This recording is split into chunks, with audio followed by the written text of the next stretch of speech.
That was the record before us, and here we are, pre-recorded, because we did this a few weeks ago, because we're not here at the moment, are we? We're away in that. I'm Ricky Gervais, with me Stephen Merchant. Hello there. And Karl Pilkington. Well, he's not actually with us. He'll be in some of the best of clips that will be coming up shortly. Yeah, this is just us, isn't it? This is just us. We did this, when did we do this, Rick? A couple of weeks back. Hold on, what is it? It's the 27th today. Yeah. I enjoyed Christmas. I loved Christmas. I loved Christmas. I had a great time. What'd you get? Loads of presents. So did and I. I'm glad they made it to number one. I'm really glad. Stroke, he, she. Yeah.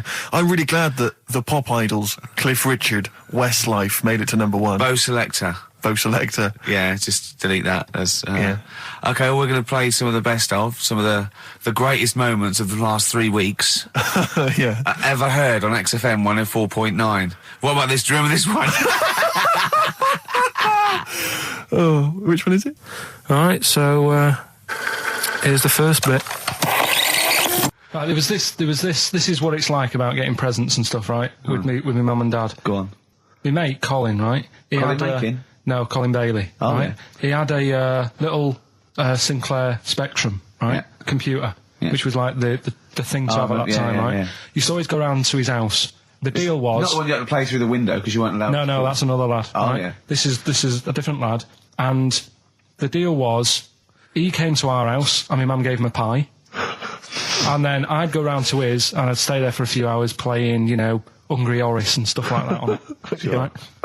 Now, my mum and dad knew that I really wanted one of these computers, right? So I waited about a year. Came round to Christmas Day. I thought, I reckon might have one. Turned out they bought me the wrong one. They bought me a ZX81 instead of a Spectrum, right? And Christmas Day, I'm there trying to load the games up. It's not working. I'm thinking, what's wrong, right? And the thing with me, when I was a kid, I used to get quite sort of agitated. This is the moment. Right? I found out that it needed a RAM pack to make it work, right? Looking in the thing and it's saying, and make sure you put your RAM pack in the back. And I was like, oh, where's the RAM pack? And my dad's going, I don't know, I've got you the main bit. That's it. So I was that wound up, I just was sick, right? Just sick. I didn't feel sick or anything, I just was like, oh God. Went to the sink, just sick. Because I was that on edge about it. I said, come on, we've got to get one. And my dad's like, Tandy's shut. We're not gonna get anything today. Ruined again, Christmas Day. That was after the year when my train set got blown up by our kid. The following year, no RAM pack. And now you ask me why don't I get good presents? He's scarred. He just I'm gonna die. Honestly, I'm gonna die. He's just screaming sick. Yeah. There's no RAM pack. Did you get to the bottom of it? Why wasn't there a RAM pack? You have to buy them separate. Oh, It's one of them cons. What do you mean I can't play Frogger? Oh no. So, wasn't there another incident when you threw up? Spontaneously threw up? Oh. Through sheer anxiety?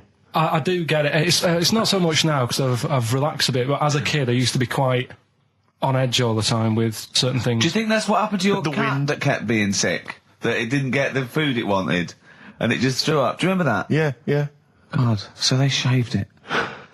No, like, again, I spoke to you in the week, and I had much better things, like when I tell you about Brian Blessed climbing Everest, and for some reason it made him, it played havoc with his belly, and he followed through and he had to clean up. Shut himself? Yeah, using ice and snow. Why are you telling me that Brian Blessed... in what way is telling me that Brian Blessed shit himself once in any way educational? Because I was saying how he was climbing Everest, right? Right. I give it to him, he's an actor and that, but he gave that a go. Yeah. Right? It played... What's the point of that, you'd say, wouldn't you? You'd say, God, he's So he's alright. Me doing a boxing match for no reason is rubbish, but him climbing Everest and shitting himself... Yeah, he did that. It's commendable. Right, and he's only going to, go and do it again. He's going to climb it again. Yeah, but he might not shit himself this time. Yeah, but what's the point in going? Nothing's changed up there. Yeah, good point. Yeah, It should be. Well, it has. They've probably cleared it up by now. Like, but it's slip on it. I can't even bother. Read about Brian Blessed. Is it actually true, or have you libelled someone else? It was an interview with him in it. And what did he say? Oh, come on! What did he say? He said I climbed Everest and I played havoc with me belly. Let's talk about it next week. We've really run out now. Oh, you're a fool. 3 holidays Carl's had this year. last year. Yeah. I'd love to have 3 holidays. You've got to start putting the work in I there. had 2 holidays No, though. you had 3 holidays.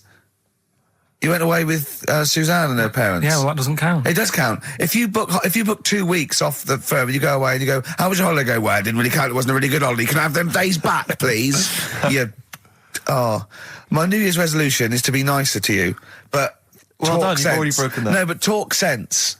Talk sense. You've had 3 holidays this year, and I'm just saying, you're in your 30s now, and 30s is when you should be really putting the work in. That's true enough. To reap the benefits in your 40s, 50s, 60s, 70s, 80s, 90s, and 100. Carl, what's your New Year resolution? What about think before you speak? It's worth. I mean, See, I'm consider it. allowed to laugh. I'm allowed to laugh at things other people say, Carl. That one, that is a good suggestion. How was your holiday, Carl? It was all right.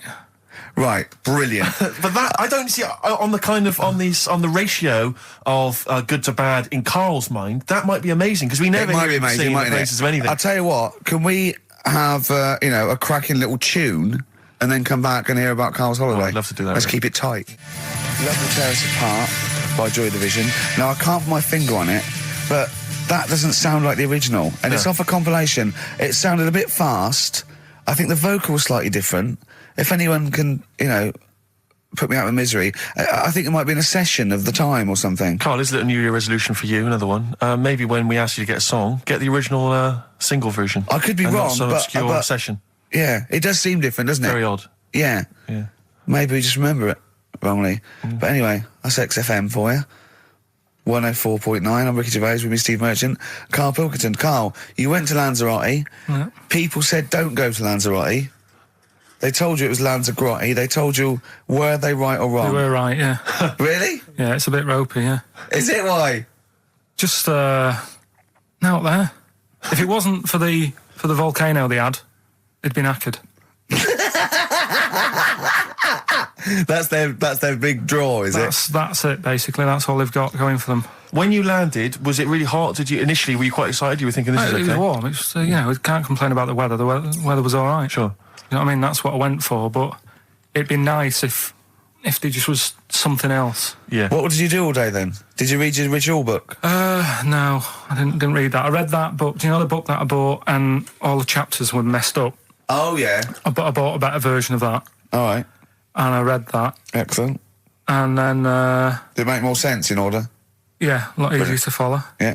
And then we went and had a look at the volcanoes and that. They've got 36 of them to look at. How many did you look at before you realised that pretty much, you've seen one volcano, you've seen them all?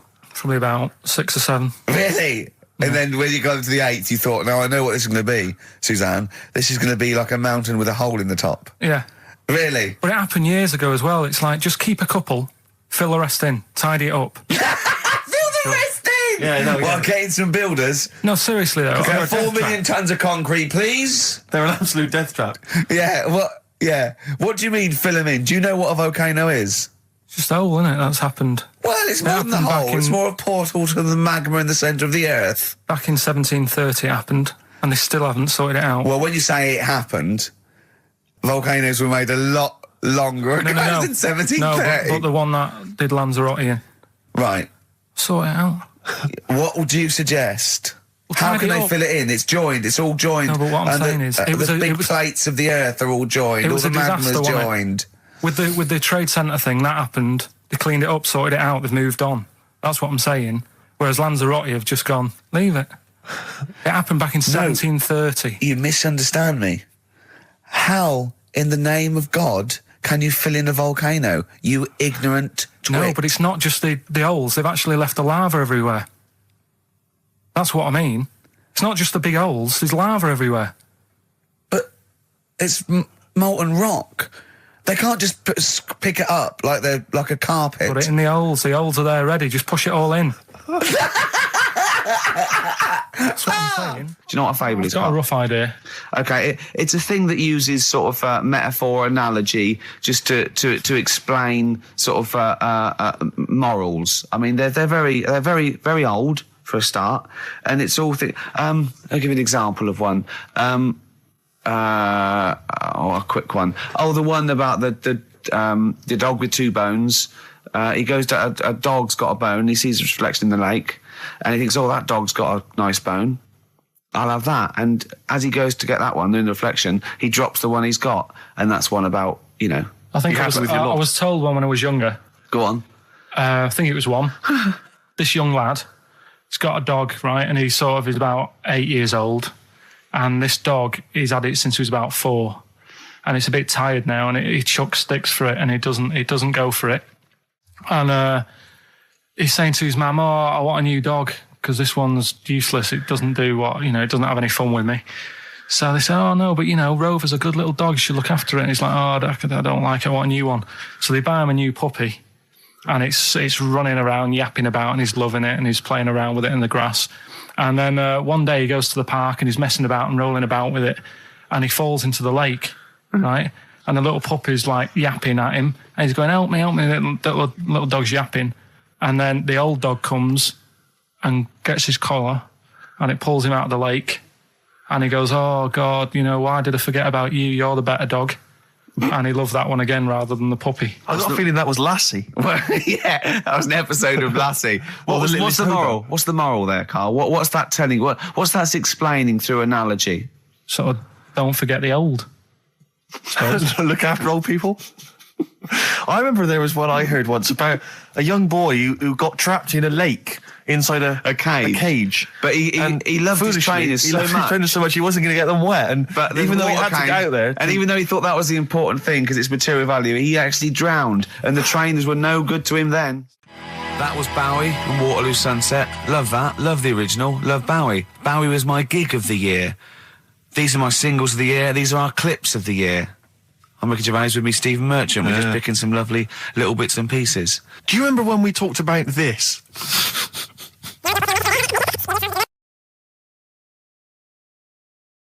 So we just had a text here that says, and I don't know what truth there is in this, as ever, but John says there is apparently a nude bike ride today in Hyde Park.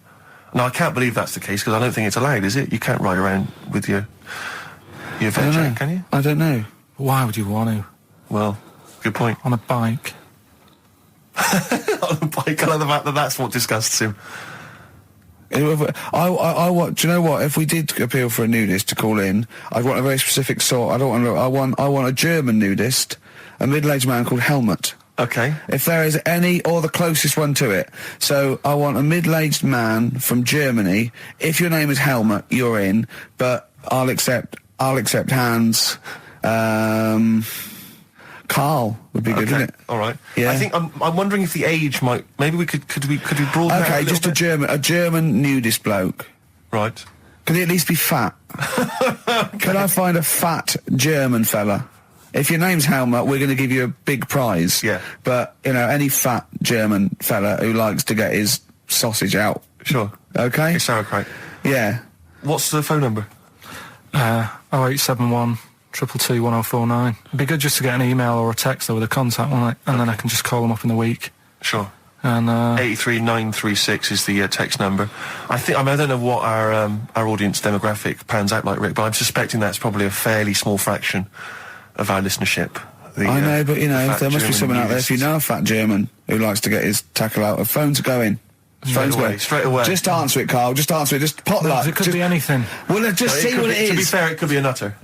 But just say hello. Just tell your turn. It's not straight away. He'll stay there, won't he? He'll stay there. Well, answer it. Answer it. Leave it. Answer it. Oh, you see this? It's gone. It's gone. There you go. He bottled it. So, just as well.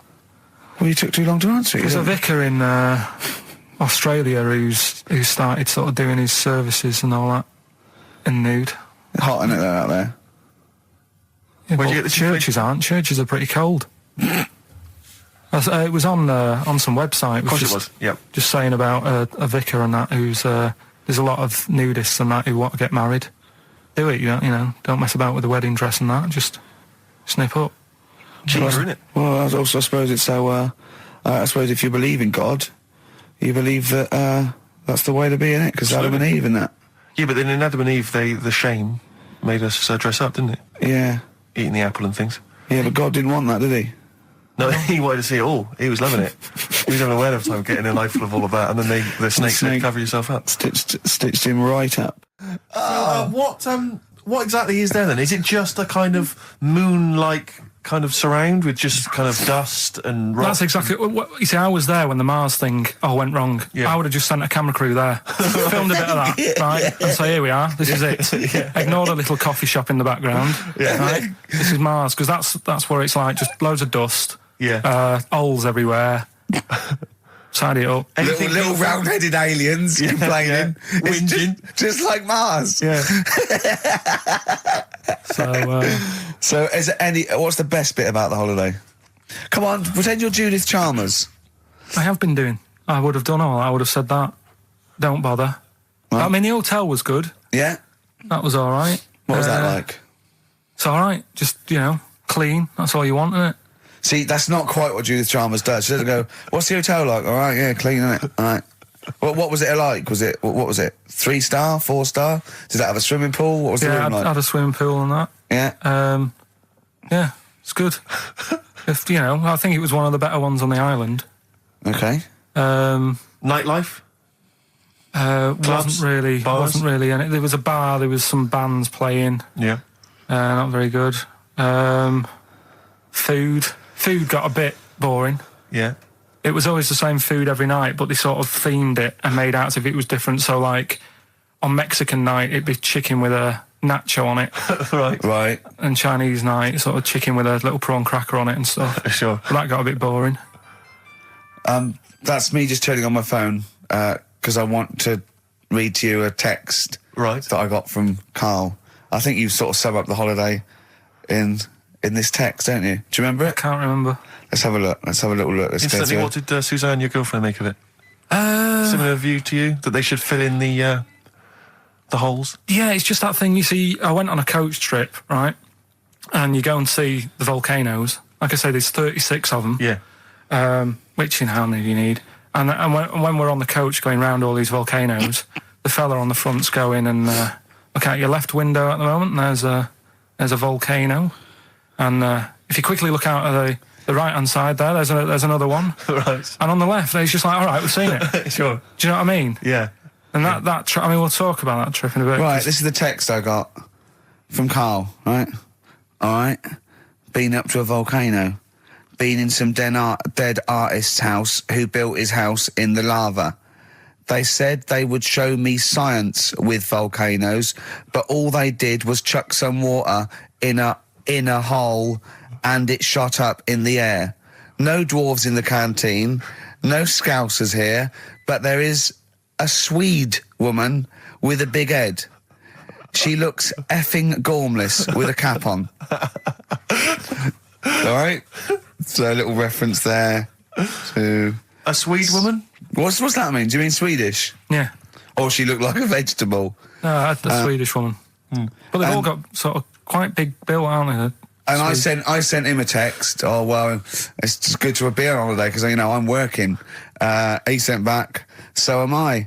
Just been watching Sky News. There is a school for monkeys who want to get a band together. Is that monkey news for later?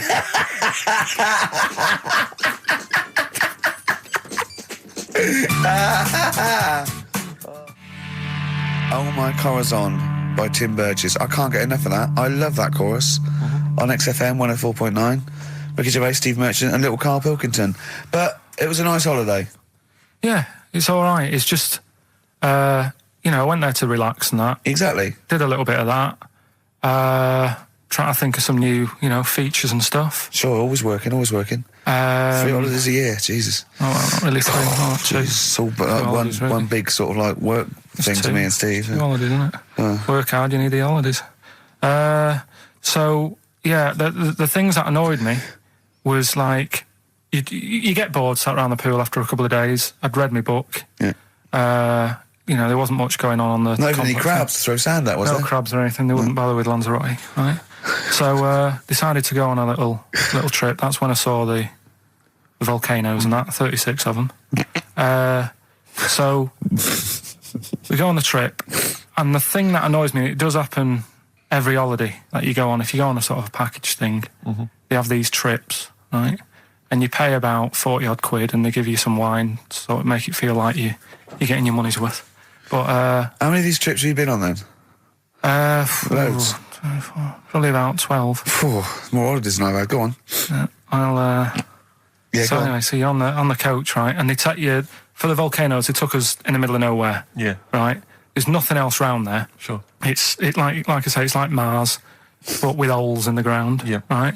And they sort of drop you off, and they go, right, everybody, see you back here in an hour. There's loads of volcanoes for you to look at, and a coffee shop over there. And you know for a fact, right, you don't need an hour there. You could just say, well, just keep the engine running, because I'll have a look in this hole, we'll get back on, give us 5 minutes.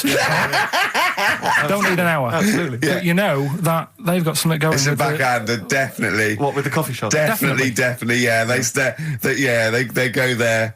And they get everyone to have an ice cream and a coffee, and they sit down, have a fag, talking to the bloke. Yeah, and it's like, cousin. Yeah. How much was the coffee?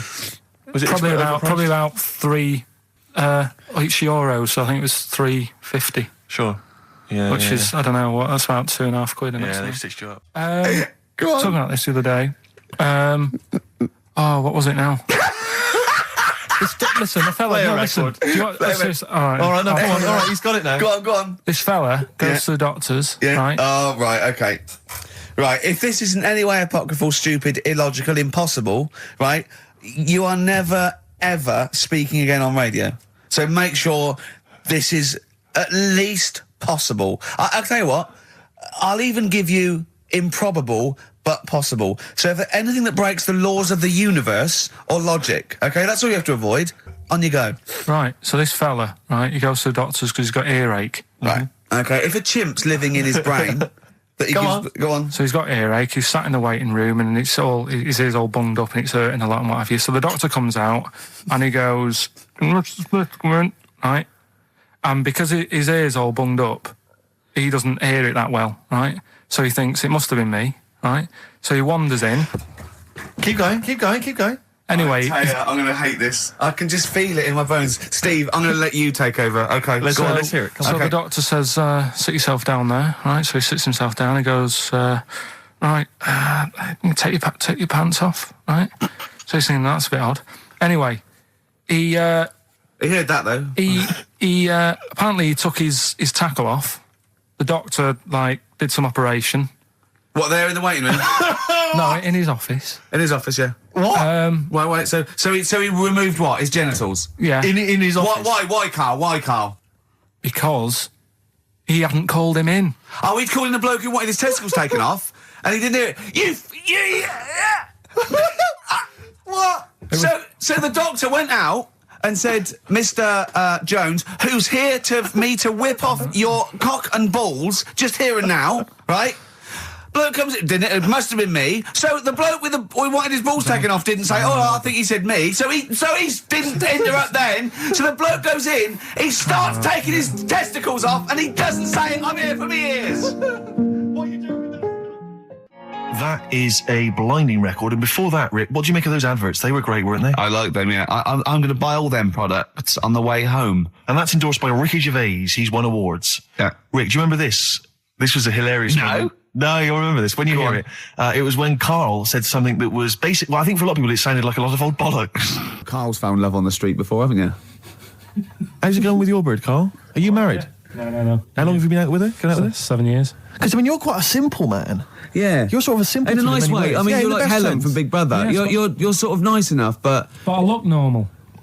Well, yeah, you sort of do. But you could be one of those that just suddenly go mental with a pen. Yeah, do you know just what I mean? stab people through the eyes. Yeah, you sort of look normal. But if I wouldn't really want to wind you up to a point of frenzy.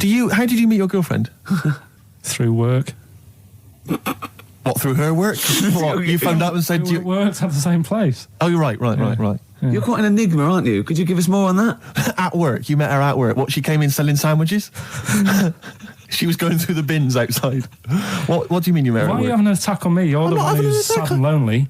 No, I'm Oh, he's done you again. He's done you again. But what I thought was interesting was I just scratched at him and he just went mental. Yeah, no, it's like a but bear caught in a trap. It's funny, isn't it? You'll never learn. No, I was just interested to find out what the story was, because it might be a really romantic story. Well, it's not.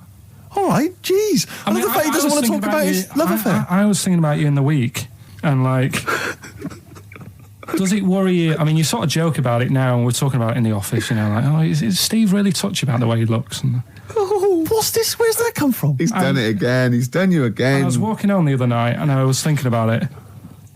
And do you worry that when you're old, you will be on your own? You did start it, though, didn't you? Well, Carl, I'm glad you brought this up.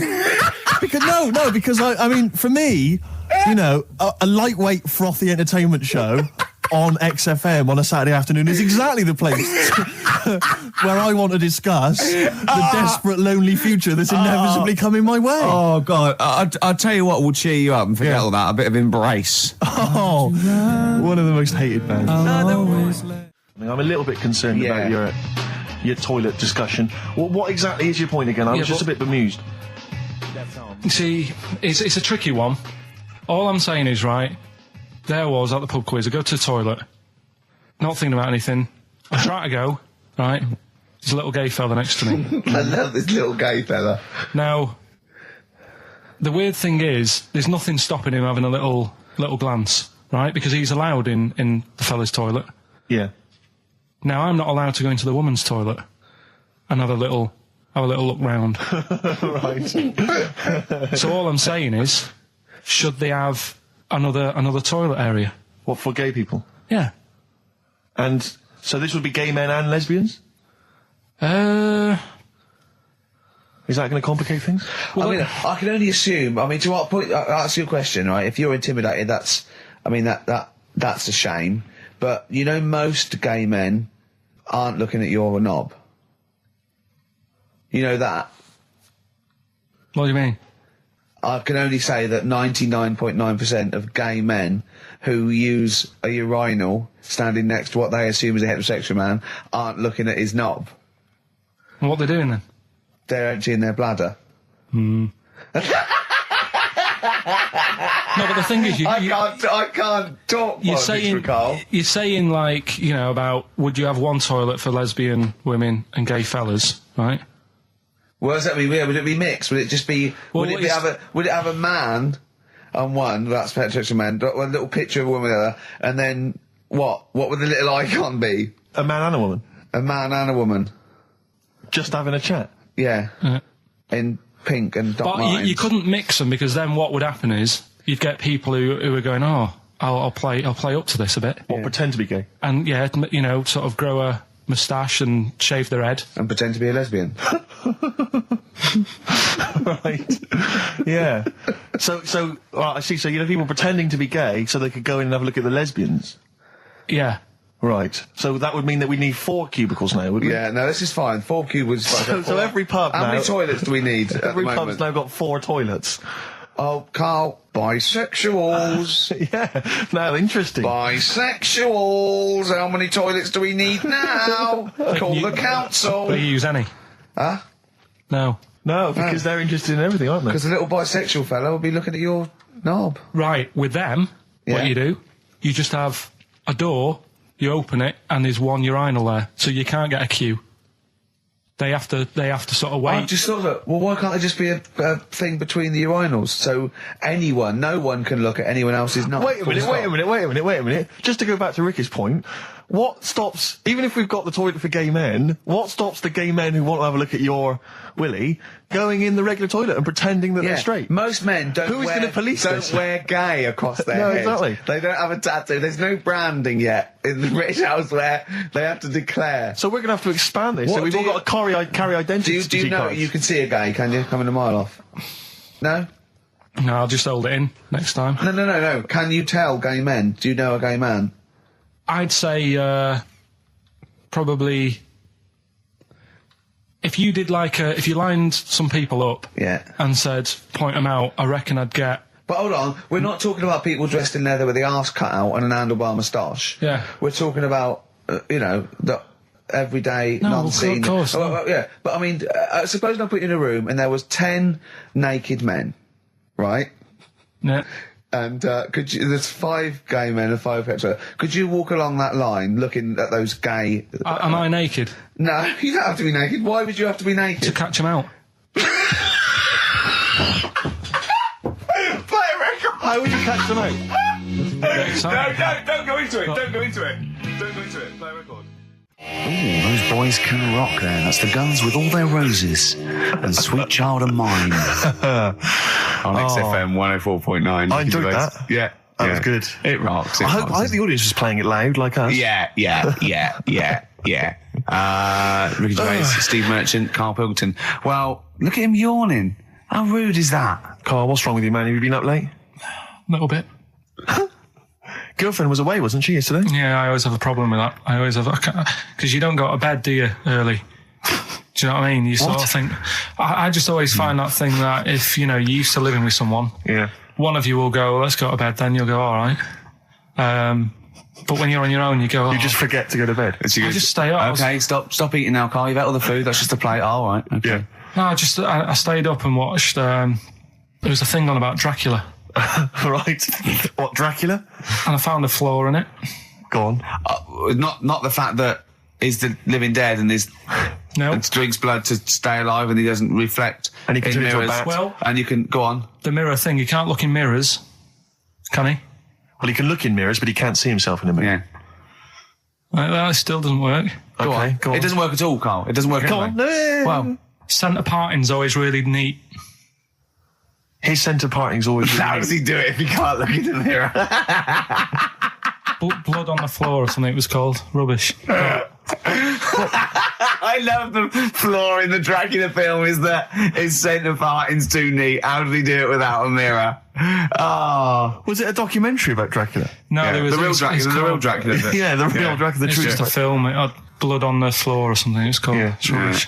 We had a little lunch yesterday, didn't we? We did indeed. That was a nightmare. Yeah. I hate going out with you two. I was explaining to Carl, right? I like to excite Carl's imagination, right? And if it involves chimps or monkeys, all the better.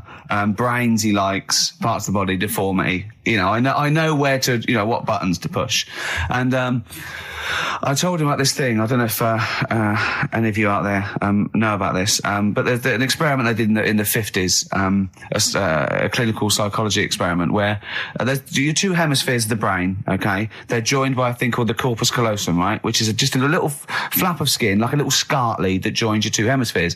And what they did, they cut that in half, and they thought it was a cure for schizophrenia, but what it turned out to be, or epilepsy, I think, I can't remember, was that your 2 sides of your brains didn't function together. You couldn't get information. I was telling Carl all this thing, and one of the things I told him was that they did it on a monkey, and it fought itself over a nut. Like its right arm was connected, by its left lobe of the brain, and it was fighting over itself. And Carl went, instead of thinking this is amazing experiment, he went, would it have been happy if you'd given it 2 nuts? Yeah, I know. Well, you started off by explaining it, and I remember you mentioned, because I was watching the 2 of you as you were describing it to me, you said, of course, one side of the brain deals with symbolism, and as you said the word symbolism, I noticed Carl drift away from looking at you, pick up his mobile phone, and start pressing buttons randomly. And I thought it was the word symbolism that got him. And I noticed it took you just a moment longer. And I think the first thing you said was, when did I lose you? Yeah, I knew I'd lost him. It's extraordinary. And he doesn't even try to disguise it. I said nomenclature at one point as well. Right, yeah. And I knew I was dicey with death there. Yeah. But, but I told you tried to look it up, didn't you, on the web? You didn't find anything about it, did you? The spelling of it's, what is it again? What's the word? Corpus callosum. Yeah, so I couldn't do it. No, it's no point. Yeah. Don't bother. Give up. Don't bother. So if anyone knows any interesting facts about that, but yours hasn't been cut in half, has it, Carl? That would, again, might explain something. I'll tell you what we will be talking about later. I don't know if you're sort of aware of them, Steve. Go on. Bonobos. Oh, I don't know much about bonobos. I told him about he was looking for stuff. I said, put in bonobo. He was having no luck with chimp. And they're a form of chimpanzee, but they're even closer to us, evolutionarily speaking. They've got their social groups are more like ours. They're more intelligent. And he was loving it, weren't you? So is it human bonobo Carl? Is that how it works on the evolutionary ladder? Chimp Carl. Yeah. Yeah. Talking about So we're talking about bonobos. You're excited about that? Yeah, That's coming up in monkey news? No, I think it's a bit of a monkey bonus. Placebo, Bitter End on XFM 104.9. This is pre-recorded. We recorded this a couple of weeks ago, before Christmas. Hope you had a great Christmas. If you didn't, not our fault, really, is it? Nothing to do with us. Wouldn't have thought we'd have. We're well over time because we've got plenty of cash now, thanks to a lot of you who probably bought the Office DVD. Yeah. Probably got And that if you in haven't stock. yet, and you've maybe got vouchers or money, still available. Still there in the shops. Still available. You can still make it the best-selling DVD of all time. Please. Please do. Yeah. Please do. I'll tell you what you want to hear, though, before you make your mind up. I'll tell you what, if you like this next clip, go and buy the Office DVD. I think you will. It's a brilliant clip. It's the one where we talk about, well, it is self-explanatory. Yeah.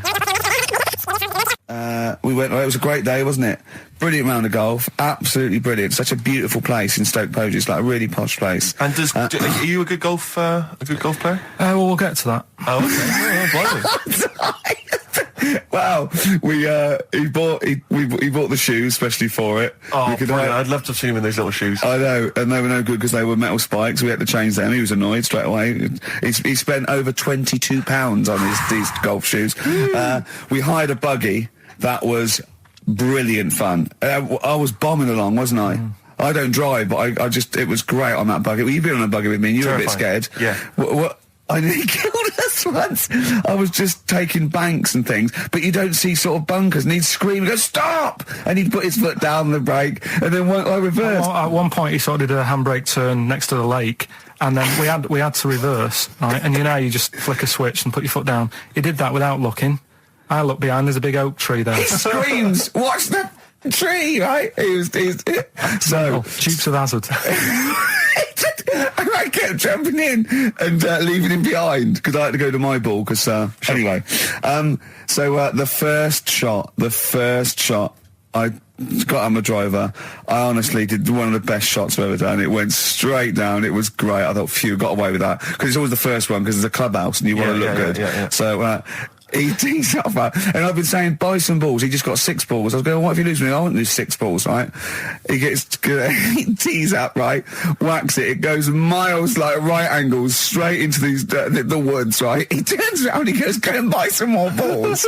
So I'm laughing because it's like impolite to laugh, but he broke the ice for me, and I was falling around. And then his second shot, I go, you know, you're off a 3 now.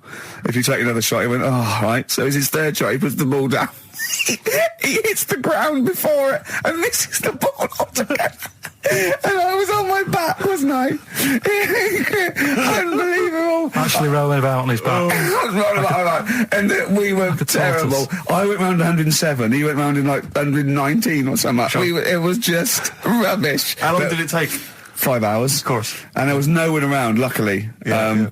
But it was fantastic. So then we go and have our meal. What annoys me, I said, right, I'll go for a run. He went, I'll have a bath. I said, I'll see you at 7:45. At 7:55, I have to call him. He's not ready, so he's let me down there. I can't stand lateness or laziness. You hate lateness. Yeah, and he's let me down. Do you know his excuse? He fell asleep in the bath because there was no light bulb. There's no light bulb in the bathroom. So instantly he fell asleep, and he was late. No, do you know what I mean, though, Steve? If you're sort of, like, nice and warm and what have you. I was tired anyway. I've been stressed out for 4.5 hours, right? My life flashed in front of me a few times in that buggy. So it's all sort of wears you down a bit. I thought, right, I've got a headache. You're going for your run. I'm going to have a bath. I walk in, put the light on. For some reason, it didn't come on, but I thought, it's all right. I'll just... doesn't matter. You can have a bath in the It's summer, so it's light anyway. Well, there's no windows in the bathroom, so... So you were in the darkness? So I'm in the darkness. I nod off because I'm shattered. He calls up, hassling me. So I said, well, it doesn't normally take that long for me because, I haven't got, like, long hair. I've got a dryer and so I can sort of one wipe. Yeah. He's already 10 minutes late, though, when I called. Well, 10 minutes. 10 wow, minutes. this is late, next. Doesn't matter. Dinner wasn't until 7:15, so we had, like, another 20 minutes anyway, so it doesn't really matter. Yeah, but we said 7:45. So he's calling up, hurry up. So I said, yeah, all right. So I get out and dry and like me tackle and what have you. Calls back again 30 seconds later. No, I don't. I don't like that. You're not going to do that, no. Give it a wipe. 30 seconds later, come on. So I end up going downstairs to the meal area, naked, with a wet shirt on and wet socks. I've got headache as it is. Meant to be a relaxing weekend. But anyway, so we have our meal, which is really nice. And then we're sitting in the bar. I'm having a cigar by the fire. Yeah. Like, we're having a rather nice Pinot Grigio. Yeah. He's there going, I've got a headache. Is this 1955 that you live in? I know. Yeah. It's so right. And we are knackered because he's not used to work. I've seen him moaning, falling asleep. He's not used to it at all. And you've been on your feet for over half an hour. Yeah, right. So we didn't even walk around the golf course. We had a buggy. Yeah. It wasn't even exercise. And now it's Karl's bit. It's the re-education of Karl. He's like Liza Doolittle.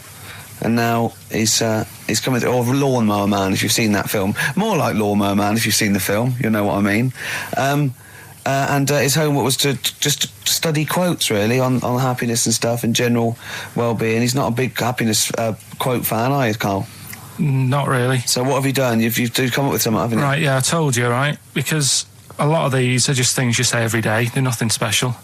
So what I'm doing... Well, you say them every day. Well, the sort of things you come out with and you don't even think about it, do you know what I mean? Yeah. They're on the TV all the time. People on the radio are saying these sort of little quotes. Sure. And what I've done is, remember that programme on Channel 4, Faking It? Yeah. Where they got some, like, posh kid to be on a door and all that. What I've done, I've... Imagine if that was the pitch for the show. Dear Channel 4, you're just going to get a posh kid on a door or something? Yeah, Yours sincerely, Karl. Come in. Yeah. TV producer. Yeah, go on. So, what I've done, this little book of quotes, happiness quotes, I've picked two that are real, Okay. and I've made one up, right?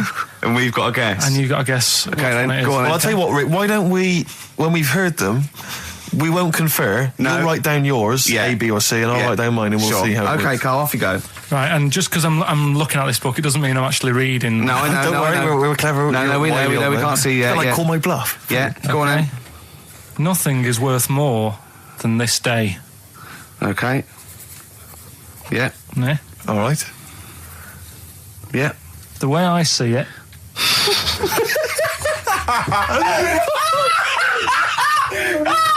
Oh God! My head's gonna burst. No, hang on. My head's gonna burst. Hang on. This might not be Karl's. It might not be. How do you know I haven't tweaked them a little bit? Yeah. Good Okay, point. fair Good enough. point. No, good point. The way I see it, if you want the rainbow, you got to put up with the rain.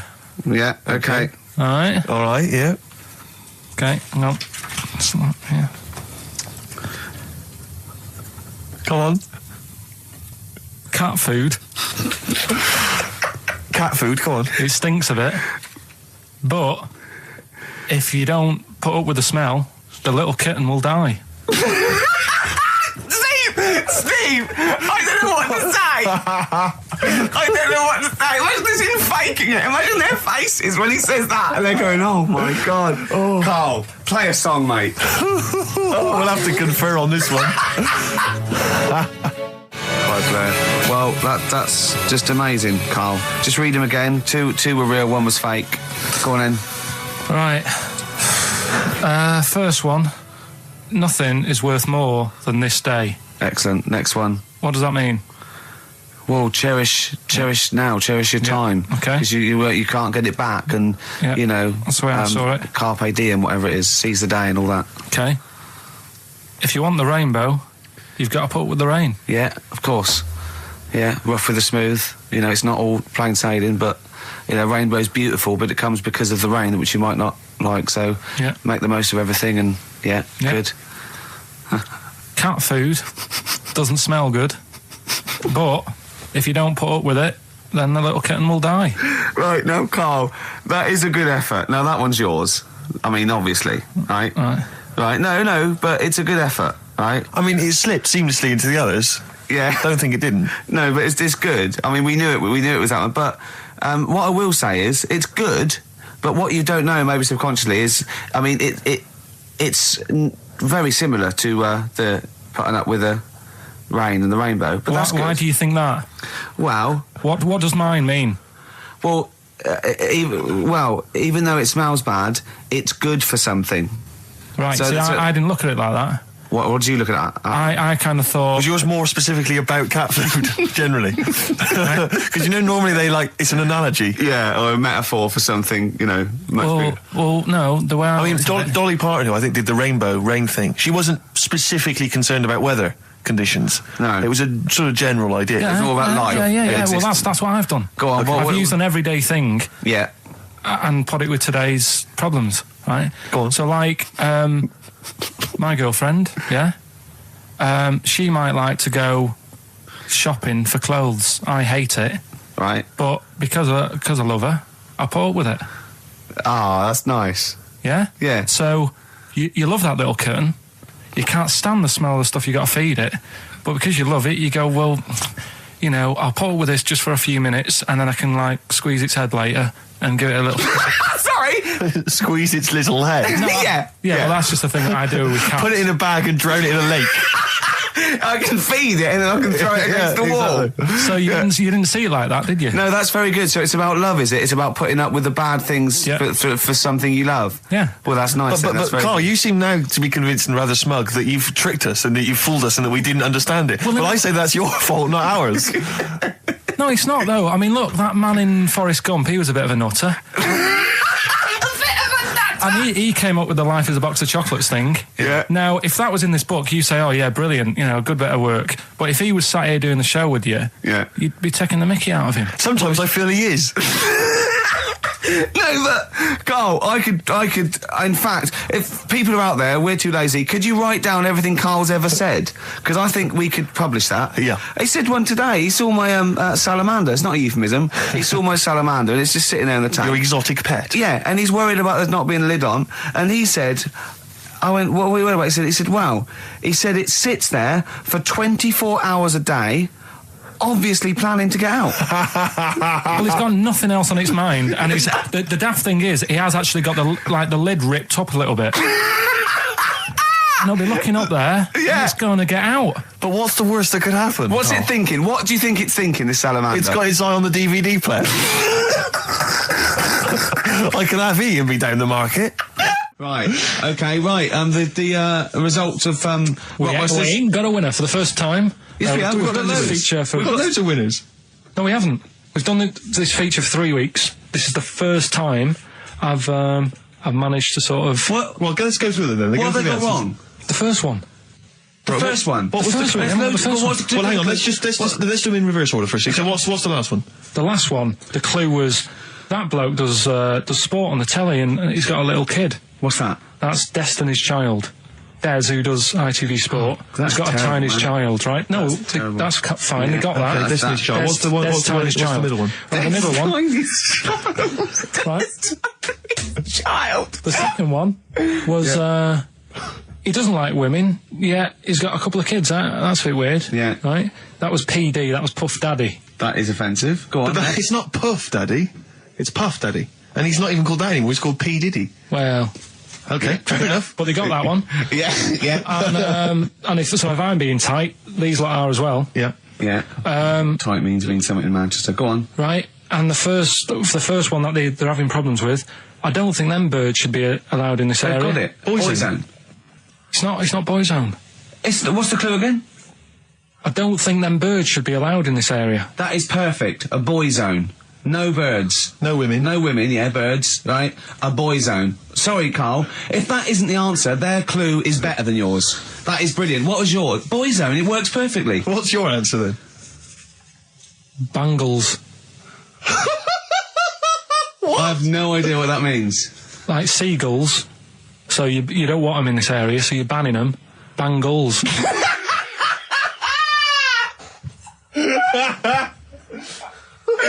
Oh! Well, give it to Boyzone, because Boyzone's better. There is birds being allowed in this area, it's a Boyzone. I think we should have a rollover. Carl beat them. Carl beat them. You have to use his logic, But surely. theirs works. You can't do what am I thinking. No, that's not what I'm thinking. It perfectly. It works perfectly. I think you've got to give it to the ones that got the Boyzone. Well, how about, right, because they didn't actually get into my head and my way of thinking, heaven right? forbid. How about we just keep back the David Attenborough, and they can have, I'll chuck in the Hellraiser, right? Okay. and Blondie album and the Madness Yeah, one. okay. Pick a winner at random. Pick a winner, Steve. I'm going to give it to Paul Sloman, who got those answers, and he also says, P.S. Carl, you're a moron.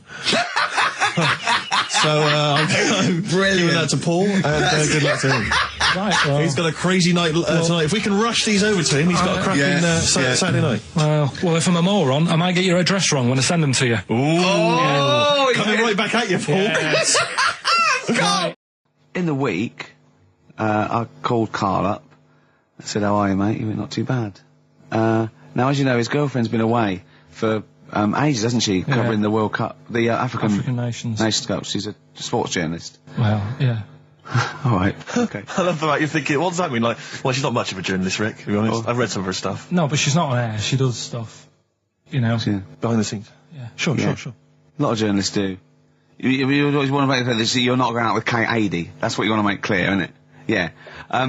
Now, so she'd seen none of the meteoric rise of Karl as a broadcaster. She's been away for the whole time since you've sort of become a wit. Yeah. A cult figure, to be honest. And he hadn't told her this, so, apparently he went home and she was sitting there, looking a bit grumpy, he went, alright, so yeah. She went, should we go out then? She went, I'm not sure I want to go out with an idiot. Right? Oh, no! Yeah. And she went, Loch Ness Monster. Why don't you just think, of course the Loch Ness Monster lives in Loch Ness. And she was giving a bit of a hard time. And she went, he said, that's why I didn't tell her. I didn't tell her really. Same thing happened when I was at school and I had to play drums in Little Donkey. I didn't tell my parents, right? But my dad turned up anyway. And what happened? He, How old were you, Carl? Well, it was the school that I used to go to. Oh, yeah. Like, Oh, yeah. You used to go to the school you used to go to? No, but what I mean is, on. I didn't go to secondary, did I? So I missed a lot of that. Sure. But primary I liked. Oh, it was okay. all colouring in and stuff. Yep. And it was a Christmas play, and I managed to get a part in it. And, Did you audition? got a part in it, and I should have been playing the drums to the one about Kings. We Three Kings. Yeah. Yep. I was meant to be doing that, but Little Donkey came on, and it was one of the. What do you mean came on? That was like next up on the next song. Right. And it's one of them songs that you can't help sort of Tapping along to. Yeah. Do you know like if I was to go Yeah, you'd have to finish it with. yeah. Do you know that they actually send that into space? Do they? And What, hoping that aliens will respond with that? yeah. They do that because apparently it is one of them things that you can't help. What, even if you're an alien life form? Yeah. They know that, do they? Yeah. But anyway, What, because they watch Star Trek or something? Hello. Knock, knock. Yeah. no, seriously. Is it true, like, if you send out knock knock into space, yeah, they have to say that? Oggy. Oh, that is You look great. into it. Seriously. Oh, hold on, what's something out there? What's a little green fellow? That is great. Yeah, so anyway, That is Little Donkey is like one of them tunes that you can't, and I was there and I had the drumstick and I thought, oh god. The drumstick! I could feel myself, and anyway, Just wanting to do it, yeah. I started going along and playing Little Donkey, which I wasn't meant to do, but it went down such a storm. What, were there people like parents and that dozing off, and then suddenly they heard your version of Little Donkey, they thought, wait a minute, now it's really picking up. What do you mean? I'm glad we paid £1.50 for this. What do you mean it went down such a storm? I'm going, hold on, was it like when People have Ringo... lighters in the air. You know, like when Ringo joined the Beatles now going, boo, Pete Best, but he went... Yeah, And they went, whoa!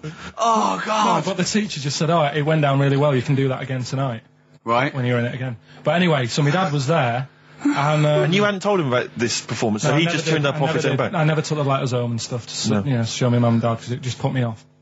So anyway, he turned up. Don't know why. He must have heard from someone else's dad. Yeah. He turned up and he swore about me, which Did he? I don't. Could you use do you think a word it's allowed that's... to be said? The word, Of course it is. right? If you got a kid in the car or anything, you can turn it down now. can't you? Yeah. Right? But he said. There was a guy stood next to him with a camera, big video camera, filming it. And he said, yeah, film it, but try and avoid getting the twat in the hat in the shot. Because I had one of those porters, you know, the little round pork pie hats on. Right.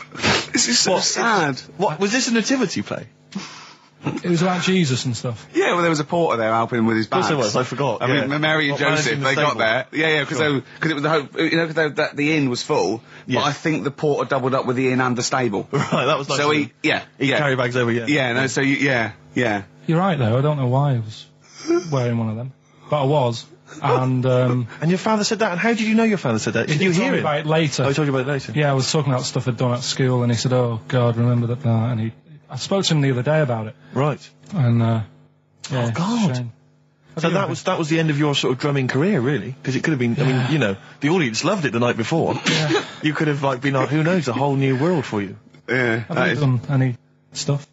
I've never drummed. I wish I had, man. That is That's a movie story, but... Is that, and that's why you don't, and you don't tell, your mum and dad don't know you on the radio, do they? I think when they were down the other weekend, they had to come in here, I just said, I'll just go in and press the buttons. Because they could listen on Sky Digital, couldn't they? They could do. But you wouldn't want that, would you? I don't want that. No. Play a record, and I want to talk to you again a little bit about this later. Yeah. Right. When we were talking to Carl in the week, the things we were talking to Carl is that you come up with something that's sort of like, quite innocent, and he goes, well, once, right? And you realise that it's comedy dynamite. He doesn't know it, but we want to go save it. And he let out, you were filling in a form, weren't you? It was all like your girlfriend thinking you're a div. And it's happened before, isn't it? Because she came home and you'd filled out a form to get a job once, hadn't you? Yeah. What was that for? Granada Telly. And on it... Well, let Carl explain. Yeah. You see, this is what annoys me with job applications, because rather than just saying, do you want the job and what can you bring to this business? Yeah. Do you want the job is a good one. Because the thing is... That's sort of the one for the boys. No, listen, right? Because if they say no, I don't think they want the job. Yeah, but listen. Go on. I mean, I presume with what you do, you have to take people on and stuff. What, in a fight, you mean? You know what I mean? Yeah. And I think it's more important that you're willing to graft and put the hours in. Sure. Than say that, you know, you did well at school. Yes. Sure. Because if I wanted to, I could have done well at school. Of course. I just didn't want to. Yeah. So where's this going? So you had the application form. So when it came to the qualifications bit and that, I couldn't fill them in because I didn't have my qualifications. And it was also asking about your languages. And I put down English quite good. English quite good. And his girlfriend came over and seen the form that he'd sent off. This was a copy of it. Yeah. And so she went, oh, you know what I mean? So that's what started, you know, the disappointment. So they're going to get that and think that you're not English. I don't think I've got it. It was ages ago. Right. How long ago was it? Oh, well, it was when I was still in Manchester, so 5 years ago. I don't think you've got to know. No, I think you'd... There could be a long list. I mean, there's probably a lot of admin problems in that organisation, but they probably... But what I meant by it is that you know, I can speak English, but I don't know all these long words that people use all the time. Yeah. Oh, God. Oh, can I just tell this quickly? In the week, I'm talking to you now, the listener. Usually I don't. Yeah. Carl said, about embarrassing him on air and that, and he's worried about his education, and he was worried about not knowing long words. Like, we come up with any long words. And he said, no, I was scared, you were going to ask me something about, someone, and he's a Eastern European leader. His surname is Milosevic. And Carl said, so I learnt it this week, and learnt it so you can't catch me out in case you start. I said, what? And he said, he thought about it, and he went, Flobodan Milosevic. Got the surname right, though, didn't he? So what's his name? Right? What's his name? That's how Bill and Ben would address this leader. How would they have said it? Flobodan Milosevic. What's his name?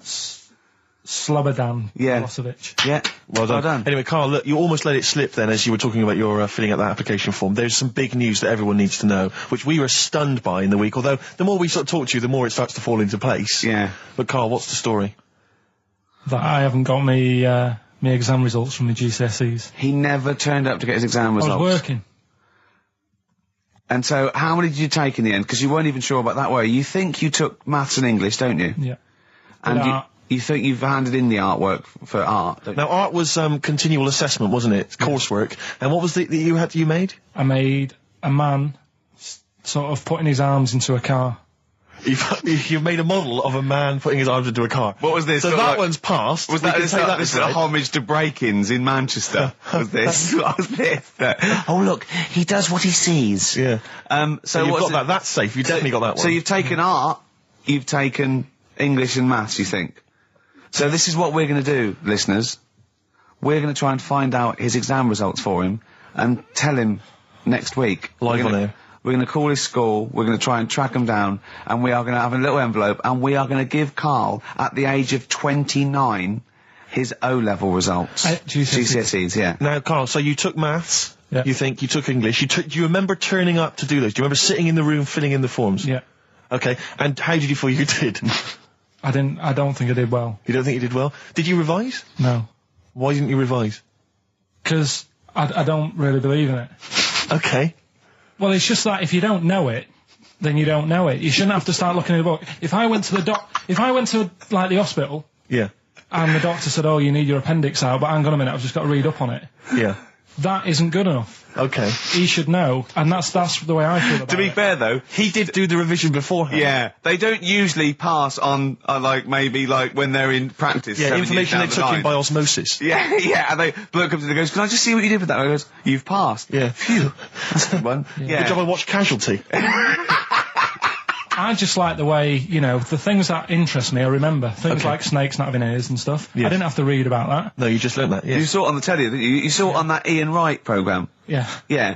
And this is what Carl said to me. He said, it's actually, I called Carl up in the week, and Reese was with him. Reese used to be on XFM, and he took the phone, and he went, "Carl's worried, I've seen that programme." He said, "Snakes don't have ears, right?" He said, "So you can creep up on them and pick them up." And he said, "Carl's worried." He said, "How would you ever put them down again?" Because then they know you're there. I woke up the other night quite late, Worried about that. and I said to my girlfriend, I said, "How do you put a snake down?" And she said, "What are you talking about?" I said, "That Ian Wright thing, this guy managed to pick up a snake. And do you know that thing where they clamp its head on a jar to get the poison out?" I do now. Right? They did that, but they didn't show you how they got rid of it, and I thought, it could really get nasty, because it's obviously annoyed that you've had its head pressed in the jar. Yeah. Yeah. Right. They hate that. Now, Especially as it's in front of their mates. when you lift it off, Yeah. right, you've got hold of it. Yeah. If you go to chuck it down, it's going to turn on you. It's going to go wild, isn't it? So, I just wondered. Well, what you do is you never put it down, Carl. Yeah, that's why That's what that bloke has got about 11 or 12 just carrying him. Exactly. Yeah, you never put it down. You sling it. Who cares? You just throw it, don't you, really far. That's not that. I don't think you should throw. But Carl, listen, don't worry. We're not asking you to get involved with snakes. We're just asking you now. You've done maths, you think? Yeah. Did no revision for that. No. Okay. English. Do you remember what it was? Did they ask you about Shakespeare? Did they ask you I about can't books? remember, but I must have done it because I thought that was... It was English language, not English literature, wasn't it? So it was Was it like spelling and all that So sort was it? No, was it like a comprehension? You read a passage and had to ask questions on it. Was it? Did you have I to might write a not have short done essay? I don't know. I can't remember any of that. Okay. I did a science, Okay. Physics or chemistry? physics. All right. Well done. And this is all you think? You actually took that. You actually took physics GCSE. You think? You're obliged to do a language, I think. Did you do French? I did French for a bit, I but don't think you are. I don't think you have to do a I language. think you have at GCSE. I think you've got to. Well, English quite good. I think that's his language he did. I So you don't know about I can't language, history, remember. geography? Just what you will find out, won't we? Okay, but you just can't remember. I can't believe you can't remember turning up for these things because it's quite a big moment in people's lives. It is the thing that you've been working to all of your educational life. On the day that the things came out, I was working at as a printer, Okay, and it was a really busy A lot of day. spelling mistakes. That it was day a in really that busy paper, day, wasn't so it? you're bound to forget. Yeah, the yeah. exams. No, but I had to use gold ink that day, Oh, and it's. Yeah, I mean, you're yeah, not a yeah, printer, yeah. so you don't know. this. No, that's the biggie, innit? But it's tough. You've got to really get your rollers clean. Carl, play a record, mate, and good luck with the exam results. Hopefully, we'll have them for you by next week. It's time to give Carl... You're actually nervous, aren't you? I'm a little bit nervous. Just to recap, Carl is 30 this year. He never went to get his results of his GCSEs. So myself and Steve took it upon ourselves to phone his school, track them down, and we actually got your results. What did you think you took? Did English, Right? maths, Yeah. art, Right. and I think I did physics. Okay. Well, you didn't do any of them. Eh? You didn't do any of them. You didn't register. You registered for one exam and took one exam and got results for one exam. So I don't know what you thought you were turning up to, or you weren't registered, or you didn't. You're familiar with the notion of registering for an exam. You have to kind of officially register in order to be eligible. What do you mean, register? I turned up for a couple. Yeah, you can't just show up. You have to register for them. You have to pay this because it costs the school money, so they have had to have paid for you if they thought you were going to pass. You can't just turn up on the day and ask some paper at the front. I never got a letter telling me that. Well, that's because you were never at school. But you did somehow register or registered for one exam. You registered for history. It's a topic that you've always been interested in. I was saying to Ricky before, World War II, I loved it. Not the actual event. No, the but study just of it. You all mean? the stuff like, about the Anderson shelters and stuff like that. Yeah. And the bombs and that. And then when I took it, it had nothing to do with that. It was more about the Tudors. So it didn't. The Second World War didn't come up. You mean there were no questions about the Anderson shelters? Nothing. That's devastating. So So what are you expecting the result to be? Is that seriously? Is that it? Yeah, it's the only one you took and registered. As far as the school is concerned, or yeah. certainly in Well, it's the terms only of one what that they told counts. us. It's the only result. It's the only one that counts. Yeah, you've got. I don't. Did you register for yours? Yeah. Yes. I've got certificates and everything. So what? Do you do that before the exam? Do you have to go somewhere and sign something, or? Yeah, you don't check your results and then decide if you want to register. It's not like Millionaire when you look at the question and go, I think I'll take the money. Yeah. You go. No. But anyway, you must have registered for one, or maybe your teacher put you in for I didn't do it. They must have been Someone else confident. registered They for must me. have been confident. They must have thought your best bet was history. Right. So, what did they get? You got an E, which I think, I mean, technically, is a pass. E. It's a bad pass, but there's F, How and there's much lower You're not can going to you be doing a PhD. you can get an F, right, which is fail, and then a U, which is ungraded. Now, I don't know why the U exists, because F means you failed. U is like them going, you not only failed, but you wasted my time.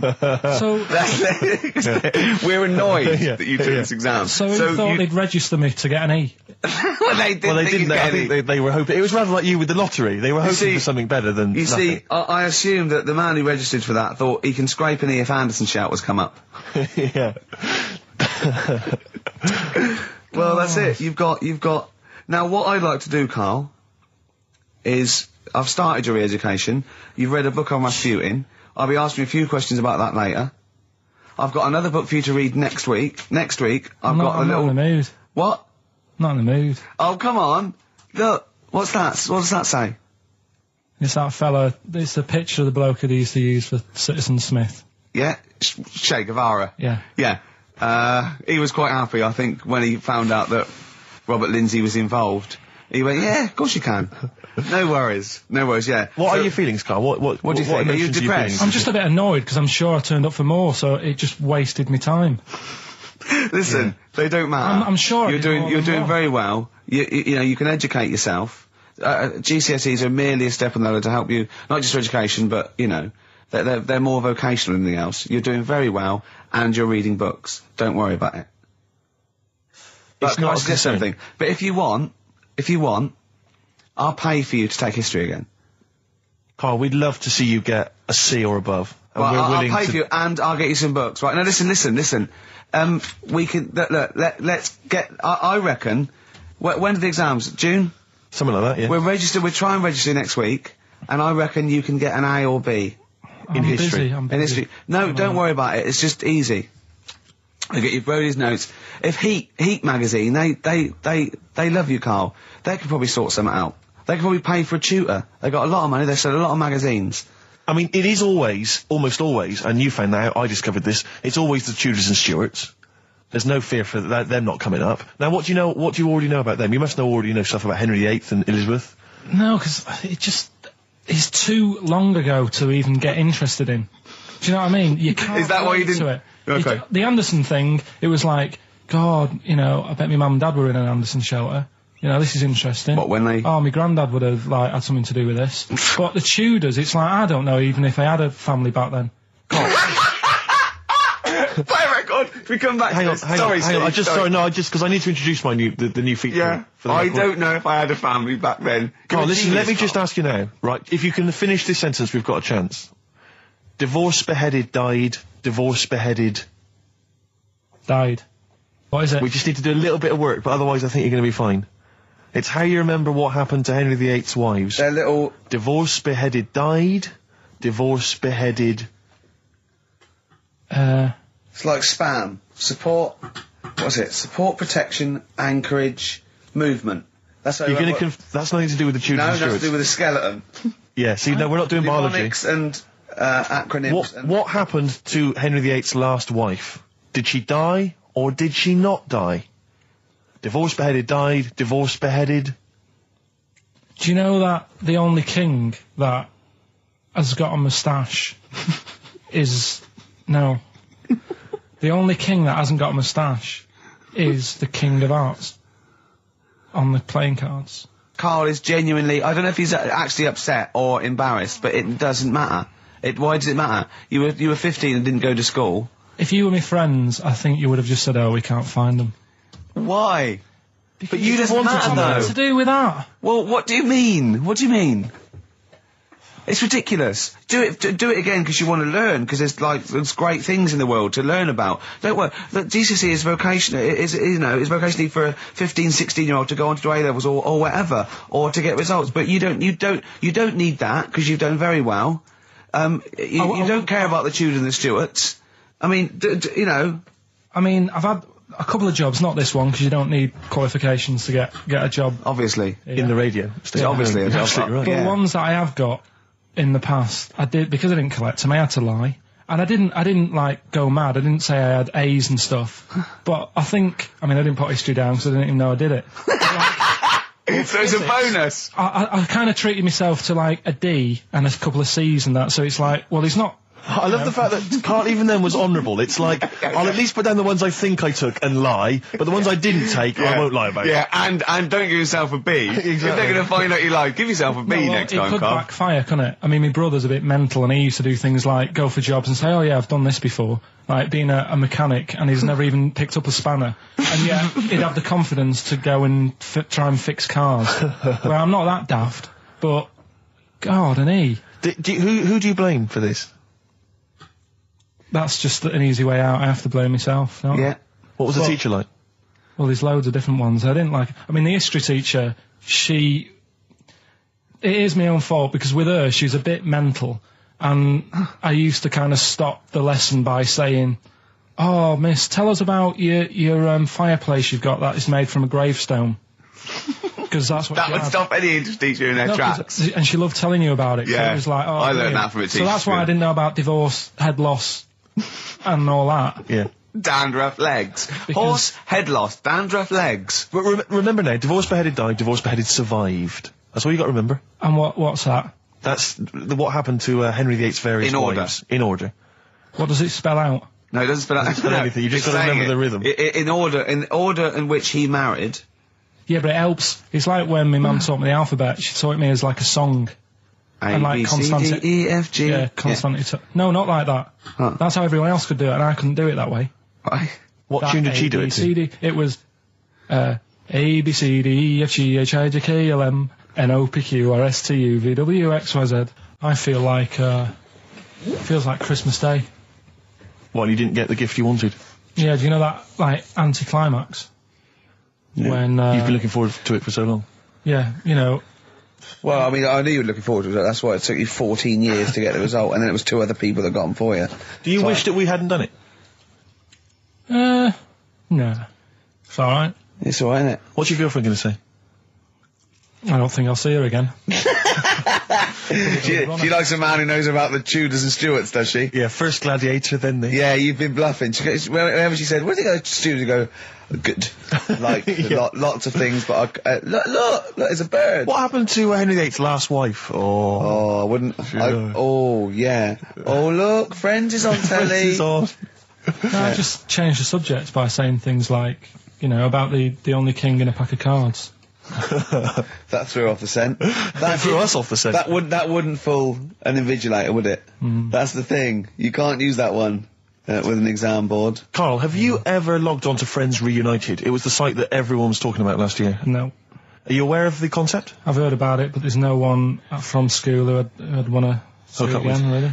So basically, for those that don't know, you have to log on to his website, and then you can it helps you track down your old schoolmates if they've also logged on and stuff. And we took the liberty, really, of looking on the Friends Reunited site and typing in your school and trying to track down any of your old mates. We didn't get in touch with any of them, don't worry. We didn't do that. We're We not don't going to want you surprise to. you with them now. No. But I was just interested to know, like, some of your thoughts on some of the names that I could run past you.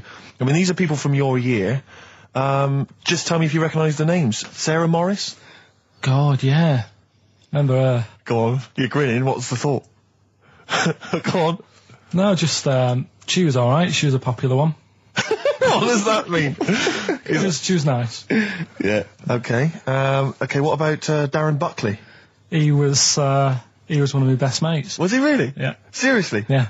What do you reckon he's doing now? Do you still keep in touch? When my mum and dad were still in Manchester and they had a butty shop, he used to go in because the bookies was next door. I love the way you paint a picture. If you did this in your history exam, Carl, you will walk it. Go on. So your parents had a butty shop. There was a bookies next door. Yeah, and he liked having a bit of a gamble, so he used to, I think he works for some insurance company. Do you think that his fiancée Beth knows he's got a gambling problem? Or that his 2-year-old son Lewis? No. Yeah, they live in Cheadle Home. Hume. Cheadle Hume. He must be doing well. 'Cause He's still supporting the Blue Army and frequents the shrine on a fortnightly basis. Funny thing with him is, right, when I used to stay over at his house, and his dad was a copper, and I remember his dad came down and said, right, I want to see you two. I was like, oh God, what's happened? And got us round the table. And he said, do you know much about drugs? So we were like, what's all this about? So he goes, you know, they're not good for anyone, you know, the stupid thing to get into. And we're like, yeah, we know. And he went, you know, do you? We said, yeah. He said, what's this then? And he'd found something in his bedroom, and it was a Skittle. What, the sweet? Do you know little sweets with the S on it? And Oh, really? Drugs. Yeah. So he said, well, yeah, it's a Skittle. Yeah, I know what it is. Oh, he was bluffing like that as a slang word. Yeah, he thought because he was a copper, he probably had to be down with all the terms and that. So we said, oh, it's a Skittle. And he said, yeah, I know what it is, but what's it doing in your bedroom? Oh. It was like, no, it's a toffee. So, Darren, Yeah, I know, it's a toffee, it's a squib, it's a, yeah. Carl, more people from your past. Debbie Carr? yeah, she was another nice one. What does that mean? Is that a euphemism? No, she was one of them that you'd sort of go, she's nice, but she'd never be your girlfriend. Do you know what I mean? She was, Not really. even though she was in the same year, she seemed a lot older. Right. And like, Wasn't a teacher, was it? there was 3 of them who all hung together, and they seemed to hang around like the older kids, the ones who looked like men. Do you know what I mean? They had, Yeah. What did you look like then? Well, it's just that I had youthful sort of looks, whereas like the older ones had like beards and stuff. It's a gang of boys in the 5th form with beards. Were they smoking pipes? Go, come over here, me filly. Oi, Debbie Carr, come over here, you little beauty. No, but she was like, I love that. Hanging around with beards. There's the big boys. Oh, fishing. That's lovely beards. What do you I mean? just see a whole row of George Bernard Shaws. Brilliant. How do you do in history, boy? Think on E. You're an idiot. Oh. they were like, you know, I'd be there sort of plain punching people in the arm.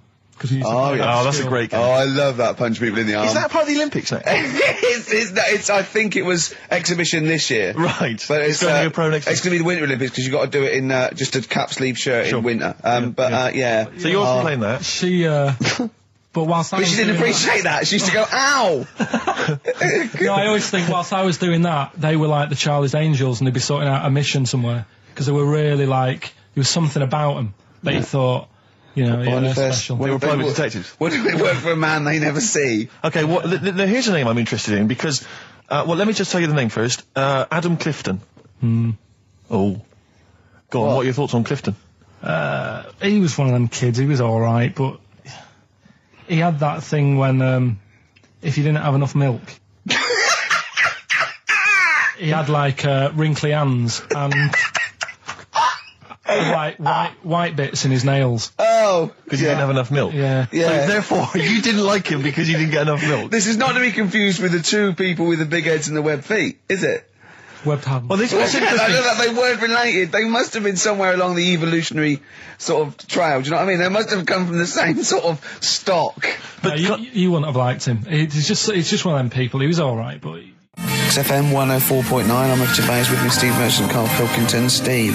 Well, we were talking about the news just now, and there was a story I heard in the week. I think it was on the radio, and I don't know all the details. But what I heard was that a number of, I think it was Falkland, maybe Gulf War veterans, were, I think, suing or complaining to the government because they wanted compensation for post-traumatic stress disorder. Now, I don't know all the ins and outs of it, but it seems to me that if you're in the army and you're a soldier, a certain degree of trauma is kind of inevitable. I mean, after all, if you're any good at your job, you are going to see people getting killed. So I don't understand what the ins and outs of it are. I don't know why. No, when he came back and Tony Blair met him and go, all right, well, not really, no. Go on, what's the matter? Well, there was people shooting at us and everything. It was all muddy. Well, calm down, don't cry. Well, I will cry. There was a drill sergeant just kept shouting, saying, "Look at you, stupid boy, where's this he's gun's got not training, clean?" I hasn't just he? cleaned the gun and it was fine, and now he's telling me to clean it again. Yeah, the boots, they were shiny. fine, he was Well, he's showing. got to do that. It's more His distant. neck was as big as his head. Well, yeah, but you don't know what I don't know what the ins and outs of it are, but what you got to do is make sure you know what you're going into. That's what I do. You got to check the small print. So if I was, going over to the Falklands or the Gulf, I'd put my hand up and go, will it be horrible? I go, you at the back, yes. Will it be horrible? It will be horrible. Yes, it will be horrible. There will be shooting and lots of death and everything. I go, right. I'm not going to go. And I go, Exactly. okay then. Okay. That should be fine. Yeah, Should be fine. Yeah, just like that. Is anyone else scared about this? Pretty much all of us. Okay, then we won't send anyone then. exactly. My brother went into the army, right? Because he couldn't get a normal job, and my dad said, if you don't get a job by such a date, that's it, son. You're going in the army. And so when was the Falklands? Was it about 81? Right, and he joined back in like 81 or something.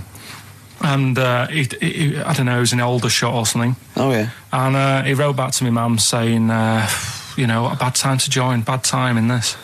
So she wrote. What about join? That's so sweet, Carl, isn't it? That's like, dear Dad. Yeah, well done. Don't know if you've noticed. Yeah. I was on the dole, that's for sure. Thank you for joining a month before the Belgrano. Anyway, go on. My mum called up, spoke to the sergeant, and said, "Can you leave him out of this one?" Can you leave him out of this one? What, the Falkland War? He's only just joined, and she called him Chuck, which he got done for. Like, she's one of them, I think it's a northern thing, like saying, "How are you, Chuck?" Yeah. And she called the sergeant Chuck, and the sergeant said to my brother, "Your mum, she's called up and asked if you can not go," which, of course, we'll see how it goes. But can you tell What her? do you mean? Why did the sergeant even entertain this? Well, Pilkington, come here. Your mum's been giving me a bit of earache. Now listen, tell her I've told you, but can you call her, because she called me Chuck and everything. Can you call her and say you don't mind? Well, not really. Oh, please, because I've promised her say you want to go. No, please, say you want to go. Why was he entertaining this phone call? because he was new to the army, I suppose. Who? No, I mean the you're right. sergeant. I don't know, maybe they do that. So what happened? He didn't go in the end? So he didn't go, no. You can't do it. But that's ludicrous. I love it, that. Okay, we went over the top. Pilton, I've got a note. Yeah. Is this really your mum? Yeah. Okay, no, this seems to be in order. Because I noticed it says, I do not want to go into the army, I don't want to go and fight, and it's crossed out and it's good, my mum says don't go. Now, you didn't write this yourself? No, my mum wrote this. Okay, You definitely wrote this yourself. Your excuse. You're going to have to fill envelopes. No, I'm sure if he was needed, he would have had to go, but I think they made a bit of a special effort. They sort of said, oh. Well, it wasn't conscription anyway. Oh, no, I was But were the other soldiers going around just going, Pilkington. No, he ended up being a mechanic in there, and he got kicked out for going for a packet of fags in a tank. what? No, wait a minute. Do you mean he nipped down the shops in a tank? Yeah. I don't believe that, Carl. You've made Honest that to up. God. That, and he went off with the sergeant's wife. So that didn't help, and he ended up getting kicked out. Sorry, your brother's a genius. I love this. First of all, he gets a call from his mum, going, let him up, and he goes, oh, God. Then he goes, where's Pilkington? His mum's on the phone. Where is he? He's near your house, Sergeant. Near my house? Well, why is... No reason. Well, when he comes back, when he's finished, tell him his mum called. And can he get me a packet of fags? Tell him to walk this time. This is ludicrous. So the sergeant found out that he was sleeping with his wife? Yeah, I don't know. I mean, Did your mum phone up and say, let him off? No, Let him off this court-martial him. time. Can he... Yeah. That's fantastic. But he misses it. I mean, I haven't seen him for about 11 years, but ever since he came out, he's just kept getting into trouble and that. And the army, people slag it off, but I think if you're a certain type of person, it's good for It you. didn't straight him out, did it? No. He was going down the shops in a tank, he was shagging someone behind their back. It's really weird. It's like back then, he was like a proper adult, and he had a house, and he collected crystal with his wife and that. And now, he hasn't got any of that. Has he got the wife? No. Has he got the crystal? Don't think he has. And he hasn't got a I house. seriously haven't seen him for about 11 or 12 years. Oh, so I haven't even spoken to him. Carl's stories always start off nice and funny, and then they just leave me empty and slightly depressed. I don't know whether to hug him or shoot him, put him out of his misery. Can we take Carl to the... phone in if you think I should take Carl to the vets and have him put down, because it's just too stressful. Look at Carl. I love that look at Carl. Carl is looking back and forth. You know when you sort of you go to a cat and it looks back and forth between two people. That's very much like Carl's looking at us now. Or when, like, a child sees a midget or something in the street. They're just transfixed, aren't they? And the parents go, don't stare. When we were pushing Ash, yesterday, our producer's in a wheelchair, and we were pushing him through He's the not a VC. midget, we should make that No, he's clear. not a little midget. He's not tall. But we were pushing him through the VC, and this little kid just came up and just stood in front of him and looked at him. Yeah. I just laughed. It was funny. Do you do that? I imagine you get caught staring at things. Do you go up to people with problems and go, Mummy, is that a monster? Well, I was telling you one about when I used to go with my dad in the taxi. Oh, yeah. What Tell us happened? this story. Well, Your father was a taxi driver? my dad he had loads of jobs, which he did back then. And they don't do that anymore, do they? People they don't Have a do variety of loads jobs? of stuff. Sure. But at one point, he had a black cab, and I used to go with him. Used to get a beer crate and put it in the front of the black cab, and sort of sit just next to the Comfortable. meter. And anyway, we got this call, and like the guy on the end of the radio said, "Oh, you've got your son with you, haven't you?" So he said, "Yeah." So it's just like, we've got to pick up at number 11 Village Lane or whatever. And I said, all right. And it was this woman. It was like a woman version of the Elephant Man. Wow. The Elephant Woman. Yeah, it looked like... it was really strange because I was in the front of the cab, and when you're a kid, if something looks odd, you're a bit scared of it, aren't you? Yeah. And my dad was like, look, be all right.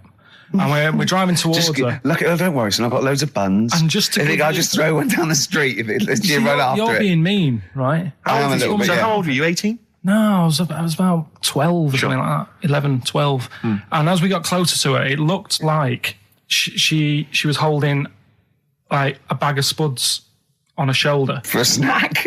Right. and her head was all a bit mangled and messy and that. And my dad said, whatever you do, don't stare at her face. Yeah.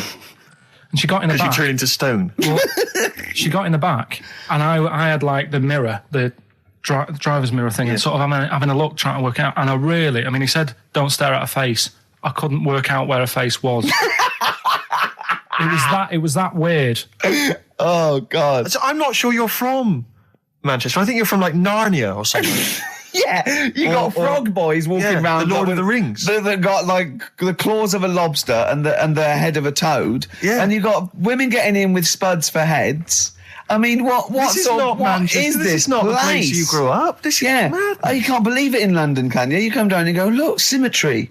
It must be amazing. It must be a thing to do with upbringing now, mustn't it? And because, again, do you know, I've said to you before, years ago, when I was a kid and didn't have any worries, good-looking lad, you go through it a bit, have a few more worries, and you look knackered.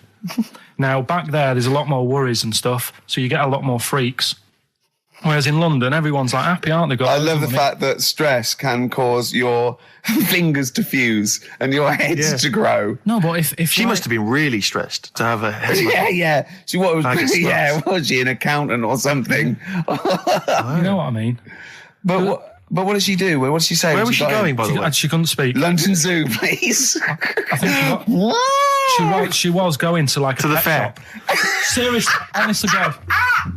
On my mum's life, she was. Because at the end of the day, that's a good thing with animals. They don't judge you, do they? She's not She an was an animal. animal. She's a human being. Not actually an elephant. No, but you know the elephant man was not actually an elephant. You understand that? He's got no elephant genes in him at all. No. That was just a cruel name people gave him. Yeah. No, it's the name of the disease, isn't it? Elephantitis. Look, so listen. So this woman, why was she going to a pet shop? She was going to a pet shop. To find her husband. Like, play a song. Is this true? No, it is true, yeah. Oh, God. I'm not taking the mickey because it must be really bad for Of you. course it is. Carl, I we need to haven't- ask. I'm going on to you today about cutting myself shaving. Yeah. I was going on about that. To think that she's probably not alive now, but to think, But you're saying that you're going to say this is a worse problem than a little cut shaving, aren't you? yeah. Yeah. Do you know what I mean? I The think things you're that right. Carl, you worry about. there's a couple of key questions I need to ask. One, if she couldn't talk, Yeah. how did she tell your father where to drive it? Did she have it Probably written got on a some note? help Did she for that. point with her nose? Yeah. Right, this has got silly. Pick your song. But and also, finally, where did you say she lived again? It was like in a village, a little small village. Right. Just hidden out of the way. All I'm saying is we could maybe get like some sort of coach, book some coaches, get a coach party up there to have a look at her. Take some photos. And now You can make some lemonade. the offspring of a woman and some spuds. Guess how many balloons it would take, helium balloons, to lift a human up? Go on. 6,000. Should we do it? If you want. Brilliant. Next week, that's got to be a challenge. Can we, is there a sort of balloon company or some sort of, party company that are willing to sponsor us to lift Karl Into the air Right. with helium balloons. 10 feet off the ground, where we're tether him down, right?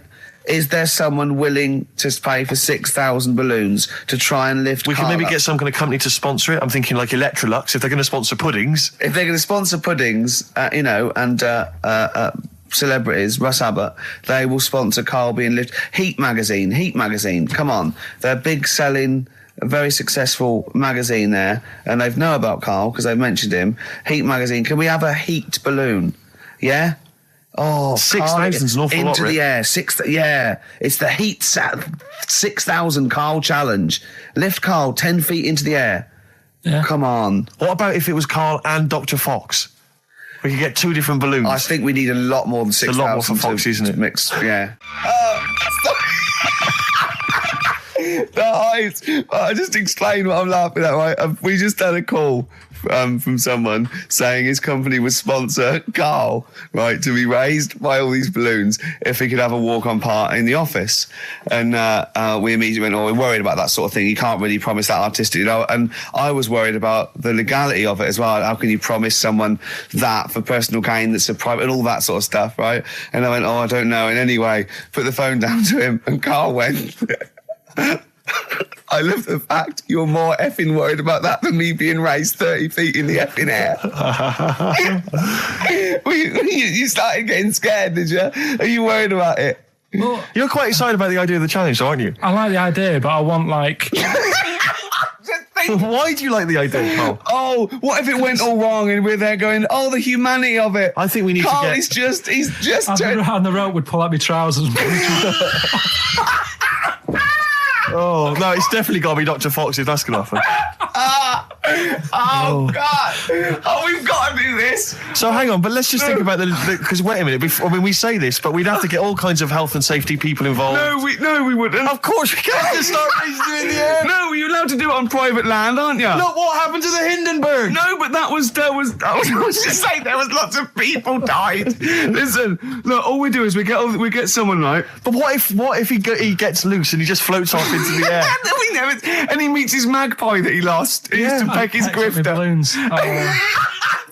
His balloons. So I'm so excited about this. Listen, we've got to do this. No, but Please. shut up a minute. Let's just stop and think about it. It's Right. 60,000 balloons. Look, no, Was it's it not. It's 6,000. 6,000. But 6,000 balloons, that's a lot of balloons. No, it's not. No, it's don't not. be silly. For 6,000 sponsorship, people pay for... no, listen, it's worth it. There must be a company out there that'll pay for this, just so we can film Hang it. on, is there not an easier way of just getting one big balloon? Then the challenge is there's no challenge. No, then. it's Yeah, got it's to be. not as It's got funny. to have people coming up and hooking balloons. It'd be like Buckaroo, and the person who puts the balloon that actually raises him 10 feet wins a prize or something.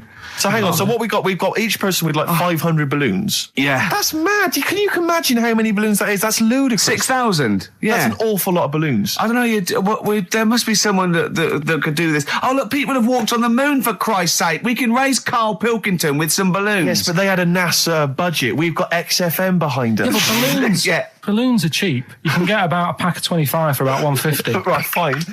No. True. Yeah, the helium, though, Karl. You can't just, attach yourself to a pack of balloons. No, but What, you think we blow them all up? with helium, Right. Oh. off you go. But then we can do something with the balloons, can't we? Release them afterwards. Oh, we'll release them back into the wild. Brilliant. As a sign of peace. Fly, my pretties, fly. Listen, Be free. I am so excited. I've not been so excited about until I thought that Robin Ince was going to stay in my cupboard for £1,000. Look, we've got to do this. 6,000 balloons. I don't think it's going to happen. That's an awful lot of balloons, and I just don't think. I don't see how we can tether them all to Karl. He's a small man. No, but because you have them at different lengths, don't you? yeah, exactly. Karl knows. Can you think about the logistics of this? Oh, someone must know. There must be a company. There's a bloke willing to do it. I know he doesn't know the technology of it. He's willing to sort of stand back. And What if so- a company just Come on, has we- access to helium like that? No, we can do this. Come on, And London. someone's done Londoners. it. It was on the internet already, so someone obviously has done it. Yeah. So they didn't say, we can't get hold of the balloons. No, they probably worked it out. didn't they? Carl, you're more excited about this than anything else, about your education, about your exam results. You're so excited. And we'll have a little rope. We're like flying a little kite, a little Carl. We're like, let's go, Carl, what will you wear? Like a one-piece jumpsuit? Yeah, it'd be lovely. With sponsorship all over it? Oh, it'd be great. You look like Jackie Stewart, and just as you go up your little face, oh my God, I'm not going to sleep until this is done. This is the most exciting thing ever. Only 10 feet. 10 feet, yeah. And we need some kind of rope to sort of tether you to the ground. Yeah. We don't want you sort of flying off. This is going to be great. And he'd have a little crash helmet and everything, and little Dee Dee boppers on the crash helmet, like he's a little flying ant. Definitely. We give him a little, oh my God, can we give you a little outfit, like little wings and everything? Can we paint your face with like children's paint? I'm not doing all that. Why? Oh, because that would be silly. Oh, please, Carl, do this. Do it. We'll do it for charity. We'll do it for charity, yeah? All right. Yeah? Oh, this is We'll do it for children in need. Please, just phone in if you can help us. Lift Carl up 30 feet. Let's say 30 feet. I think it has to be a decent... Yeah, it has to be a decent height. Is there a world record? Because we want to break that if we can. Yeah, we want to break that. What is the world record for raising a man by balloons? Yeah. Okay, so listen, let's just finalise details here. We've got... I'm so excited. Email address, ricky.gervais@xfm.co.uk. Ricky.gervais@xfm.co.uk. What's the number? The number, Carl? 08700 800 1234. Lift Give it again. Lift Carl. 08700 800 1234. Sponsored by Heat Magazine And or something. maybe even if you've just got an idea about how we might be able to organise it, how we might be able to get it done, if you've got contacts, anything, just get in touch, give us some information. Oh, that'd be great. Carl, we're going to try and get Carl in the air. Anyone that can help us, take him up with helium balloons. Our friend Johnny Mango called again.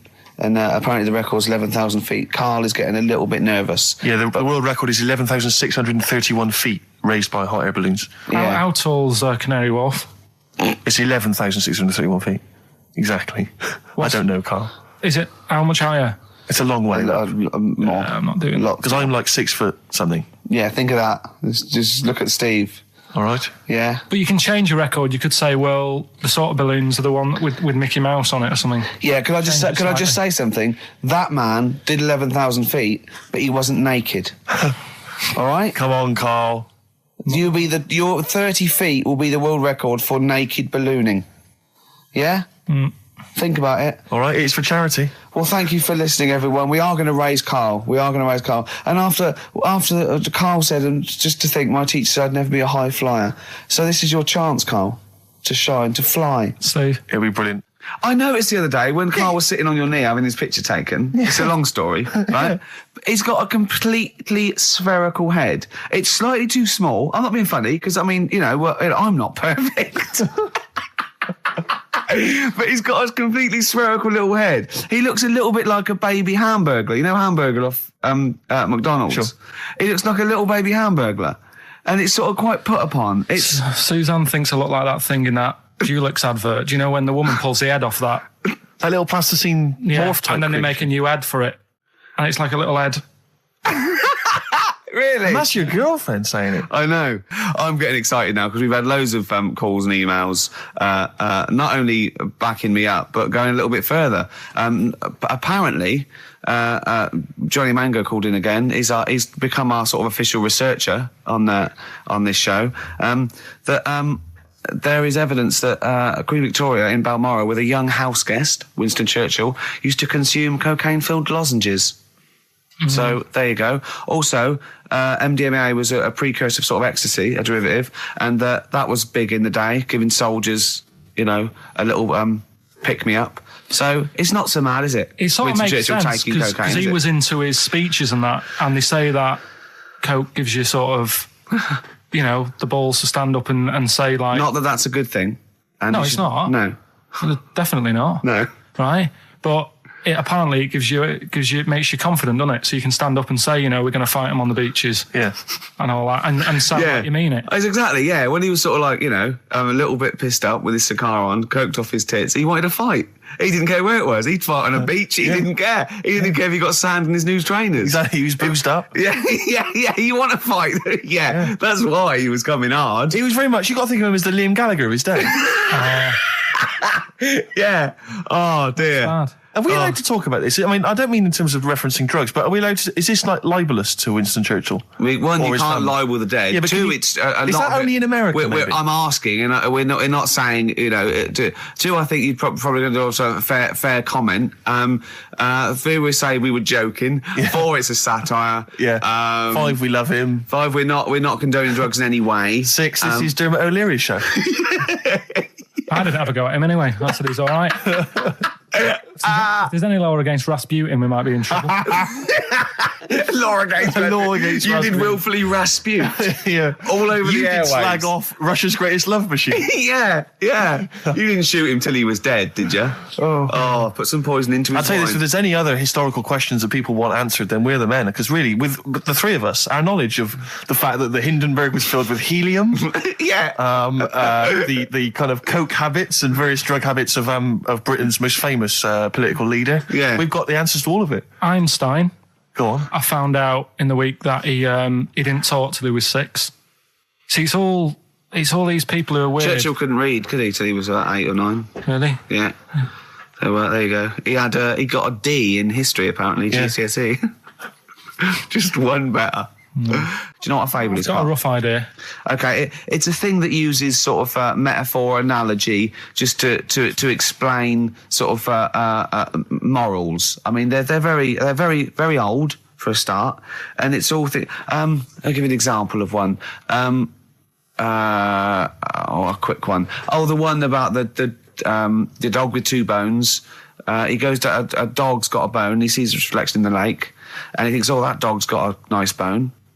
I'll have that." And as he goes to get that one in the reflection, he drops the one he's got, and that's one about, you know. I think be I was, happy with your lot. I was told one when I was younger. Go on. I think it was one. This young lad, he's got a dog, right, and he's about 8 years old, and this dog, he's had it since he was about 4, and it's a bit tired now, and he chucks sticks for it, and it doesn't go for it, and he's saying to his mum, "Oh, I want a new dog because this one's useless. It doesn't do what, you know, it doesn't have any fun with me." So they say, "Oh no, but you know, Rover's a good little dog. You should look after it." And he's like, "Oh, I don't like it. I want a new one." So they buy him a new puppy. And it's running around, yapping about, and he's loving it, and he's playing around with it in the grass. And then one day he goes to the park, and he's messing about and rolling about with it, and he falls into the lake, right? And the little puppy's like yapping at him, and he's going, help me, little dog's yapping. And then the old dog comes and gets his collar, and it pulls him out of the lake, and he goes, "Oh God, you know, why did I forget about you? You're the better dog." And he loved that one again rather than the puppy. I got a feeling that was Lassie. Well, yeah, that was an episode of Lassie. What's the moral? What's the moral there, Carl? What's that telling? What's that explaining through analogy? Sort of, don't forget the old. Look after old people. I remember there was one I heard once about a young boy who got trapped in a lake inside a cage. But he loved his foolishly, trainers he so loved his much. trainers so much he wasn't going to get them wet. But even though he had to get out there, and even though he thought that was the important thing because it's material value, he actually drowned, and the trainers were no good to him then. Now listen, I'll give this one. This is an easy one. Now just think, right? Think just what it means. They're not that hidden. They're not that cryptic. Just think what this means, okay? Okay. When the Hares addressed a public meeting and claimed that all should have fair shares, the Lions answered, "A good speech, hairy feet, but it lacks claws and teeth such as we have." How would you use that? No, what do you think that means? This is translated from the, I don't know, Greek or something. I don't know. It was Aesop. Where's he from? Greek. Yeah. So shall I do it in my own language? Okay. So what would happen if there's hares and they have a meeting in the jungle with like loads of lions and go, "Hey, hold on, wait a minute. I think we should all be equal and share everything, all right?" And the lions go, "Well, yeah, it's easy for you to say. We've got claws and teeth." Yeah. What does that mean? It's saying like, of course the hares want that because it's better for them. The lions get nothing out of it because they're already king of the jungle. That's right. So it's negotiating from weakness. Anyone can negotiate from strength, but negotiating from weakness is it's be lovely. It's a lovely utopian look at the animal But kingdom. the way you said it is better than the way they worded it. Well, that's because Ricky's very much the modern Neeson. I mean, many people have thought that. You know, that's why he's getting a lot of awards with the TV show. For him, that's a fake. So look, I'll take that home and read ones you like and tell me about the ones you like, ones that click. I don't care if you only come in with like one or two. Go, I'll tell you what, Rick, there's one thing that I've learned from that. You know, because sometimes you can know all these phrases and until something happens, you don't think, you know, everyone's heard, you know, I don't know, to err is human, to forgive divine. And then some, you know, might happen. Do you go, oh, that's what that means. That's amazing. So, you know. Do you know any, Steve, I found? Wait, what's that? A fable. Well, I would imagine that the most famous one I've always remembered is the, you know, the lion with the thing in its hoof. Do you remember that? Paw. The lion, yeah, with the spike in its paw, and a smaller animal gets out for it, but it still attacks it anyway. Well, that's life, isn't it? Well, I read one the other day, actually, which was very interesting. It was one that the famous film director Orson Welles said. Oh, yeah. Which he said, apparently there was a bear going across a lake, wading through the lake, and a scorpion said, well, let me go on your back, will you? Come on, just let me go on your back, we'll go across, it'll be brilliant. He goes, well, no, you'll just sting me. You go, don't be stupid, if I sting you, you'll die, and we'll both drown. And he goes, oh, fair enough. Who was doing the stinging? The scorpion. Right, okay. And the bear's wading through the water. Yeah. So the scorpion jumps on the back, and they wade through the water, and halfway across, the scorpion stings the bear. And the bear goes, well, we're both going to die now. He goes, yeah, it's my nature. I thought he was going to say, I can swim. Oh, you're the best. What's the one about... Does that mean anything to you? It's my nature, i.e., you know, that's in my nature. That's the way it is. That's what I do. Yeah, I'm a scorpion. Yeah, one of my favourite ones. These don't mean anything to you, do they? I mean, one thing is you're not impressed by them. They're all right. What about Why this? not What about just this say one? Don't trust bears or Here's one of my favourites. What? He said, well, why not just say, don't trust bears? The bear's the one that was too trustworthy. Don't trust scorpions. Yeah. Right. Here's one of my favourite ones of all time. Okay. A lion is dying. It's an old lion. He's in the front of his cave, and all the animals come around, like the foxes and the hyenas and the rabbits, and they're all taking the piss out of him, and they're laughing at him, and they're laughing and going, "You can't fight us now." Kind of. And just before he dies, he goes, "Fine, but I was a lion once." What does that mean? Don't know. Well, he's saying it's better to have lived and had what I had, because I was great, if only for a short time, and you lot are still alive, but you're nothing. You're rabbits and hares. I was a lion once, so you know. Are they always using animals for these stories? Well, yeah, I could change it to refrigerators and household appliances if it would make it help, but animals, you know. I remember the one about being ill a lot, and you say something about Go on. you know, if you keep doing that, if you keep having time off, well, I won't believe you. That's the boy who cried wolf. Is Yeah. that right? Yeah. Do you know that one? Have you heard the famous one? This is probably the most powerful one. When you're pulling a face, and they say, well, if you Wind keep doing that, the wind changes. I've You heard gotta stay that. like that. Because you know that's scientifically proven. That is. That can happen. That can happen. Should we have hip hop hooray? Yeah. Are you queued up for that? No, but go on. You. Carl, sort it out, mate. I was gonna. No, come on. This is what I asked you to play, mate. If you've not, you know, you're getting too big for your boots now with your showbiz lifestyle. You're not paying Yeah. attention, are you? You're not playing the record if we want you to play it. Heat magazine's favourite. Yeah. Okay, so Oh, you dropped that. the You've CD now. embarrassed That's yourself. clumsy. Oh. You know, you're, you know, with the big. I name can't DJs believe you're not. to him. Oh, fables are great. He's not impressed, is he, Rick? I am. I mean, you know, once I take this book home tonight and that, have a read, I might change my mind on them next week. You're coming all stressed. and I'm not impressed with the ones you've been talking about, I must admit. Okay. Yeah, Rick, I don't know, I just wanted to bring your attention to this. Someone passed this on to me. It's from the Guardian's media website. There has a sort of website that's dedicated to kind of media Is information. this about our complaint? Well, the headline is "Comedian Rapped Over Radio Innuendo." Right. Jessica Hodgson has written the article. Are you familiar with this? Have you seen Well, this? be careful now, because we actually got a complaint. A lot of people don't know this. We got a complaint upheld, and Well, all of this we're very sorry. We didn't mean to offend, and it was a while ago. So we are going to be very careful. Carl's getting very nervous. We're just going to read out. We're not going to editorialise, Carl. We're just going to read out what the Guardian printed about us. All right?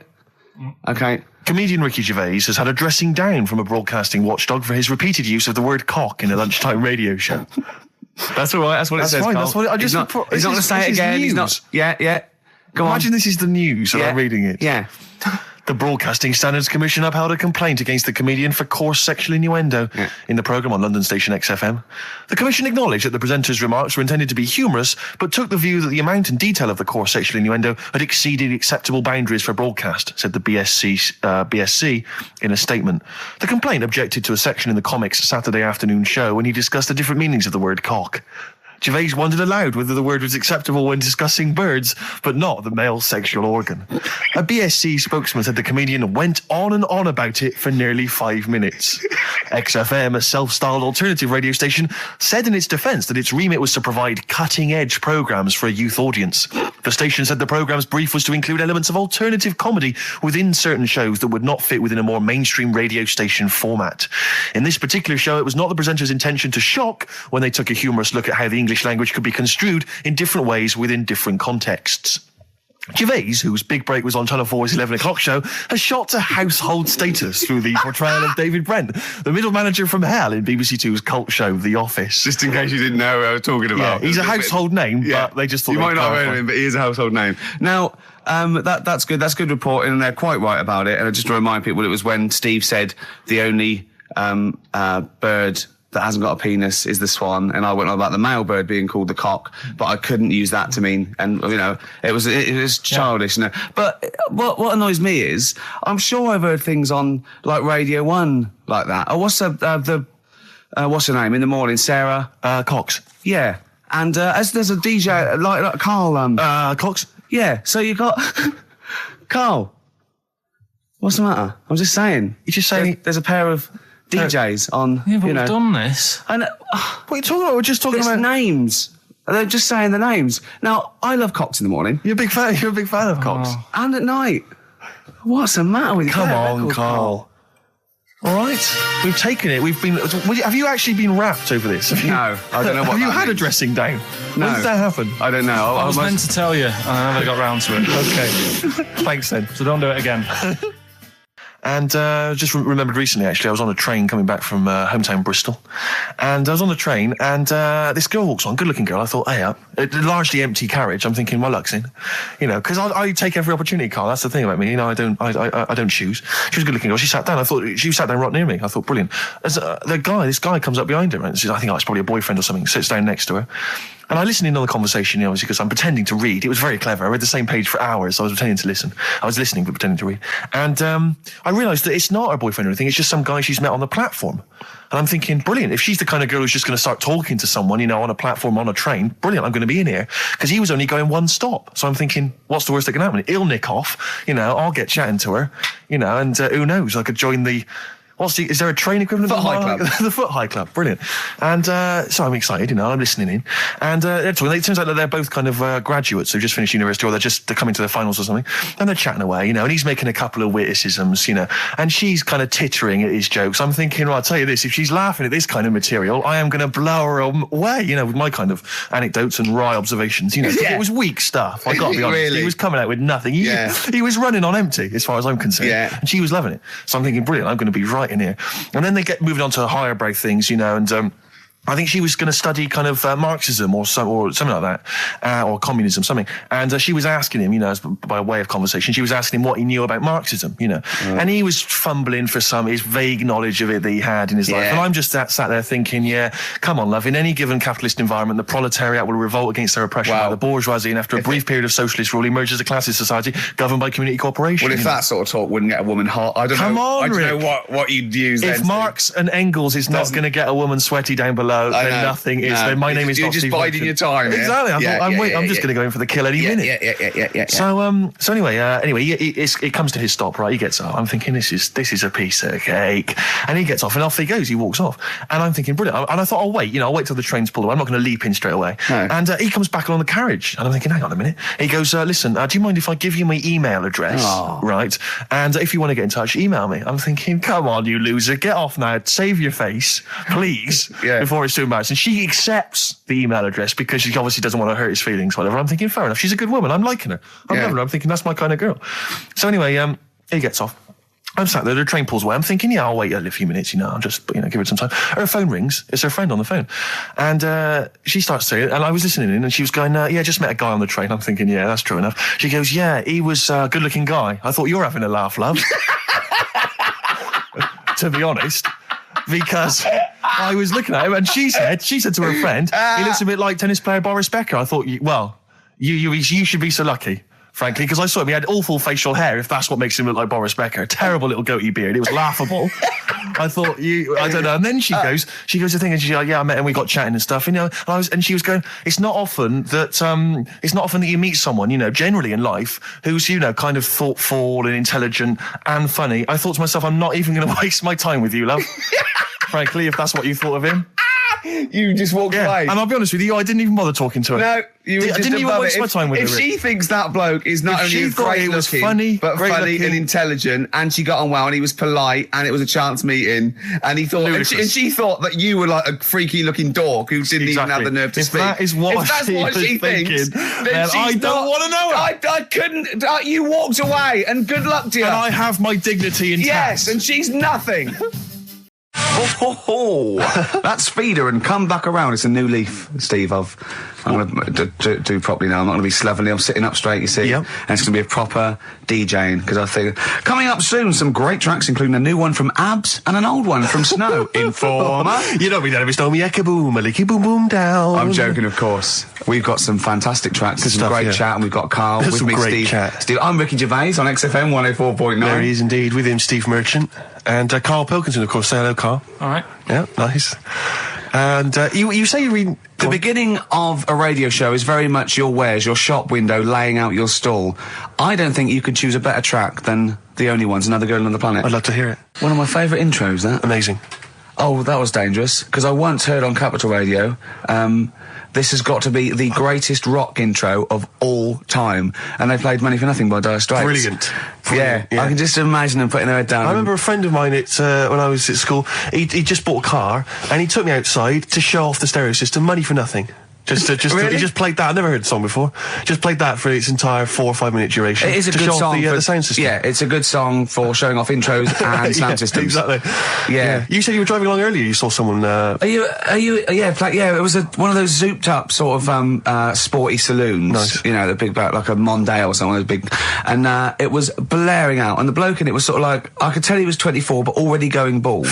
Yeah. From like obviously his estate agency job. But he's made a bit of money, and the stereo system was ridiculous. I mean, so loud, and it was going through Covent Garden.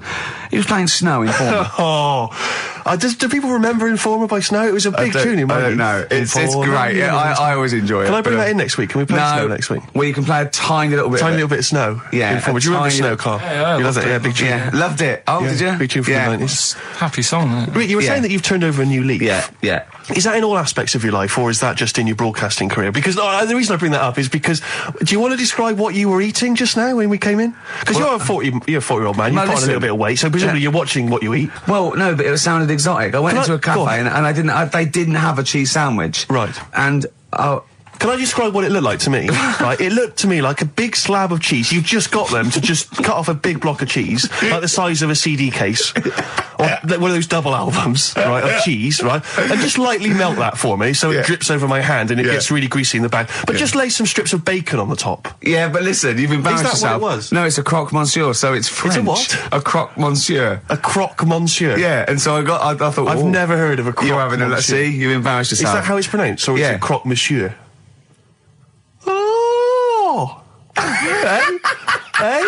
You didn't expect me to be bringing out the French. Tu aimes la musique pop? Oui, je t'aime la musique pop. Le plume de ma tante. Où est le syndicat d'initiative? That means my aunt's pen. So what was it then? It was a croque. Yeah, and it was just too greasy. It was just too, and it was all wobbly. I like toast, like it to be crisp. Sure. That's the thing with what? This is rubbish. Play Coldplay. Back to form there, Oasis, and Little by Little. This is XFM 104.9. I'm Ricky Gervais. Who are you? My name's Steve Merchant. Good to see you. Thanks. With us, the producer in the studio is Karl Pilkington, and he'll be doing the buttons. Yeah. You made a good effort there, but once again... got bored. Word to your enemy, Rick, and they defeated you once again. Just run out of steam with the sentences. Every week I think, well, I'm really going to make an effort now.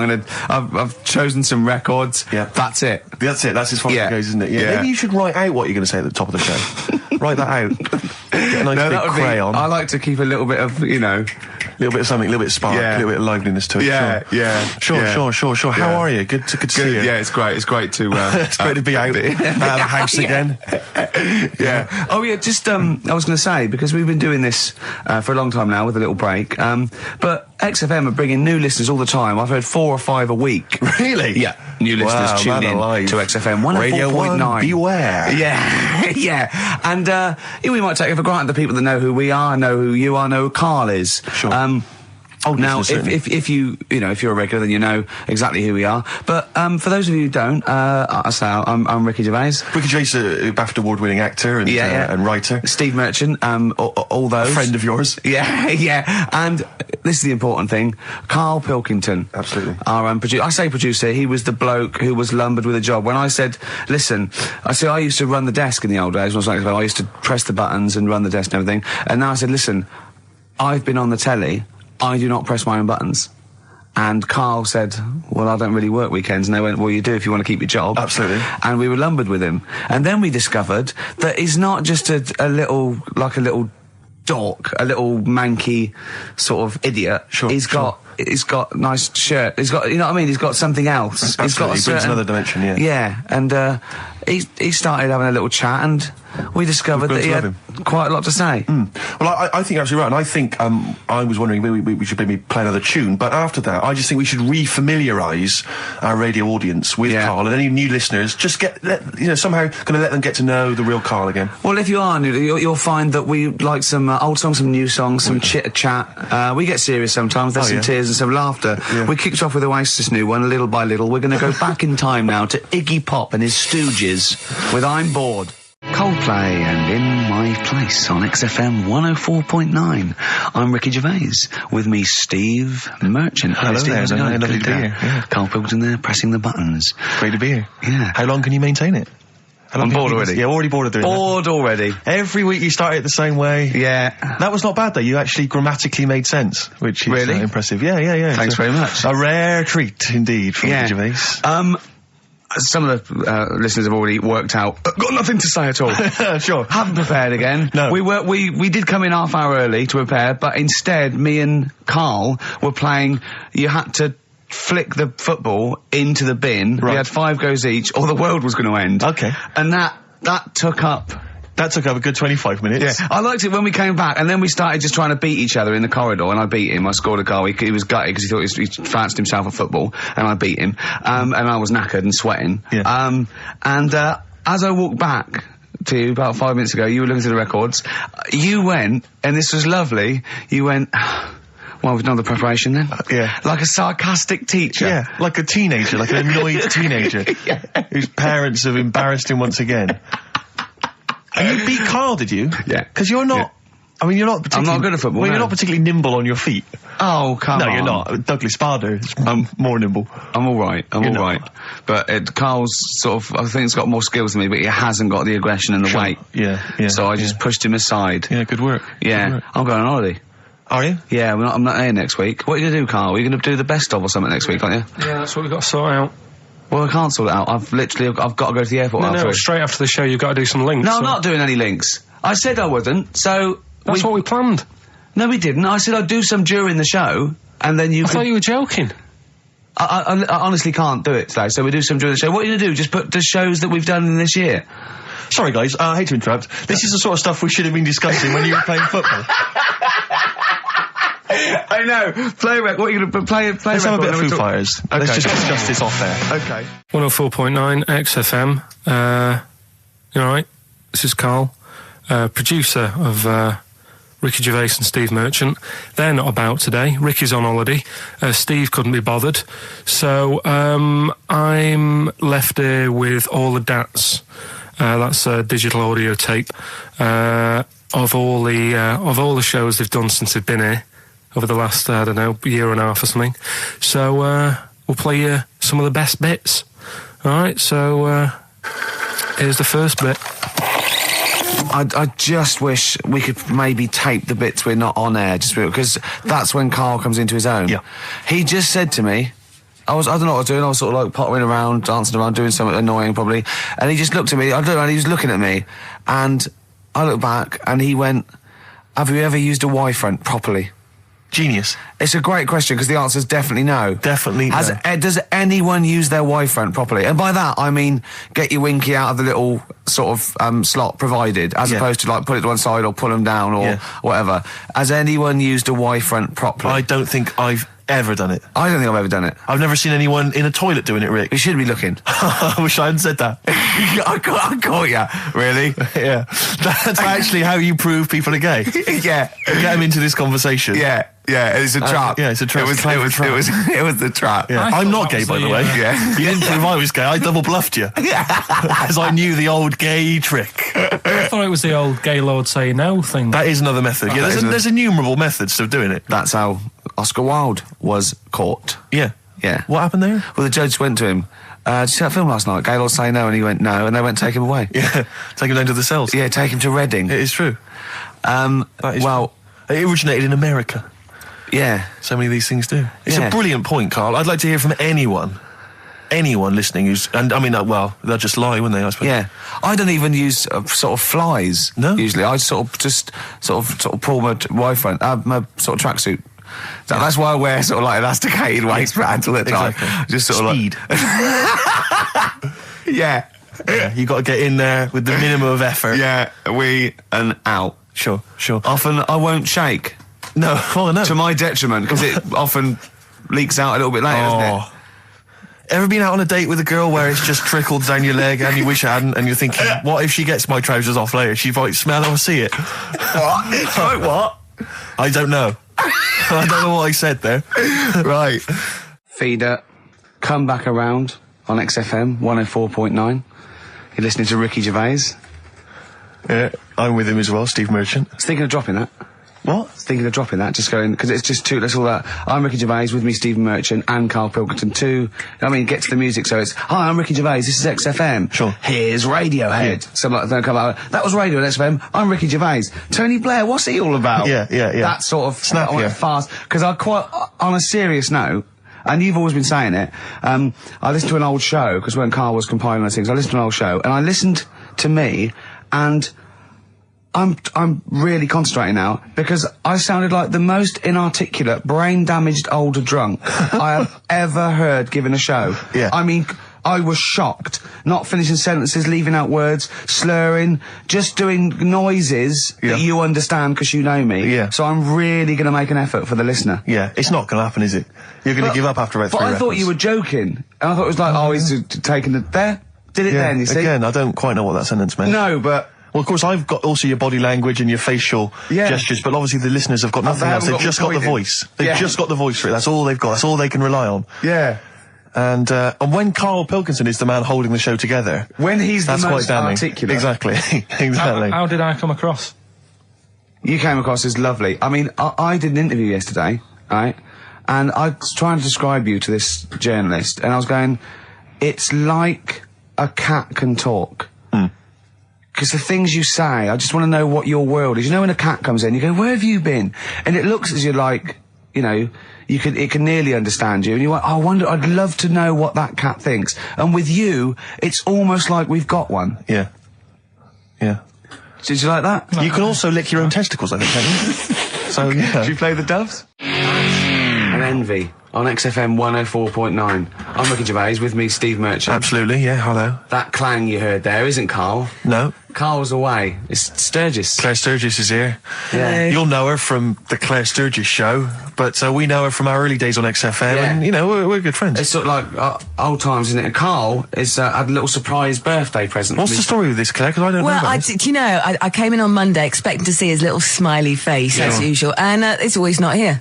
Yeah. What do you mean? So, apparently his girlfriend had surprised him and dragged him off to the Caribbean for a week. Wow. No, Canaries, isn't it? Oh, I mean, I don't know. He likes the Caribbean. He likes the crabs. Yes. Yeah. I thought he was bored of the Caribbean. I thought he didn't enjoy it last time. No, he loved it, didn't he? No, I don't think he did enjoy No, the it's crabs. Tunisia he didn't like. Right. He's been travelling, hasn't he? I know, yeah. He gets he about. didn't like Tunisia because there's flies the size of matchboxes. Of course. And and midgets in the kitchen. No, there's nothing wrong with that. Yeah. Midges or midgets? Midgets, he said. Right. In It the was kitchen. midgets. He wasn't saying anything bad. He said that there were lots of midgets in there. Lots of midgets in the And kitchen. I thought he'd gone away to some sort of like theme holiday. Yeah. But no, this is I think Gran Canaria or the Canaries or whatever it's And called. how old is Carl? 30. Is he 30? Is this 30 the big last three? week, I think. Yeah. Oh, so it was actually a birthday present. Oh, Yeah, it's big deal. Yeah. Okay, I just so, thought, but that's all right. So have you got a competition that you can regale us with, Claire? Because obviously Carl provides a lot on this show. Hold on. We could do White Van Claire. White Van Claire? Yeah. Are you familiar with this? We ask No. you questions, topical questions, just Okay. getting your opinion really on the week's news. Okay, yeah. It's on the If you spot. look forward to that. But you know I'm a little bit, A little bit simple? That's well, fine. just a little bit, What? I always sit on the fence. Oh, right. Well, don't You sit on the remember fence. You from see, last the worst time? thing there was she was saying I'm a little bit like, liberal or undecided, and you went simple. Yeah. You Well, assumed. I didn't know. I thought I'm a little bit, coked up? I don't know. Who knows? It's Sturgis. Anything could be possible. But the other thing is with Carl, we didn't know how good value Carl was until we asked him sort of intelligent this is questions. true enough, yeah. Because he looks quite intelligent. Well, this doesn't is he? it. I mean, So the thing with you, Claire, is I don't think discover- we've probed you enough. We don't know what, your haven't views are on a lot probed of me things. enough, But we actually, don't know what Steve, your no. views are, This is what I'm saying. We don't know where you stand. I mean, don't sit on the fence. This is the new Claire Sturgis. Yeah. All right, we're Yeah, going to delve deep, dynamic. find a personality in there, Claire. Let's go back All to right. the old days. How about a bit of the Smiths? That was beautiful, Rick. Go on. Oh, you've been practicing. Richard Ashcroft. Check the meaning on XFM 104.9. We're back, Steve. It's Saturday. That's true enough. Steve Merchant, that is. Hello there. I'm Ricky Gervais, obviously. Hello there. Carl's still away. Claire Sturgis is back. That's Hello. absolutely true. Yeah. Hello there, Claire. Nice to see you. I think a lot of people were hoping that Carl will be back this week, but we're pleased to have you. No, they were actually. I did get some emails during the week. Saying what? Just saying it's really nice to hear you again on the Saturday afternoon. It's nice, and but you're not really very funny. And when's Carl coming back? So it's sort of being Sure nice it wasn't to to me. us? No, it was definitely Because they think that as well. directed to me. But no one can compete with Carl. They can't. Well, we used to sort of like come in and but then when we discovered Carl early on, we just thought this is comedy gold. Just let him speak his mind. But then we started thinking, we can't follow him now. Yeah. So I remember Steve going, look, we've got to come up with some stuff. We need to chat. If anything we've got to say to each other, we've got to say that in the first 20 minutes, and then you just unleash Carl. Yeah, And he's because like it's just you can't follow him, and he's off on one. And they have stories of upbringings with bizarre creatures that lived in Manchester that were half human, half bat and frog and things. I'd love to take him back to Manchester in some kind of TV documentary. When Carl went home. And just wander back, maybe try and find the amphibian twins or whatever those people were. They with weren't. Yeah, so there was two boys, both had big heads and webbed feet. They weren't related. They didn't hang around with each other. That was all the information we had. I went, why not? He went, that would have been too obvious. Yeah. Like they look at each other across a room and go, you think I'm coming to see you just because we're a similar species? Yeah. You're mistaken, mate. You make your own friends. One starts to walk over, the other one shakes his head and just mouths too obvious. Yeah, Don't do it. Too obvious. out of one of his mouths. Yeah, that's what they're expecting. Yeah, Don't do it. don't do it, Webby. Yeah, but anyway, he'll be back shortly, I'm sure. He phoned me. His dad's ill. His dad's in hospital, so Carl went back to sort of look after his mum. And he was so sweet. He said, I'm back here just driving my mum around. He said, so unbegrudgingly, he just went, it's like old times. And I said, sorry to hear that. And he went, that's all right, yeah.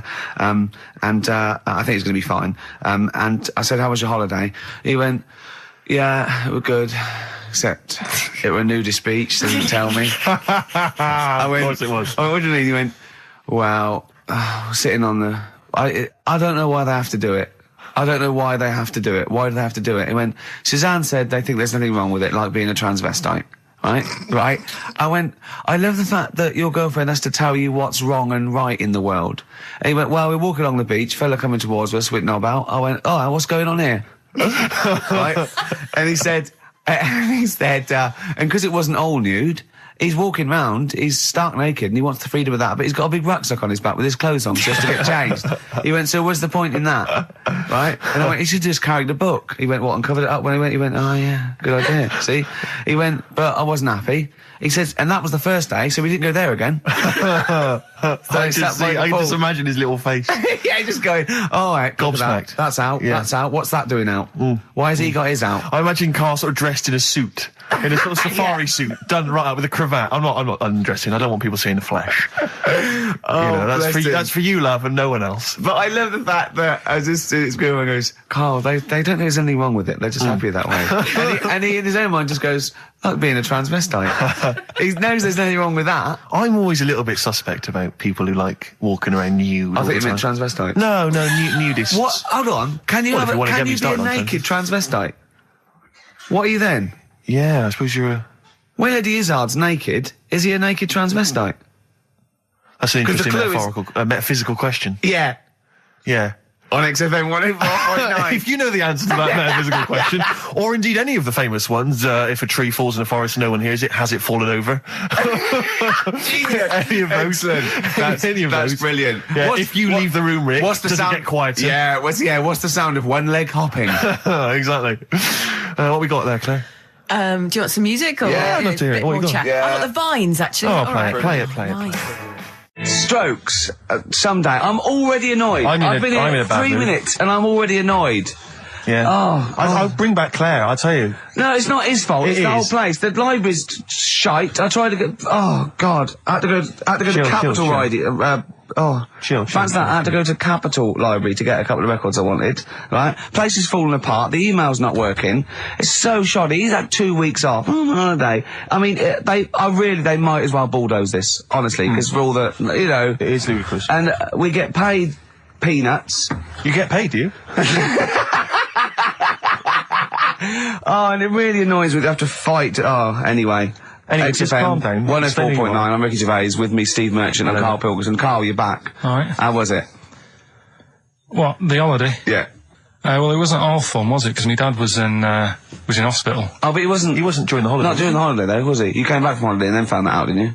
Yeah, but it happened when I was on holiday. Did you know that, though, when you're on holiday? No, because I didn't take my phone with me. Well, that's the our weird question. thing is, Yeah. I got a feeling when I was sat there, because it normally happens. It wasn't the nudie speech, was it? When I first went away You saw to, that old fella with his packet out. when I went to Ibiza, right, I had a feeling, and I called home, my dad had punctured a lung. When And you this say you had time- a feeling, what do you mean a feeling? Just like, I should call home, there's something not right.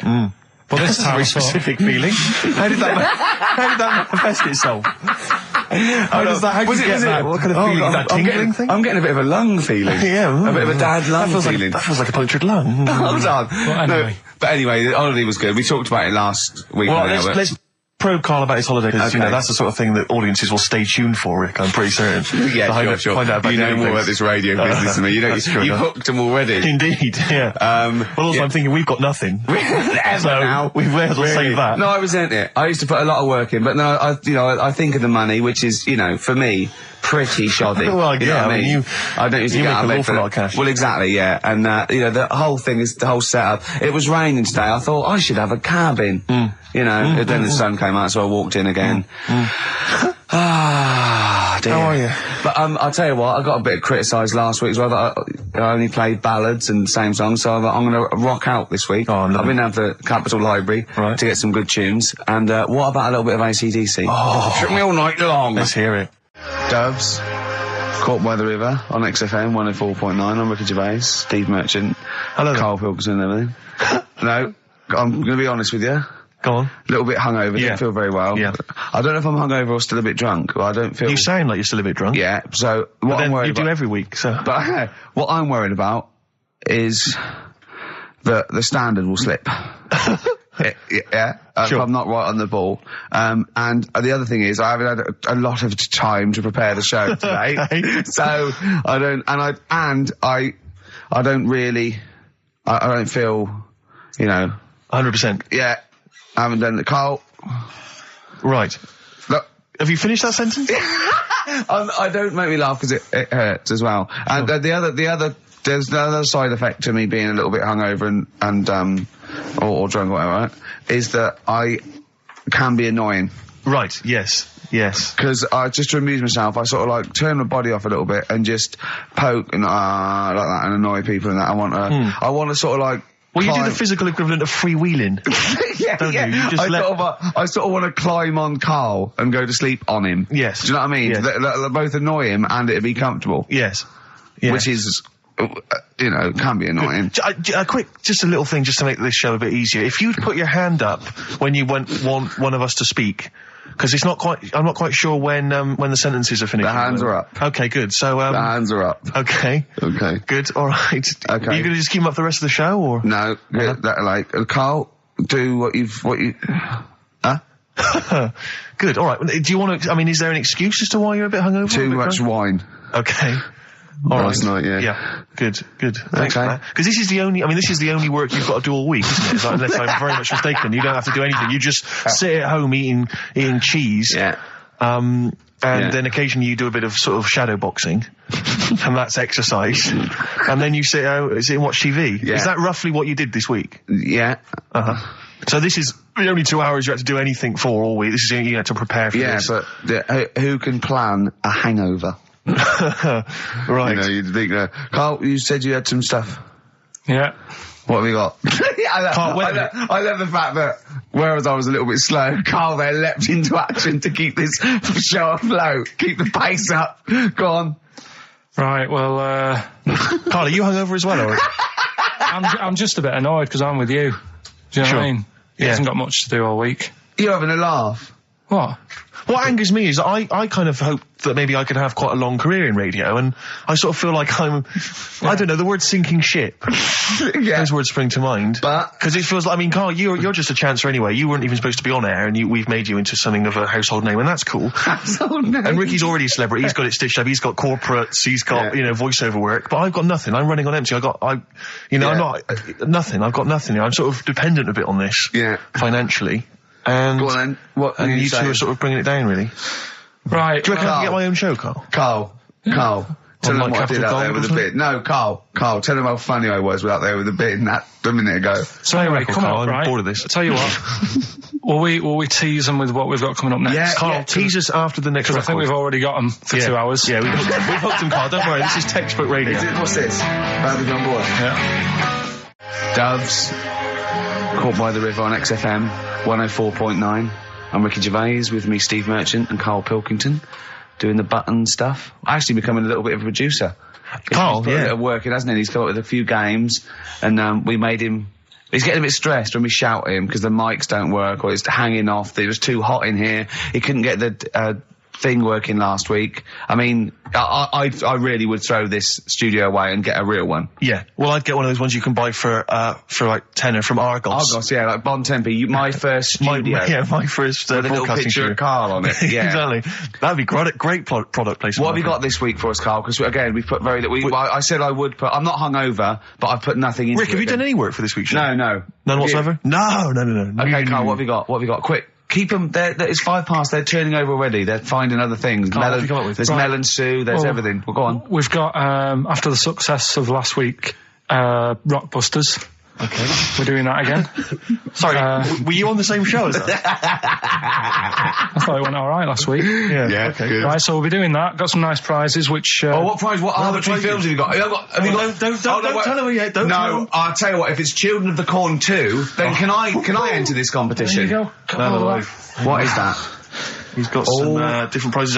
Maybe I should just tease the audience with those a bit later, Rick, because there's some exciting stuff there. It's going to be amazing. Yeah. Right, so I don't want to give too much away, Rick, but one of them is a copy of The Office on DVD. Is anything like maybe Burt Reynolds' straight-to-video film? Are there any of those in Sadly, there? nothing quite as classy. Fist. Yeah. Right. So we've got that lot to give away. Yeah. We've got Go on. educating Ricky. Well, teacher stuff. Because you taught me that people used to eat tomatoes off lead plates in the land of Narnia last week, which was good.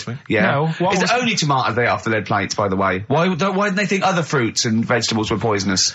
No, it wasn't. It was because tomatoes had acid in them. That was the problem. You see, you don't listen, right? Well, lots of fruits have acid in them. Yeah, but they didn't eat them back then. they didn't have bloody kiwi fruit and stuff. Don't say back then. bloody. You're a producer. You'll start saying shit and cock and stuff. You start saying bloody. Tits. Play the. Hang on, right, and Go on, keep him hooked, right? Yeah. We've still got a song with a story in it. Yeah. You don't want to play Babushka, do you? He doesn't like the idea of Babushka. I told him that was a story. Yeah. And he doesn't like it. Devil went down to Georgia. Someone sent in. He's looking for a soul to steal. Yeah. Doesn't like it. Why don't you like that? Do you know the song? Not particularly. Right, it's a song about a lad who goes into a pub on a normal night. And it's in sort of the deep south of America, New Orleans, something like that. It's, you know, it's not the old Kent Road. Right, okay. Go on. goes into a pub, there's a devil in there, who's getting a bit cocky, he's had a bit to drink, and he's saying, do you want to sort of gamble your soul away with me, and we'll see who's best at playing the violin. Yeah. And I think the lad wins in the end, but it's not real enough. Whereas the one... Oh! What? Not like the Shadow that got fed up and started pushing kids off bikes? Rick, I think you're referring Boston. to stuff that no one made sense of last week. Yeah, exactly. I don't think we should refer to last week. Let's play Mock Turtles, Can You Dig It? And then we'll come back and we'll talk about that. and I've come to the conclusion, Rick, we should never refer to stuff Carl said in the past, because it would just take too long to explain. Okay, alright, that's fair enough. Foo Fighters. All My Life on XFM 104.9. I'm Ricky Gervais, with me Steve Merchant, and of course Karl Pilkington. Ooh, have we got a show for you today? What have we got planned? Loads of stuff, and 2 hours of it. Right. And all the records. Specifically, what sort of stuff have you planned for us? Because I know you've been What have working you done? hard. What have you done? 'Cause well, you know, I've been busy this week. I've been house hunting, I've various things, but I know you've had the whole week off. Right. So what have you been up to? Like, Come on, Karl. Karl, tell them what we've got. Tell them what we've planned, all the stuff you've done. what have you got? But Rick, specifically, what have you come up with? I've Quick, because people are getting bored. Tell us what you've... I've come up with the music. Right. Obviously, we've already planned that. We planned that last week, so that's all done. But what have you yourself contributed to today's show? I got a text message today from Ross Noble. You know Ross Noble, the comedian. It was on. Have I got news for you? Right. He says, ask Karl if he woke up with ladies' boobs, would he just put a dress on and live as a lady, or would he just be a man but with these boobs? Carl, it's a good question. I know that happened to Ross, so he's throwing that one out at you. It did in a way, because he ate pizzas for a year, didn't he? Yes, he did, yeah. And he got a lovely pair of breasts. Yeah. Go on. Probably just find a loose-fitting jumper, go to the doctor's. What would you say to the doctor? How would you explain this phenomenon to the doctor? So you'd be happy with this because you believe in shite, like No. happening. Go on. But What? it can happen, because I told you a couple of weeks ago how What? that can happen. What? How you can wake up with breasts if you're a fella. I told you. Go on. Haven't you remembered? No, it's funny that, isn't it? Go on. Have you, Steve? No, I don't remember this. Did you tell us on air? Yeah. It can happen if you go to Argentina and have a steak. You can wake up with breasts. Because I'm sure I'd have remembered Karl, that. pull the other one. Look, he likes that. Is that what you've come up with this week? That joke? Yeah. Brilliant. Play a record. It's going to be a dynamite show. songs you want. Listen, look, I'm going to play some classic tunes today. I'm going to educate the youngsters, Steve. Right, now, you've all heard of Lou Reed, you've all heard of Velvet Underground, but, you know, have you heard of Venus in Furs, Karl? Shiny, shiny, shiny boots of leather. Oh, and the very hot chilies there. Oh, yeah, indeed. The Zephyr song, Red Hot Chili Peppers on XFM 104.9. I'm Ricky Gervais, with me Stephen Merchant. And Hello of course, over there, little Karl Pilkington. Indeed. See the Right Up in Heat this week? No, is it good stuff? Basically Karl's show. Yes. Which is fair enough. No, I mean, he's the only one doing any work. I know. He's the only one contributing. We thought no one had noticed, but Heat were on it straight away. Yeah. They picked out. I read it to him over the phone. It said 2 hours of black music and everything like. Karl Pilkington, he does Educating Ricky, where a strand where he educates Ricky, and Rockbusters, which is loosely based on Blockbusters. It says you know basically you'll be tuning in for that. And I read that to Karl and he went, oh. And I was going to drop it. You weren't, were you, Karl? So he believed the hype.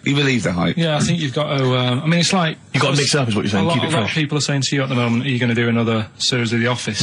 It's kind of like that. I've got to decide whether we try to move on with it or do something different. Is he dead in the water? Yeah. So what's your decision? I mean, maybe, are you... We'll probably keep it for this week. Sure. And see how it goes. Okay. You've got anything else on the back burner? Any other ideas? Nothing. You're I'm still sort of. Do you know I came up with a load of game items? Well, I remember there was one that was based on fast food. There was, the rice is right. The rice is right. Now, just run the rules past me again. We had to identify whether it was a Chinese Pilau meal. rice or steam rice. Well, Either basically, it was a Chinese restaurant or an Indian restaurant. But is it true that you played this at home with your girlfriend and it was clear you could always tell which was which? Because one had an Indian sounding name and the other was Chinese sounding. No, I managed to, it did work once. I managed to pick some sort of duck dish that Yes. sounded a bit Indian. Right. But then Other it than sort that. of... Wasn't Fell apart. Bombay duck, was it? Which is actually a piece of fish. You don't know. You don't know. He wouldn't let me put, you know that whipped cream in the, fridge? I saw that, I thought that's fun. Yeah, he wouldn't let me put it on him, a shaming foam. Oh. Yeah, but every week we have this. Do you know the other week, Steve? I didn't tell you this, right? He comes in, straight away, you know, I'm trying to talk about sorting the show out, what we're going to do, how we're going to keep it good for 2 hours and that. Grabs a pen, he says, let me draw 666 on your head. Because you can see the scalp. I said, don't do that. He goes, all right, then how about we meet halfway, put 333. Every week it's the same thing. But I quite like the cream. Did you get any cream on him at all? No. Is it the spray cream in a chicken? Yeah, he said no. Carl, can I just make some, just spray on some glasses? Just some round glasses on your face. Father Christmas! Hello? It's nearly Christmas, hello! Come on, it is Ricky Gervais' show. Yeah, should we play a record and then come back to this mayhem? This crazy mayhem. Yeah. Foo Fighters. All My Life on XFM 104.9. I'm Ricky Gervais, with me Steve Merchant and Karl Pilkington. Indeed. Genius Karl Pilkington, as Yes. Heat magazine said. Really? Is that what Yeah. he's referred to now? Yeah, Huh? yeah. Genius.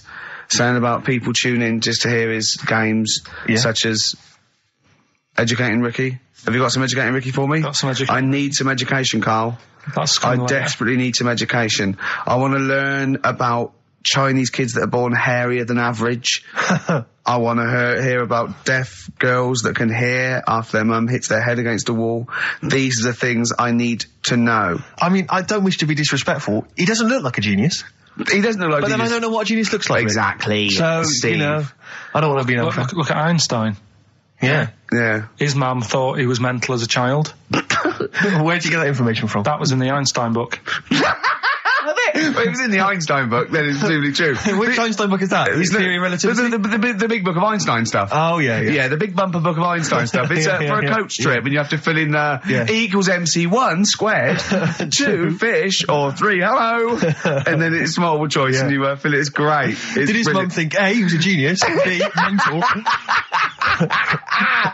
Most people go for A, but it is in fact B. She thought he was mental at the age of 28. Oh, Karl, you never let me down. You never let me down. So have you got Educating Ricky for me? We've got Educating Ricky coming up. We've got Rockbusters. We've got Rockbusters. Great As seen and talked about in Heat. In Heat magazine. It's got really tough this week now. We're not messing about anymore. Right. Got some good prizes. Absolutely, yeah, we'll talk about those later. Because, I mean, was it last week that you had the classic? Was it, I can't remember, I'm paraphrasing, Carl, apologies. Something like, I'm here in Texas, I've fallen in a puddle, and my knee has got wet. Yeah. Wet Knee Houston. Whitney Houston. And Yeah. also, it was last week when there was a little bit of confusion over the one for Holly Valance. Right? Of course. I don't think it was confusion, I think it was your error. Yeah. No, it wasn't. And it because- was Holy Valance, and you meant Pelmet. Then One. Becky, who called up that time and said, "Oh, if you're getting mistaken with Pelmet, right?" She sent me an email in a week saying, "I've done a bit of research. Yeah. It was my fault. I've made an error. Yeah. It is a Valance." Okay. And I know about Valances, as I told you last week. At the very end, my auntie loves them. Yeah. Right? She makes them. She started off just like putting them on top of the sort of window around the curtain. And then she thought, oh, I can do more with this. Yes. And she had a little coffee table that had magazines underneath. And she said, I'm sick of seeing them magazines when I'm sat down. She sounds like a Pilkington. So I'm sick of seeing them magazines when I sit down. so she put a Valance around the table. Yeah. Just got balances around everything now. Yeah. Then, next step, she tapes everything. She never actually watches telly. She tapes it all because she gets sick of listening to the adverts and that. Yeah. So she tapes everything. So she's got loads of videotapes and that. And the video used to get on her nerves. When she was watching a film, she'd see the clock changing. Oh. And it distracted her from the film. So she put a Valance around that. Yeah. That's genius. Yeah. So, That is really... Or is it mental? Only I don't Mrs. know. Einstein can tell I us. don't know. She's even made her little Jack Russell look like a hovercraft. Yeah. If you It's stand still, great. that's So it. everything's got a balance. If you go round and you stand still for too long, the chances are you get a Valance around your head. Yeah. This is this is Auntie Who, Auntie Nora. and this is the one that farted for 5 minutes. She did. Lest our listeners forget. Lest we farted forget. for 5 minutes. Called his mum, saying I'm farting. 2 minutes into the fart. She's at about 2.5 minutes in. Yeah. She said, I'm about 2.5 minutes into Well, the my pod. mum said, how long's it been going on for? She said, well, it was about 2.5 minutes before I called you. Yeah. And then it went on for a further 2.5 minutes or something. And then it stopped. And, She couldn't time it because there was a balance over the clock. Yeah, she Because it used to couldn't annoy time her when it, she was yeah. on the phone and you put her off seeing the So time. she was guessing it was 5 minutes. This was one consistent fart. yeah. I mean, it wasn't making a noise. It was just... Oh, it wasn't making a noise. Just gas. Right, endless gas.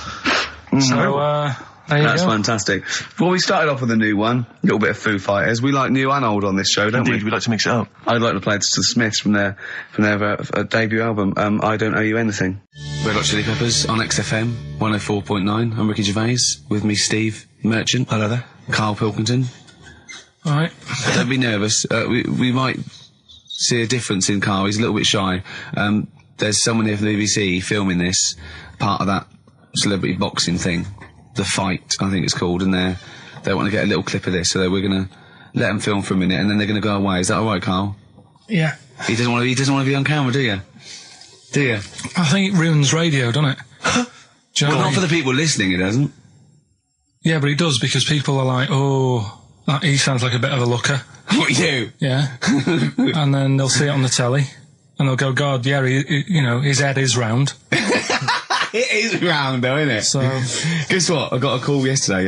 You'll love this, Steve. From MTV, and they were wondering if they could screen test Karl.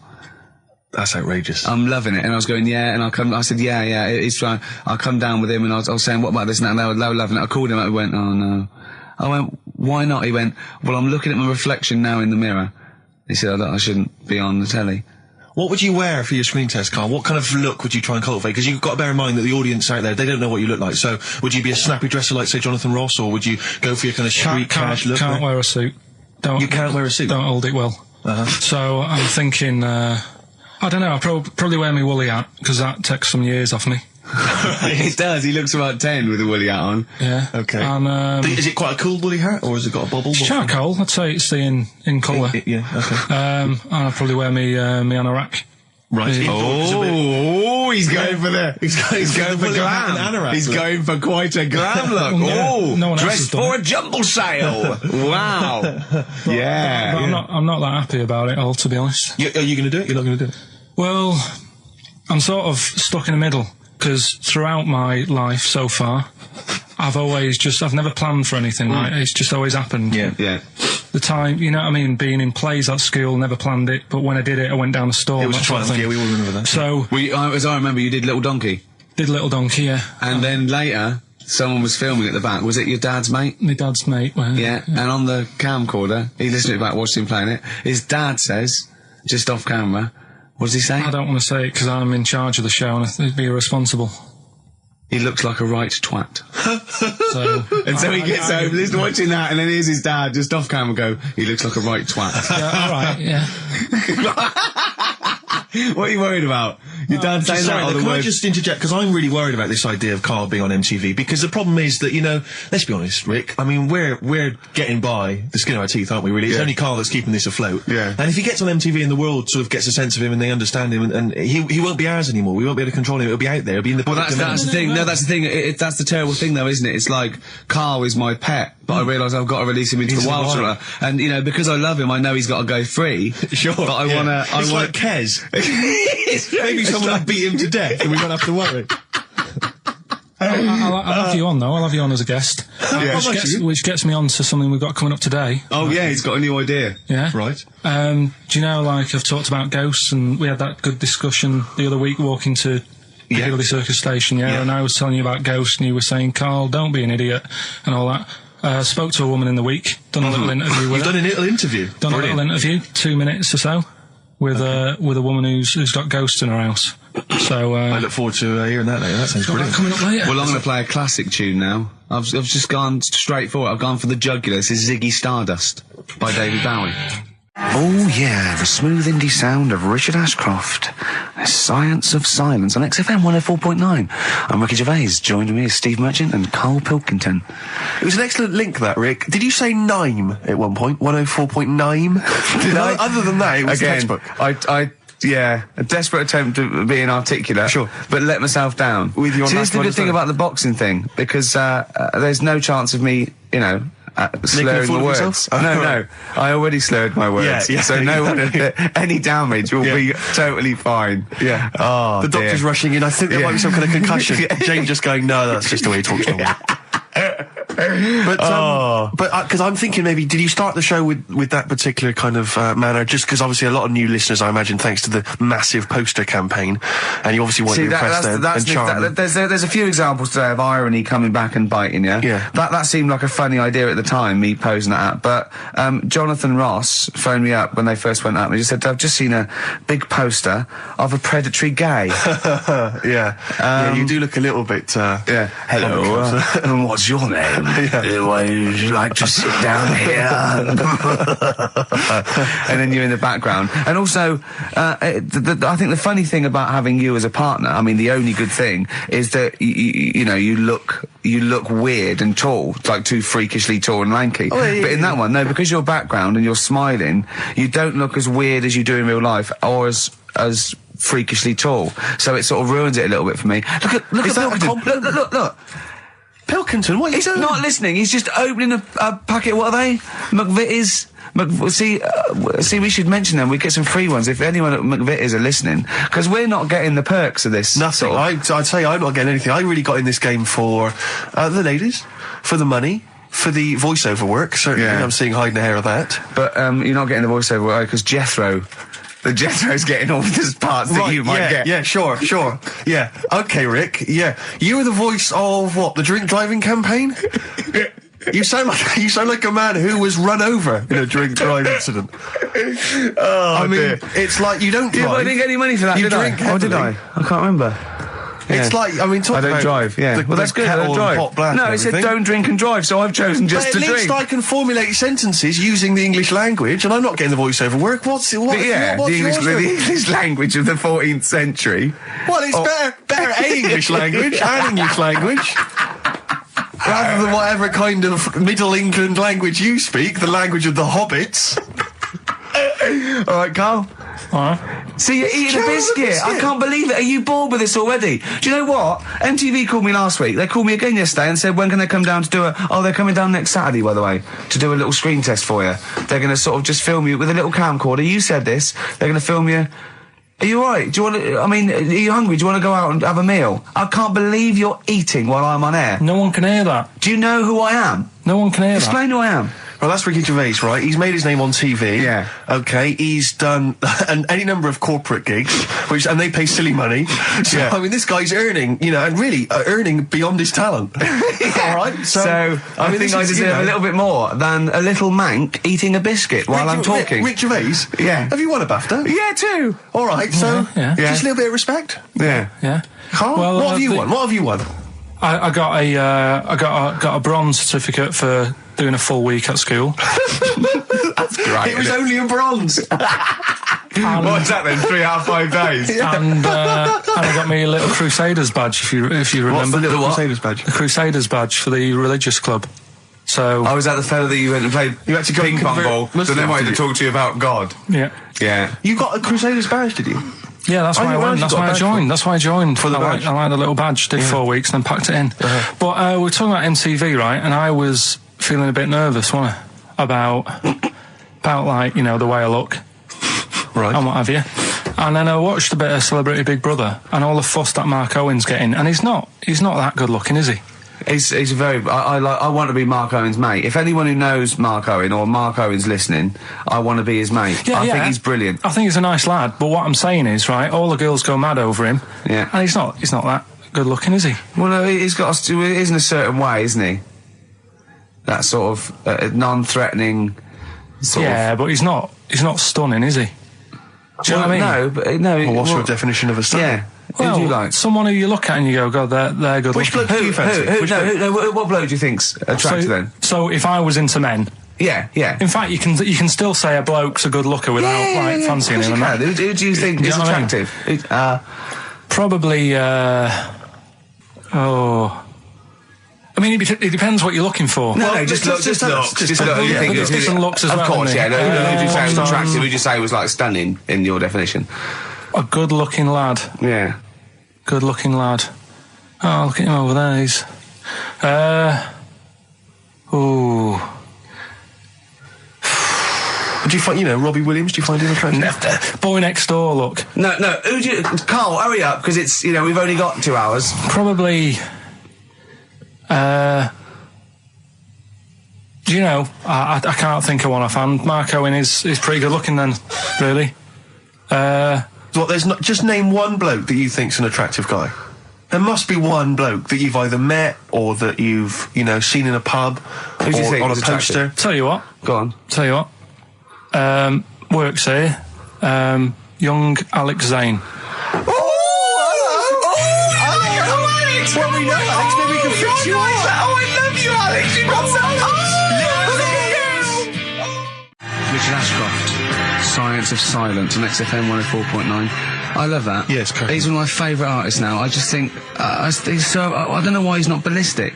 He's got everything. He's like one of our best rock stars. I'm Ricky Gervais. Hello there. You're Steve Merchant. I am indeed. Karl Pilkington over there. Big day today. Really? Yeah, for Karl.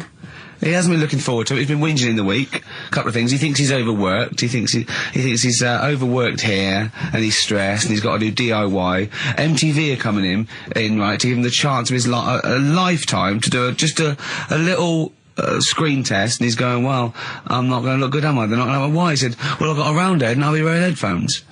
And he's not made an effort. He thinks, they'll put him off. He said, they won't even press record. He's got a spot on his head.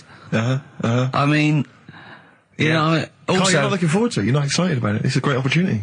Why is it a great opportunity? to get on MTV. No, but It's money for old folk. Yeah, but look what's happened to people like Jeremy Speak, whatever his name is. And all Jeremy that. Speak, yeah. Yeah, and... yeah, slightly different. Why is it? Well... See? You're making it in the industry, and you've got something to give. He happened to be around when they were filming an airport. Do you see the difference? All right, the other one then, who's on a boat. Same thing. Although at least she had a skill. She had a skill. You know, she can sing. You know. Well, it's just. I think it can all go wrong. Do you know what I mean? Well, of course it can. So can sitting in your little room moaning about nothing happening in the world. You know, he wanted to stop educating Ricky because nothing happened. He said, look what happened last week. I scoured the net. He said, all I found was a dog in a car wash and a parrot and a vicar. Right? I'll tell you what, there ain't much more going on this week. We're talking...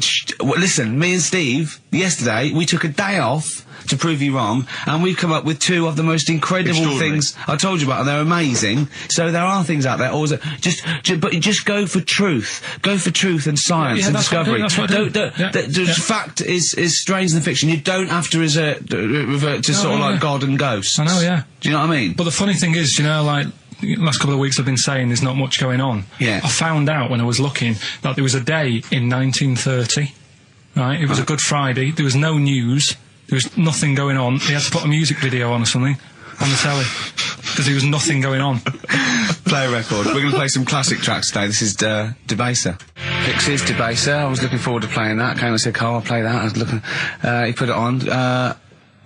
Lauren just called through and said we played that in the last half hour. Embarrassing. Yeah. So really what is the point of having a producer if he doesn't check things out? So, I mean, it's a good track. I mean, I'm sorry if you heard that twice in the last hour. Go on, listen to everything all the time. I've been running around. I get in early on a Saturday. You got in about the same time as me. I went out and bought you some biscuits, so you're happy. I put the coffee on. Yeah. I've sorted what prizes we're going to give away. I've been running to the library getting you certain tracks. Yeah. I can't listen all the time. I'm doing my best. Well, I'm not sure it's good enough. I mean, I'm worried when MTV come in, if they've heard this kind of shoddy production, they're going to start to wonder what... Is it play the same songs every 5 minutes anyway, sorry, are you sort of overworked because you were on Zoe Ball's show talking? Oh, hello, what's going on here? Well, I thought he was exclusively on our show. No, I was in the car. I seem to remember, Rick, he was a nobody Yeah. that got a chance to come on air and talk about that. And guess what he was getting auditions with MTV? Guess what he was talking about on Zoe's show? Oh, hello. All the jellyfish stuff and all that. About Can't getting believe it. Recycling material that you've done on this show. I phoned in, right, and I went, stop doing material Zoe's boy. He just hung up on me. Well, I had a job to do. Who do you think you are? Your ego has just gone through Hang on a minute. What? I had a job to do in the week. They asked me to drive the desk for Zoe, right? They didn't say talk. Zoe, if she talks to you, you can't just ignore her. Yes, you can. Well, you Who can't. is she? Who does she think she is? You made a promise to us, a pact, that you were our kind of monkey. Yeah. What can I do? If someone takes time off, I've got to do it. It's my job. Yeah, but you don't It's have not to your talk, job. you don't have to use... You're the head of production. We've given you this special gig. This is like taking you out weekends. Yeah, And exactly. you know, if we find out you're getting too much excitement in the week, we'll have to just calm it down. Well, Get another little... well, that's it now. Anyway, it was only last week. I feel like kind of solid. I feel betrayed. It's like you were having an affair behind our back. Yeah. And you rumbled He it. was doing all the stuff. He was doing all this like, oh yeah, jellyfish and this, jellyfish Yeah, because that. she was asking, and I thought it was a good way of promoting this show. Actually, Oh, did you mention the show? yeah, I did at some point. Did you? What did you say? I just said more about that on Saturday afternoons. So you talk twice. I only heard you talk once. So you're talking all the time. Well, about 5 times in the week, in the full week, 5 times, Deary Right. me. and one it was just stuff. You that could they never be did. a monk, could you? Chatting away all the time. Right, what have we got? I blame Ball as well, to be honest. I feel Ball's slightly responsible for it. Yeah. She can't find her own, Gibbon to get on the show. She can't find her own kind of, loser, then don't start stealing ours. Outrageous. Well, coming up, right? Yeah, we've got maybe all- we'll get Fatboy Slim in. Indeed. Next Yeah. Saturday, if you're listening, Slim, Yeah. come in on the show. What's his name? Ernie or something? What's his name? Norman. Norman. Oh, yeah. Right. Ernie! Yeah. I don't know. Oh, that's great, Ernie Ball. Yeah. No, he wouldn't change Ernie his name. Ernie Cook, that's it, yeah. That's great. Anyway, Go coming on. up today, we have got Educating Ricky. Right, Yeah. okay. Is this the last one? You've promised it might be. I believe there's a book out that might help me with this feature, so we'll see how it goes. I was thinking of new features in the week. I've got, wanted to come up with, I wanted to do Celebrity Fact Club. Celebrity Fact Club. All right. That's, I've just got to get some celebrities in first before we can kick that off, so maybe in the new year. Ball and Maybe Cook. Zoe Ball, yeah. Ball and Cook. Yeah, Start yeah, off. Maybe, right? And I've also got, Cook and Ball stories. Yeah. That's nice. good one. Cheers. Thanks, Carl. Maybe you could sell that to Zoe's show. And I'm also thinking Through the Ricky Hole. Through the Ricky hole, okay. What's that? That's, I'm quite... No, you just got the title again, haven't you? Yeah. Okay, play record. So, Rockbuster's coming up as well. Yeah. Right? Yeah. Eminem, Lose Yourself on XFM 104.9 on Ricky Gervais with me, Steve Merchant. Hello there. But not Karl Pilkington. No, Carl, no. He's no. gone back to Manchester, innit? It's better than London. Yeah. You don't know it. Manchester's better than London. Instead, Claire Sturgis. Claire Sturgis round of applause for Claire, thanks. Yeah, thanks. The Yeah. bosses. Yeah, I it's will- fun. They're in sort of the camouflage gear, and is that quite trendy? Is that what the kids Do are you know, wearing? it's funny. Someone actually mentioned Or that are this you on morning. manoeuvres? Yeah. I am exactly. actually, taking time out this morning from what I normally do. Sure. I missed the second half, talking like that, of Celebrity Boot Camp. I don't know what that Coolio. is it? The fella from Milli Vanilli. What, the one that's not dead? Eh? No, the one that killed himself, Steve. Okay. No, I just want to clarify for people. A lot of people don't realise that one of them is dead. Right. I thought it was important to mention it. Actually, I didn't know. I'll be honest with you, I hadn't thought it through. No. It was a piece of interesting Milli Vanilli trivia that I had, and I wanted to slip it in. It wasn't really I'll tell trivia you what, because I it was a could- question. You went, what? The one Rick, who's not what dead. I'm saying, Rick, is I could have found a more tactful way of bringing up the death of one of Milli Vanilli, because I think there's a lot of Yeah. people out there now upset. Maybe Claire Actually, didn't yeah, realise. people who didn't know. That's quite a shock. I didn't see. I mean, I should have sat people down. Who died? Vanilli or Millie? I think it was Millie. No, Oh, it's okay. Vanilli. What? I don't know. No, but I didn't know. I'm that guessing. is- Actually, I'm guessing. What? Wait, no, I'm about not that? confusing Milli Vanilli and Scritti Pilli. Because I mean that is a danger. Oh no, you're thinking of the fellow out of Grumple Palumple. He was amazing. He was amazing. It's a great shame that he topped Grumple himself. Palumple, they're not around us. Anyway, cool, we've got some great tunes lined up. We're going to play today our favourite singles It's of a the year. favourite tune, some of which Tune, didn't yeah. quite make it as singles maybe, but tunes of the year, because obviously Christmas very soon and we'll be away for a short time. I And, think next week we'll be doing our favourite Christmas songs of all time. yeah, I'm worried we're not going to fill 2 hours with that. I mean, how many times can you play Shakin' Stevens before... Fairy Tale of New York. yeah, exactly. I mean, There that's it the is only again. one, isn't it, really? That's the best one. That's the best Christmas That one's song good, ever. but obviously there's Joni Mitchell's The River. That starts with a kind of Christmassy Beautiful, feel. beautiful. I don't think if there's anything else. Not great deal. The so waitresses, this is Christmas wrapping. that one? Is that Favourite of brilliant? mine. Is that good? Yeah, yeah. So this is Christmas. John Lennon. Paul McCartney came out with Simply Having a Wonderful Christmas Time. Christmas time, yeah, exactly. Yeah, Yeah, but yeah. so John's was Happy Christmas War is over. Yeah. Of course it wasn't. But Hey, optimistic. but I mean, at least he wanted no, to be. he was dreaming of it. He was dreaming of it. Yeah, that's, I mean, and bless him. and to show how much I he don't. hated John war. Lennon's dead as well. I don't know if anyone's. Yeah, no, they do. aware. know That's that. just another bit of rock and roll I like trivia. John's protest against war. He stayed in bed for a week. Yeah, I've been doing that. I've been protesting against war for ages. Yeah. I'm eating hamburgers. Yeah, absolutely. Against war. Absolutely. I just go into Burger King on the way here. I went into the counter. But of course, that's not. I mean, not product placement there. And there's a number of other burger joints that people may wish to go to if I they often go to choose. McDonald's. Yeah, I often go to exactly. McDonald's. But I went into Burger King because it's close. And I went in there. It's convenient, but then often McDonald's will be convenient. I mean, Convenient. McDonald's is just convenient. Yeah, Depends where you are. Just as convenient, depending where you are. And I said, could I have a cheeseburger and small fries? Take away, please. And he recognised me. He went, "Oh, I've seen you on telly enough, won't you?" He went, "There's your meal." So I went, "Thanks." He winked and went, "I'll put large fries in." Brilliant. So that's so it's paying off at last. True genius is being rewarded But I'm just by the intrigued to burger know, joints. because I mean, there's been a couple of times where I've been with you, and we've gone in a restaurant and someone's given you a free meal or whatever. I And it's the know. way that it's like you don't ask for it; it's No. just kind of offered. But I don't know what they're expecting in return. Nothing. I mean, do they Nothing. think that you'll go away and you'll always think fondly of Chad, I who think, works in Burger King? I just think they think, oh, I don't know, they make I'm like going to give him a little treat. Yeah, I know. I don't like it, but then I'm always grateful, and I never. Yeah. But the thing is, I'm slightly embarrassed. Did but- anyone around you hear what had happened? No. Because I imagine the resentment, just the whole room No, turning they on didn't. you. I had to go around telling them. Yeah, I went. I said, "Excuse me, did you hear that?" He goes, "No." I go, he just gave me the free thing because I'm on the telly. And I went, Yeah. "I don't recognise." I went, "You don't recognise me?" I'm terrified now that that someone could be listening at Burger King HQ. You know, I'm that assuming little this fella- is an unorthodox procedure. and you that know. little fella's got fired. Well, we know they know it's Leicester Square now because I just mentioned it, so they know which Burger King it is. Oh my God. I don't know. What was his name? Ralph Littleton. He had a name badge. Yeah. Number 342. Well, I just hope Littleton doesn't get in trouble. So, you know. what are we going to That play could be a first? sad Christmas for him. He's probably keeping his whole family afloat. Bit of Springsteen. Well, tunes of the year. I mean, I know people dismiss Springsteen, but as I say, the gig I went to see earlier in the year, I made it. in the Sturgis end. couldn't It was believe we were going quite to play Springsteen. brilliant. She was- I just think, leave aside what you think is cool and trendy and the fact that he's older now or Really? whatever else. Really? Just leave all that behind Yeah. and just listen to the tunes because, he remains a great musician. Lonesome Day? Lonesome Day is the current single and it's the first track on the album. And, Free chips. absolutely.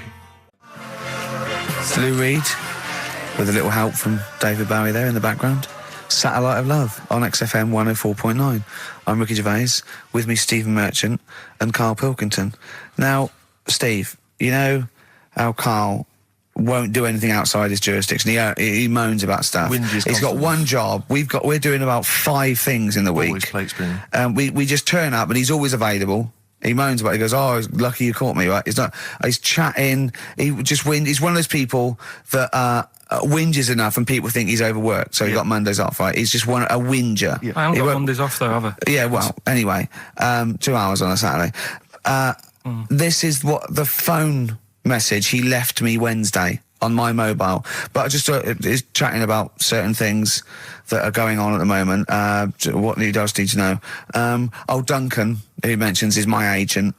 And, you'll understand a few other things. But this is the sort of message I get from Karl, right? Whinger. Old messages. Alright, 12:10, Wednesday. Just getting loads of people calling me all the time about shit. Yesterday, DVD's signing for BBC London. I don't work there, but I've been dragged into that. I've got a woman on leaving a message from Talk PR going on about do you want to go and see Pop Idol again? Right? They're just saying you and some listeners can go. So I'm sure you'll love that. I've got Jim Benner wanting you to introduce the tin buckets at the Astoria. So can you just let Duncan know that I'm doing his job whilst he's sat on his arse with his thumb firmly up his arse? Can you let him know that I'm running around like a here sorting shit out for you? Alright, see you later. Message left at 12. Do you know what I mean? I know, but that's the kind of phone message he's leaving. Do you remember who he was before you? But he's started working even with him? annoyed that he gets a phone call. I remember he got a phone call for you to do a voiceover and didn't pass it on. You missed a voiceover. That was thousands of pounds. No, I did 'Cause pass it on though. I told you. You I said did. a You woman. said someone had phoned. Yeah. That's not good enough. But who's that? Well, she didn't say, and I didn't ask. But Of it's course not my she job to do said. it. She didn't say. Rubbish. So you didn't take the number down? Just when she went, "Oh, can you tell Steve to call me?" And you went, "Yeah." Yeah, well, I just thought you'd know her already. I should have known it was a woman, so I should have known. He's having a go, you see? Unbelievable. I don't know how it's come back on me. You're the one who was picking on it. Yeah, exactly. I'm saying. I'm defending. Why is he having a go at But you? he never picks on Ricky because he knows you are his bread and butter. Seriously, do you know what I mean? The only reason he's got Mondays off is because you're still doing this show. Yeah. That's why he's scared of you. That's why he's like, he has a go at you on the phone, but he always picks on me because he knows, you know, I'm a pushover, I'm a nice guy. He's scared of you. I can't believe, I don't know how it works. Is that true? Steve, I'm always sorting you out. I look after you. Sorted you out with tickets. I'm not sorted saying you don't, but I've got you today. Why are you picking on me? What do you mean you're sorting about tickets and lager? What's this? Right, whenever you want tickets. Yeah, sorry, I don't want to use this as, like, moaning time and that, because I don't like to moan. I'm busy and that, right?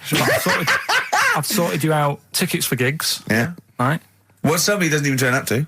Yeah, we won't even go on about that, right? Lager. He got sorting out the Cure, he complained it was boring. Yeah. There was that big drum of lager that you had, and you said, oh, put that in your room for me, because I don't want to carry it home, right? Lazy. So I said, all right, then I'll put it in my room. It goes missing, it gets nicked. Then you have a go at me because it got nicked. Yeah. I get you another one. You make me carry it around town for you for half an hour, then you say, oh, I can't be bothered taking it home. Can you take it back to work for me? Yeah. But interestingly, this is like a year ago, so it's obviously it's still pressing on you. Oh, hang on, and I forgot the one when we had an argument over 50p. When we went out for a coffee. You didn't want to give me 50p back that you owed me. That was the same day you'd given him about 40 quid worth of lager. But, see, this is my problem. This was my point at the time. It's not the 50p in terms of money is not what's important. The fact that you think you don't have to give me money back because it's only 50p, that was the point at stake. It's me who makes a decision, oh, don't worry about the 50p, not you. It's only 50p, I'm not going to give it to you. Do you know what I mean? There's got to be rules, otherwise it's chaos, Carl. Come on, mate. All right? I don't want to fall out about it. No, that's not all right. Should we kiss and make up? Do you want that? Do you want to do It's that? all right. Yeah. Well, should we play a little record and come back to this? Because I can't believe it started with you slagging him off, Rick, and I've ended up as the monster. I know. Bit of R.E.M. Yeah. Out of Time by Blur. Luckily, we're not out of time. Got another hour and 25 to go. So it's not over yet on XFM 104.9. I'm Ricky Gervais, with me Steve Merchant and Karl Pilkington. We've had quite a lot of emails, as ever, Rick. I should just say, because, you know, we're very lazy. It's a much listened to show. We're very lazy people, and we rarely reply or read out the emails, but we do... I never read the emails. Absolutely so never I read rely... If I haven't replied to them, or my mail, Steve opens my mail and reads my emails. So if I haven't replied, it's just because he hasn't passed it on to me. Yeah. Okay. But I haven't passed it on to you because I know you'll never reply. Sure. You know, I'm just cutting out that. But I just want to say thanks for the emails. We do read some of them, and we do appreciate the fact people send in jokes. I appreciate it. I love it. Yeah, but as long as I don't have to do anything towards it. Sure, we had an email from Jack. He just said he missed the last 2 weeks' shows. Has he missed anything?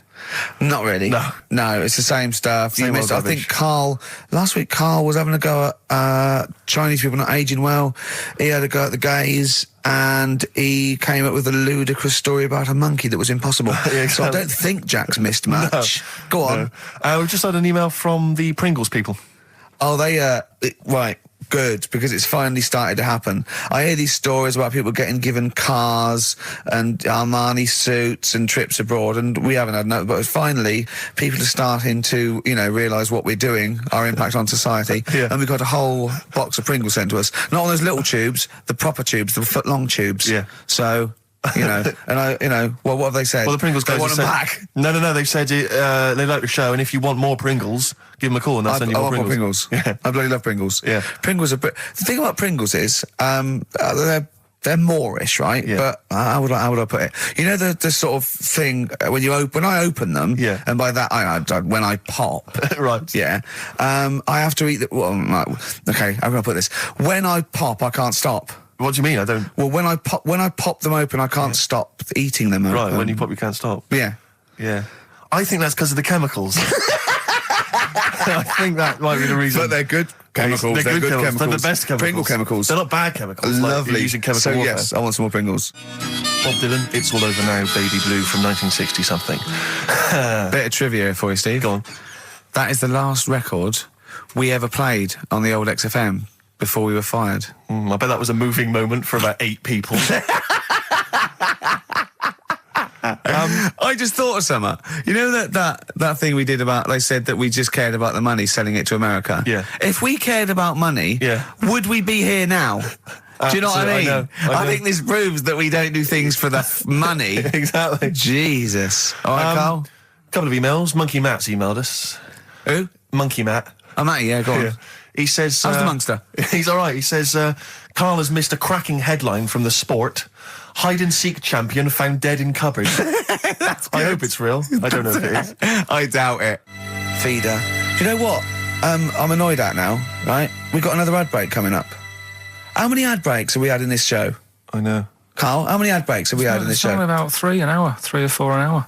3 or 4 an hour, so about 3 minutes. So, 20 minutes. 20 minutes is wasted on shite. I mean, apart from the stuff we talk Well, about. it's funny you should say that, because someone said to me last week that they felt that there were more adverts now on the show than there used to be. Are there more adverts Rick, in the show? I think, just checking some of the emails, I think that's because people are requesting them. They find them more entertaining than what we're giving them. But can't we sort this out? Don't go on about it. No, can't we though? Why can't we have less? Why have we got so many? Is it It happens, doesn't it? well, no. You can't listen to radio in after every record. It's bad enough trying to keep me listening with the rubbish we come out with. Yeah, we've got Rockbusters here. Let's get them back. Right? Don't steal our son, please, lads. Thrills on XFM 104.9. I'm Ricky Gervais. With me, Steve Merchant and Karl Pilkington. Yeah. Little Carly Pilkington, little baldy mank, whinging little twat. How are you? Yeah, all right, yeah. What have you been doing? Happy? Feeling a bit happier today? You look as full of spunk, as they say in America. Yeah, I'm all right. Just a bit of a miserable day, though, isn't it? Yeah. A bit miserable. Yeah. Walking in today, right? Do you know I walked through, like, the sort of the gay district of London and that? Right. You don't walk, you mince, don't you? Well, just walking through on the way to work, and I'm always interested in their little shops and stuff that they have, right? Loads of Their little shops. There's no be ashamed of. If you want to go in and buy something, go in and buy something. I'm just having a look at, looking in the windows and stuff. Little postcard just near the entrance. Yeah. That's meant to tease people in, to make people go, that sounds good, I'll nip in. Right? Little postcard. Free butt plugs with every sale. That's great. How did we get from 5p off milk to free butt plugs with every sale? Wow. What's society come to? Well, it's because we're liberated, Rick. Yeah. It's an open society. What did you buy to get them? You didn't buy... I didn't but what's the purpose? What, of the poster or of butt plugs? Butt plugs. Because I really, honestly You don't... shove them up your arse, don't you? Whoa, slow down, bum. Shove them up your bum. Yeah. But when? Is that just like when you're doing whatever, doing stuff around the house, or...? I think it's not to keep things out. Is it like you would use a plug in the sink to keep, the water in the sink? Oh, if you're not gay. Get that? Oh, yeah. No, I know what you mean, yeah. I don't know. No entry. What is it? I mean, I don't understand what I that's don't know. I assume it either feels good or are they... well, I've got to be careful here. Or are they sort of like breaking it in? Right, yeah. Do you know what I mean? Like it's like a shoehorn. Sure. or It's or like when you stick paper in your shoes if they're a bit tight.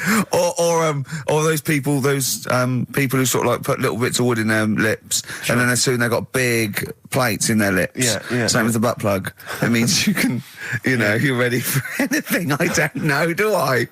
Look at Carl's face. Well, if you know what butt plugs are used for, then why not get in touch? Ricky.Gervais at xfm.co.uk. What do you think? If there's any... I can't believe we're already on this subject. I know. How is it it's 5+1 and we're I was going to say then, if there's any people who use butt plugs, and I was thinking that Carl would have said, well, they're not up yet. Yeah. Because they go out late. No, but what is it? We're award-winning people. We've written a TV Not on show. radio, though. Not on radio. We're rubbish on radio. I know, but We've got nothing to lose. But I always say to you, Steve, that I like educating people and that. Now, the way I see it is I didn't know what they were. Let's phone to go in. Someone might know about butt plugs. All right, we'll get No, get them on. Get them on. Ask them. No, because they might say something dodgy. Oh! Yeah, whereas, what have we just been doing? Just take a chance. Take a chance and tell them not to swear. Well, you tell them. Okay. Right, Steve, I haven't got my headphones on. Hello, who's that? Come on, hold on. Who, sorry? Nicholas. Nicholas, hello, mate. You're not going to swear, are you? No, I'm not going to Keep it clean. Yeah. Keep them keen. What were you calling about? I'm phoning about your plugs. About, not my plugs, but your plugs in general. What, do you know much about them? No, Are you a plug user yourself? No, I'm just thinking if maybe you've got some gay friends and you're spending the night at their place, you might want to use one. Right. What, you mean experiment with them, or...? No, so you can make sure they're not going to do anything while you're asleep. Could I suggest, just lock the door? I mean, that is easier to me. Can I make a bigger suggestion? That's probably the most homophobic thing we've had said on the show today. Thanks very much for your call. Right, okay, good. Well, that's why we shouldn't put people on the line. Just, without checking first. I think Carl's made a good point. That's the calibre of listener we've got. Carl, come on, what's the matter with you? Oh, Thorns. that's all. No blue sky. Beautiful, isn't it? And that great track. It's all right, yeah. Just had an email, yeah. That woman who opened the Office script could have her head cut off. Apparently. When a letter is posted, it becomes the property of the Queen until it reaches the person it was meant for. By opening it, she's committed treason and could be killed. I don't know if you're familiar with this story, Carl, are you? Go on. Apparently, some copies of the Office Christmas specials, scripts, got sent to the wrong address. Some woman. And, I don't know what you do in that situation. Normally, if I get mail that's not addressed to me, I just give it to the postman or put it back in the postbox. Radio 1 tried to speak to her, but apparently she's got a gagging order, which makes us think that she sold it to the Sunday. So we'll read it. We'll read the plot of The Office tomorrow in the Sunday papers, which ruin it for some people. Ruin it for a lot of people, yeah. But the other thing is, I mean, if it was sent to her, obviously her name wasn't on it. Oh. If that's true, in which case, I think that's quite a serious offence, isn't it? I would hope so. I mean, I would hope that, if I sent something in an envelope, it was... But the BBC, the BBC, thinks that because the person they said it was meant to be sent to got his, he thinks maybe that's an excuse. Maybe someone gave her the script and said, don't say it came from me. Yeah. So... I don't know, maybe she's protected someone, I don't know. Yeah, well, if that is... Well, either way, don't sell it to a newspaper. Well, It's just the kind of mercenary nature of it that I loathe, It's the fact that... And the fact that it's only just now makes me wonder if she had it there lying around in her house and someone said to her, well, why don't you go to the papers? Yeah. Try and flog it. But I just don't think I don't think she's going to get a lot for it, because people are going to see it soon. It's not like it's the Hitler Diaries. Well, they're not very well written. But, I mean... I don't know. I tell you what I'm frustrated by is just the fact that it's like we've worked hard to give people some kind of pleasure for this Christmas, because a lot of people are very depressed, Rick, very low at this time of year. They've not got what they wanted. But we're trying to cheer them up, give them a bit of happiness. Yeah, but I think she'll be happy if she gets a lot of money. True. I don't know. I think it's just tacky, really. It's like, well, I just say, if you're a fan of the show and you don't want to know what happens, then don't read the Sundays tomorrow, or at least avoid it when it says we tell you what. But the papers might not ruin it. The papers might go, we've got them, but we're not going to ruin it for people. That'd be a nice gesture. But I don't know. All I can say is it's a good job that I send out the prizes. Because that Michael Palin around the world in 80 days will be going to the person who won it. Yeah. And if someone else receives it, they better not try and, do you know what I mean, keep it. It should go to the winner. Yeah, exactly. Right? That is a very good point. So, be warned. Don't open things that weren't addressed to you. Yeah. Pandora's box. There's some sort of lesson there. Yeah.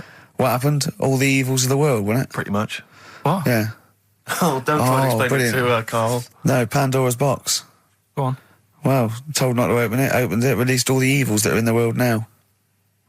But did the person say if you open it, loads of evil will come out? It's not true. It's not true. It didn't really happen. It's not like evolution. It's not the truth. But you remember that? Yeah, you won't listen to some of my stuff. Like goldfish and stuff. No, it's not that we don't listen to it. It's that you would pass off how all the evils in the world got here. Because on Anna Nova it would be, Pandora opens box. Outcast. Hey Ya on XFM 104.9. I'm Ricky Gervais. With me, Steve Merchant. And over there, Karl Pilkington. Now we've got a new feature. Well, I don't know if it should become a feature every week, Rick. I'm not sure it's got legs for that. But maybe in the absence of Rockbusters. Basically, I was looking through the pigeonhole, and we got a lot of stuff sent to us, a lot of junk, stuff we don't really want. Yeah. And a lot of people, for some reason, they send us... Begging letters, a lot of that. We get sent a lot of CDs by people, bands, artists, who have not yet been signed. Maybe they've knocked something together in their bedroom. They got a band... And they just, for some reason, they want our feedback. They want us to sort of give them some thoughts on what they think, where they're going wrong, stuff like that. And I just thought, I was having a clear out, and I thought, why not just give them a little chance, Yeah. Just throw them a bone, Rick. Honest critique. Honest critique of some of the artists that sent us stuff. Okay, go these on are then. bands that have not been, they've not got a record contract. This is exciting. Okay, name the 3 bands Well, first. we'll go through them individually, and I'll hear a little snatch, and then I'll get your opinions, both from you, Rick. I know you've been in the music business, you've got a good general knowledge of music, you've got good taste. Big time, and big also time. Karl Pilkington's views as well. Yeah. We know what to think of them. So this Go on. first band is called Kellerton Road. I'm sure they're very excited. As I said their name then, they probably can't believe it. They're phoning each other now. They're getting so excited. All friends are phoning them now. Yeah, Turn your exactly. phone off. They of can't people in believe this that. band. You don't want to... Yeah. Well, okay, then Kellerton Road. Kellerton Road. Play a track from them. So that's Kellerton Road. I think that's a track called Secretly. And looking on the back here, there's 6 of them in the band. They all pretty much look the same. They've got the long hair, the usual sort of look. What do you make of them, Rick? All right. Yeah? Quite like Yeah, that? good, yeah. I mean, bit generic. The chorus is a little bit simplistic. But I like good production, good Yeah. good Reminds you of musicianship. something maybe like the Thrills, that sort of thing. Yeah. I mean, yeah, good. Jukebox or junk box? What's a junk box? I'm just trying to make it sound snappy. Jukebox or junk box? Don't, because you haven't got it. Don't ever stick to what you're good at. Okay. What, being sexy? Just sort of watching Doctor Who and stuff. You like that, don't you? Yeah, I love it. Okay, then right. What's the next one? So, well, let's just ask Karl Pilkington's opinion. Karl, what were your thoughts? Yeah, it's all right. Yeah? Yeah. That's it, is it? Yep. Is that why you're no longer right for the enemy? Go on. So what's this next one you've got for us then, Karl? Toffee. Toffee. It's called Born Depressed. Oh dear. Brilliant. Is it about you? There we go, I Toffee. quite like that. Yeah? That's sort of a bit glammy, bit underground. Yeah. What do you make of the name, Toffee? I don't like the name. It's not great, is it? No, but I quite like that track. Quite like the track. If I'm just that's looking at the representative. CD, they've made it themselves, and basically the band feature on there completely nude. Oh. What do you Well, we know what we think of that. What do you think of that, Carl? I'm not happy with that. Let's have a look, though. Have a look there. That's no point, is it? There's quite a lot of blokes and there's one naked lady. Oh, just having a look, though. Just... Yeah. What are you looking at the blokes? What are you looking at? Why are you looking at the blokes? Let's Knob. just having a look. But you look at their knob. I can see by the way your eyes are I'm looking. looking at the woman's knob, though. Well, she won't be happy with that. No, that's a bloke, Karl. Yeah, that's where you've been going wrong. Yeah, that's the woman. Yeah, Yeah, that's what I was looking at, that one. The woman's knob, so that's all right. yeah, good. So Rick, hit parade or shit parade? I don't know if it's going to be. I don't think it's going to be a hit yet because I haven't got backup. But I think we're looking more about whether they get A record deal. Do you think they deserve one? Yeah, I like. Thumbs up for both of them. Okay, excellent. Well done. All right, well done. And Karl, play the last one then. What did you make of it? Sorry, we didn't ask your opinion. We weren't interested. Like to see him on CD UK. Just like that on the CD cover. Okay. And this last act, I think, is this right? Picture Centre? Yeah. Picture Centre. Picture Centre. My favourite. You like that? Yeah, that's my favourite out of all of them. Good. There's a bit of Amy Mann in there. A little bit Cocteau Twins. Yeah. No, really good. I really stuff. like. Really good. Really intriguing that. Karl Yeah. Pilkington? Yeah, it's all right. If you didn't like it, what would you say? It's weird, though, isn't it, music? No, do you know what I mean? It's like, it depends what you're doing. Do you know what I mean? That's all right. If you're just having a game of crib or whatever, it's just on in the background. That's the thing with music. I don't think you can sort of slag any of it off. It's times, and it's depends what mood you're in and stuff. Yeah. So So this it's is a pointless feature. It's a pointless feature. We'll do it I again didn't then. come up with it. No, I don't. All right, don't slag it off. Okay, we'll do that again then. I was quite enjoying that, but okay. No, do you understand what I'm saying? Well, That it's not worth having an opinion about music. Well, I'm not that bothered. I'm just saying. imagine if he was on the panel of fame and going to be your pop idol. Yeah. That'd be great. He'd go along and Nicky Chapman go, yeah, you've really improved. I really like that. I don't know what you're wearing. Dr. Fox, you were hot, baby. I loved it. Like your legs, like all your boobs and all that. Brilliant. Come to Carl. Not bothered. All right. Yeah. Brilliant. No, we'll keep it up. Play a record. Yeah. Oh, come on. This is my favourite. Can I change? Well, this is my favourite out of all four of them. Lynyrd Skynyrd. Yeah? Yeah. Yeah. Slam dunk this puppy. Jet and roll over DJ on XFM 104.9. All right? Karl, just an email, a question for you. Can you please let me know which school Karl went to? What school did you go to? Cessav. What? Cessav. Cessav? Yeah. What does that mean? It was on Cecil Avenue. Cecil Avenue in Manchester. Yeah. It's just he says, I'd like to know so that I don't send my kids to the same place. He also says, he says, P.S. Does Karl look like Gollum in Lord of the Rings? Yes. He does, doesn't he? Yeah. Yeah, that's very good. Yeah, in fact, I was just putting a little bald wig on you, wasn't I? Like he needs one. Yeah. So, if you Just want some a of the fun and games we have when the songs are on. Yeah, did it hurt? Just a little bit. The bit that worried me is when you said, let me just staple it. Yeah, well, I was trying to get it under your chin because it looked funnier, and he was scared. Oh. Can I just give you a little fact here? Someone's emailed in for you, Karl. They've sent an interesting fact for you. I think you're going to be interested in this. Don't read it on the email. Let me read it for you. I think you'll be excited. An interesting fact from Karl. That's from Toby. He says, Attila the Hun punished some fella who annoyed him by cutting off his arms and legs. You'll love this. And stitching his arms back where his legs should be, and vice versa. Look at his face. Look at the little smile that's just cracked on his lips. That is the kind of fact you've been waiting for all day, isn't it? So go on, again, so... Attila the Hun, right? Some guy he didn't like. He cut off his arms and his legs, and he stitched his legs on where his arms should be, and his arms where his legs should be. Look at him looking at his body, trying to picture it. Yeah. Okay, I'll let it sink in for a little while, then I'll ruin it for him. Karl, what are you thinking? I'm just picturing it. Right, he would have died. It would have been tokenistic. There's no way that person could have lived through it. So it was just for Attila the Hun's fun. He probably put him on a stick outside his gate or something. There's no way in those days that he could have gone through complete limb amputation and... So would he have wore a jumper for pants? Who's the winner of the competition? From Walthamstow, it's Joe Ogden. Well done, Joe. You got the correct answer, which was what?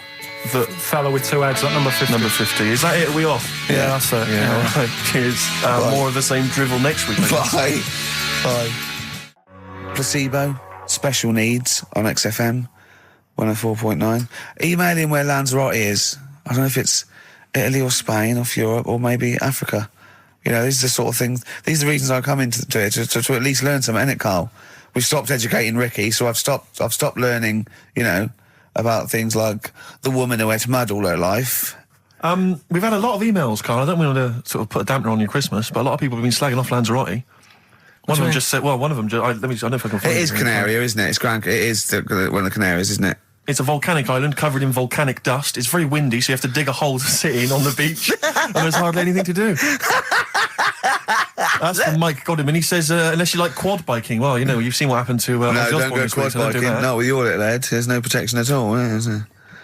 I don't know what you're thinking. I don't know. At least Rick Mann and Ozzy had lots of hair. Yours would, you'd be like Humpty Dumpty. It would crack like a little egg. And then we'd seen, there's no kings or kings horses. So, well, they couldn't do the job anyway. No, they shouldn't really send them. They're not really qualified. Horses not equipped to put back a medical man like Neil Fox in. Yes. To mend but not eggs. some kind of military horse. I bet he's had egg on his face a few times, hasn't he? What, Foxy? Yeah. Well, most of the series are Pop Idol. Right, Karl.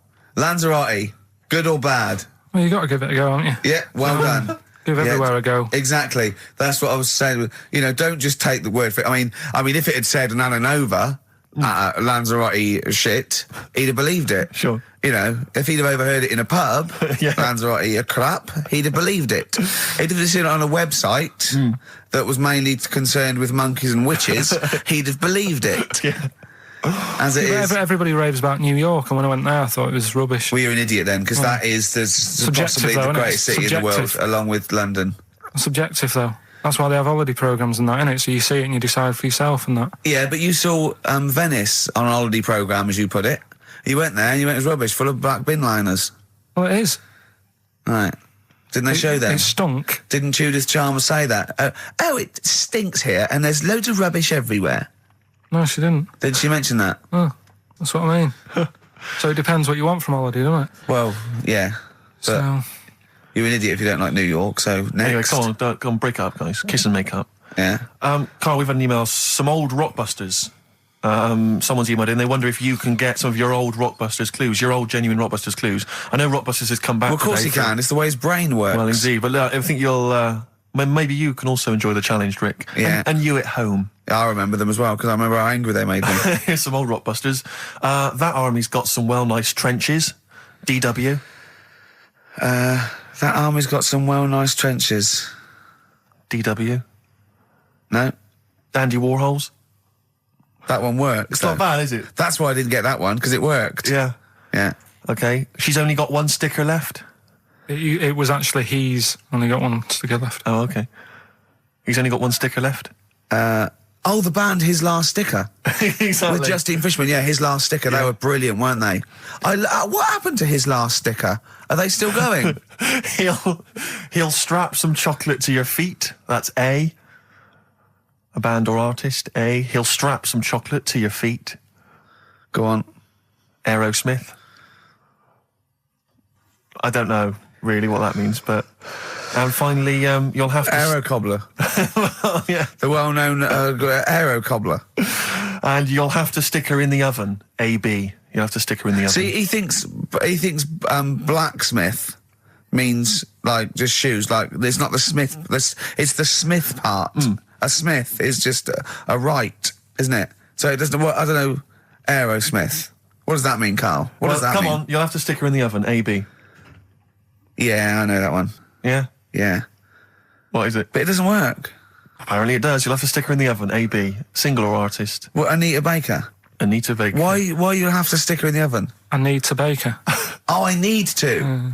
But why didn't you say, like, you'll have to get his hair cut and put a nice white chef's hat on? That's Anita Baker. See, that works. That works, Carl. I need to bake her. Doesn't work. It is shite. Okay, well, listen, before you judge, listen to today's Rockbusters. Okay. They're here with us now. Here's Karl Pilkington. Yeah, He's brought got it them. back just for Christmas. Brilliant. I've only got two really because what? I was trying to work one out before, right, in my little room. Yeah. I was looking at different band names, thinking, what can I do? Yeah. Couldn't concentrate because Ricky was in there trying to spray deodorant all over the place. Right? Well, you should have done them yesterday. You should have shut me out. Right. So there's just two. Brilliant. Well, Okay. I've kind of got an idea for the third one. fine, I'll yeah. have a go. Yeah. Right, so anyway, the first one... Should we play a record and come back to this? 'Cause We'll it's do been- it quickly, yeah. we'll do it quickly. No, play a Play record. It's record then. rubbish. Yeah. Rubbish. Libertines. Useless. Give me the gifts. Let me have a look what prizes you've got. Libertines, Don't Look Back Into the Sun on XFM. Well, the general public are getting involved with Carl's holiday, and, I mean, this has been a damning report on Lanzarote. There's not been a positive word written about Lanzarote so far. Wow. It's volcanic, there's no natural water supply. Apparently there's no natural water supply. It's You all have to sit in a imported. hole. What do you think of this, Carl? What do you think of the people that want you to know that you're going to a rubbish place when you can't change it? What do you think of that? Rubbish though, will it? What do you mean? Be all right. What do you mean it'll be right? Because I'm going to go there thinking, oh, there's no water and that, and there will be water. No, they didn't say there's no water. What did they say then? There's no natural water supply. Whatever. I'm not bothered. Doesn't bother me. All right. I'm going to have a good time and that. What are you going to do? What's your plan to do? Got a book. What book you got? Rich Hall book. I'm just going to read that. So, Brilliant. and the weather's better than here, isn't it? Yeah. So... gonna have a good time. Someone emailed just now. They said they're listening online and there's a problem with their computer and everything's sped up. The music's sped up. Our voices, Rick, are sped up, except Carl's. That's how slow he speaks.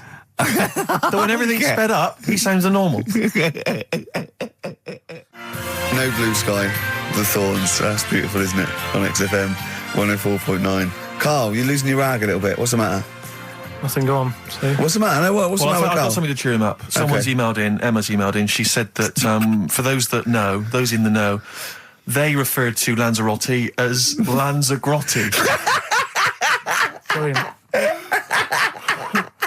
He's a bit fed up. He's got 2 CDs for Christmas from a company that's he's been with for 6 years. He's a little bit grumpy about having to answer the phones. Letter to Hermione. David Bowie. Well, we've had the most convincing answer that it's about 290,000 actual words, but possibly 3 million in our vocabulary, using all jargon and scientific stuff and all that. Sure. 290,000. Still a lot, isn't it? It is a lot. We know so little, don't we? Apparently the average person has about 20,000 words in their is it? vocabulary Right. and uses maybe 2,000 a week. Really? Yeah. Carl, obviously, slightly bringing that average down. Carl, what do you think of that? Single figures. Doesn't matter, get by. Why have you got to use longer words messing about and that? Told you. That word about old, anti-dipuian or something. Just say old. That's a bit old, isn't it? That's a bit anti-dipuian and that. What's the point? Yeah. Get to the point. Sure. Busy.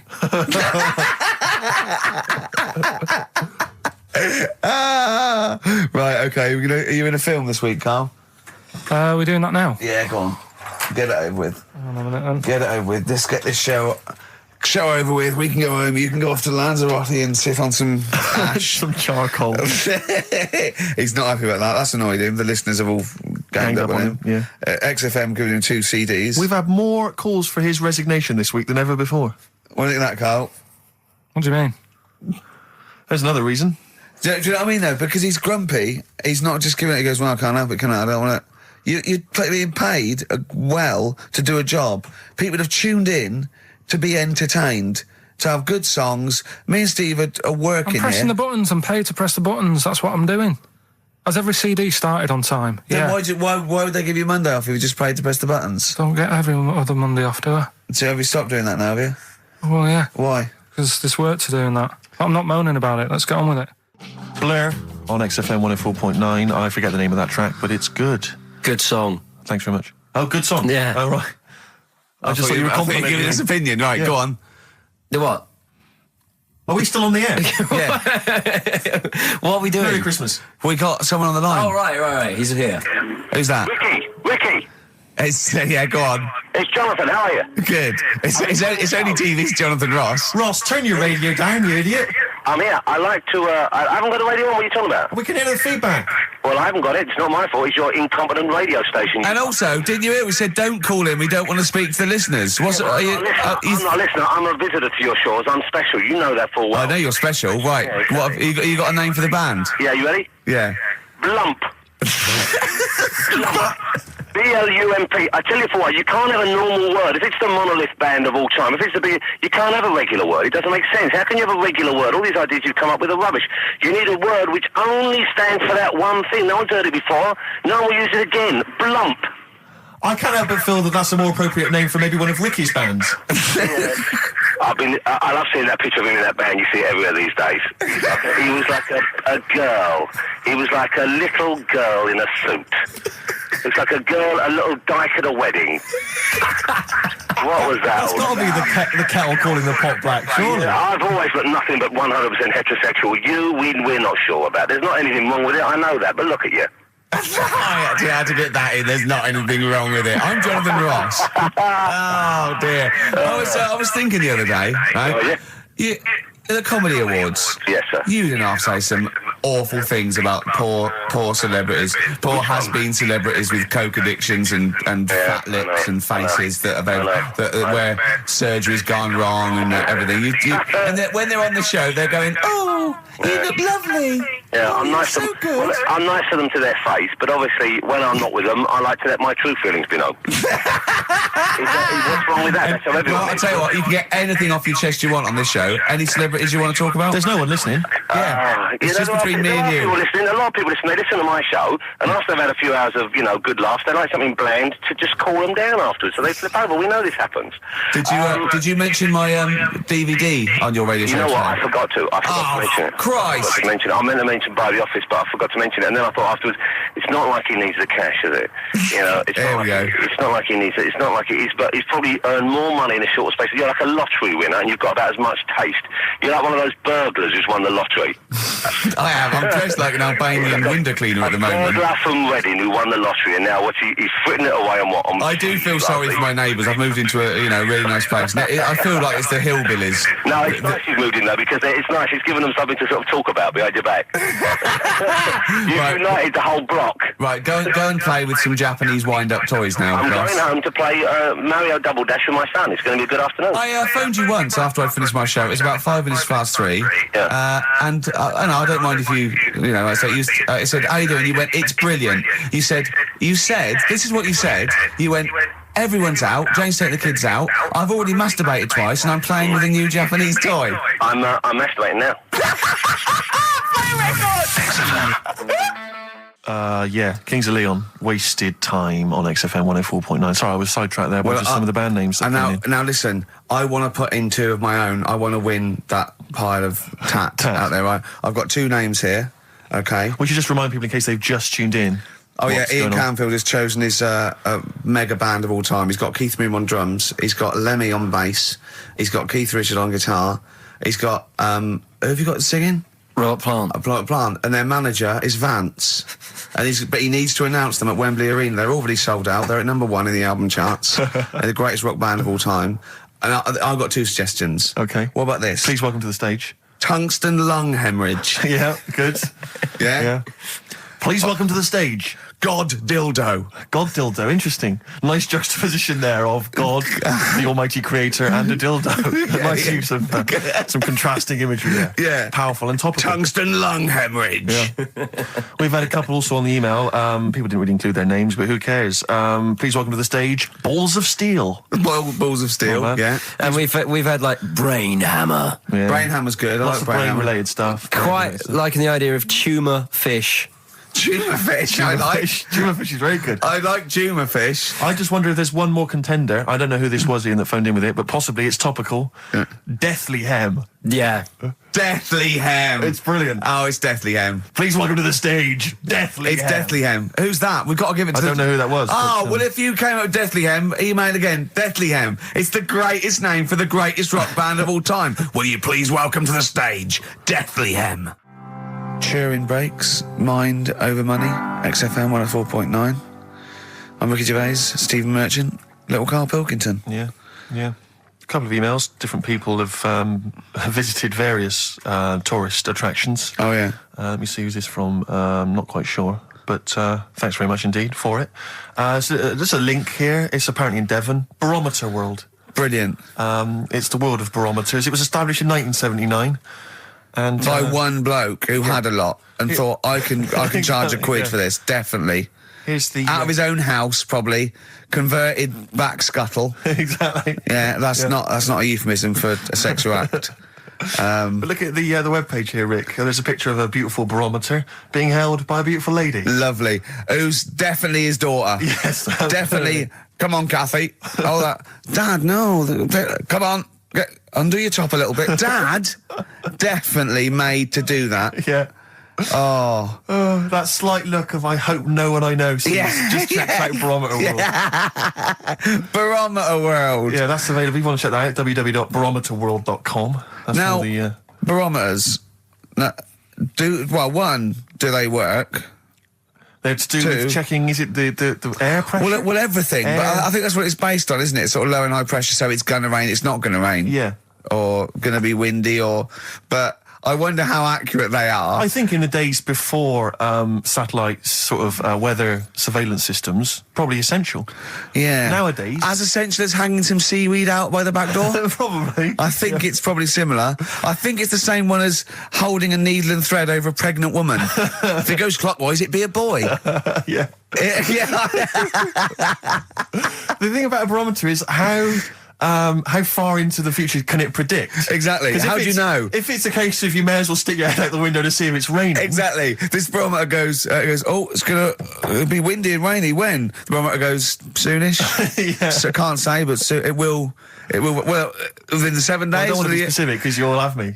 Yeah, you'll yeah. I don't. But I mean, I'm just a barometer. I'm not really a weather person. Analyse the information. Yeah, brilliant. What's in there? What's happening in there? What chemicals are being affected? How does it work? I don't know. I assume it's probably something. Wait a minute, let me email Barometer World. What could it be? It could be quite interesting. It could be mercury that's based on a sort of temperature. It goes up with. Oh no, but it's not temperature, is it, barometer? It's pressure.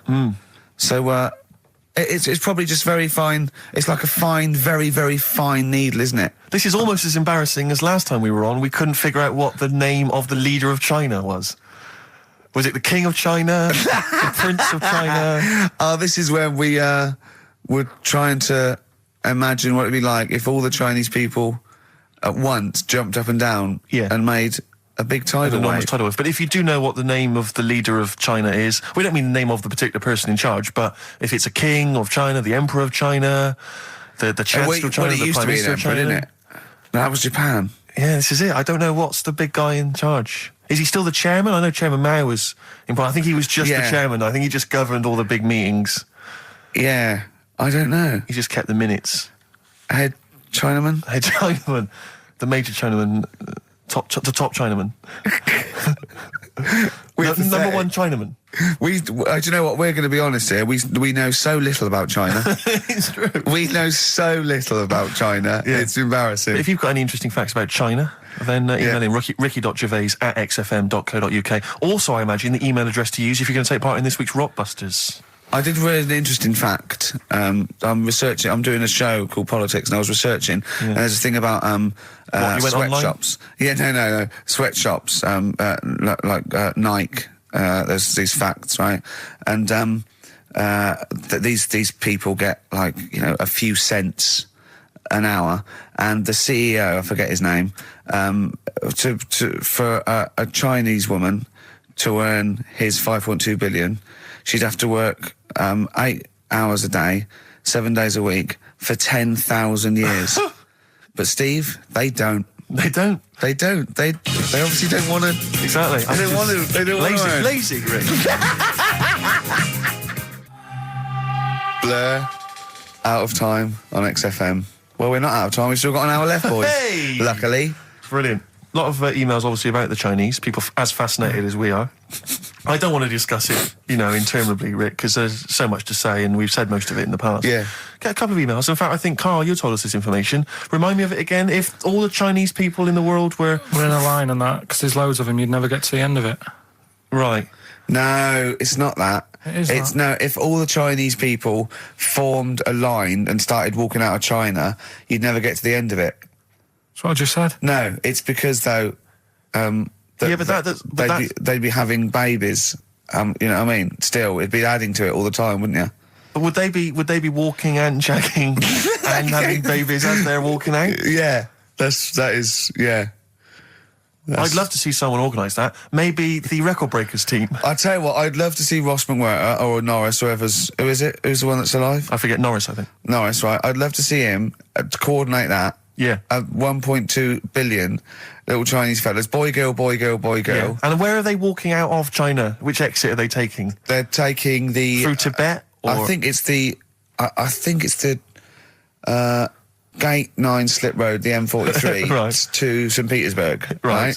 And they go, and walking, and shagging. Yeah, exactly. Yeah. Because some presumably are dying as they're leaving. No, but they live to 120. That's true. So they claim.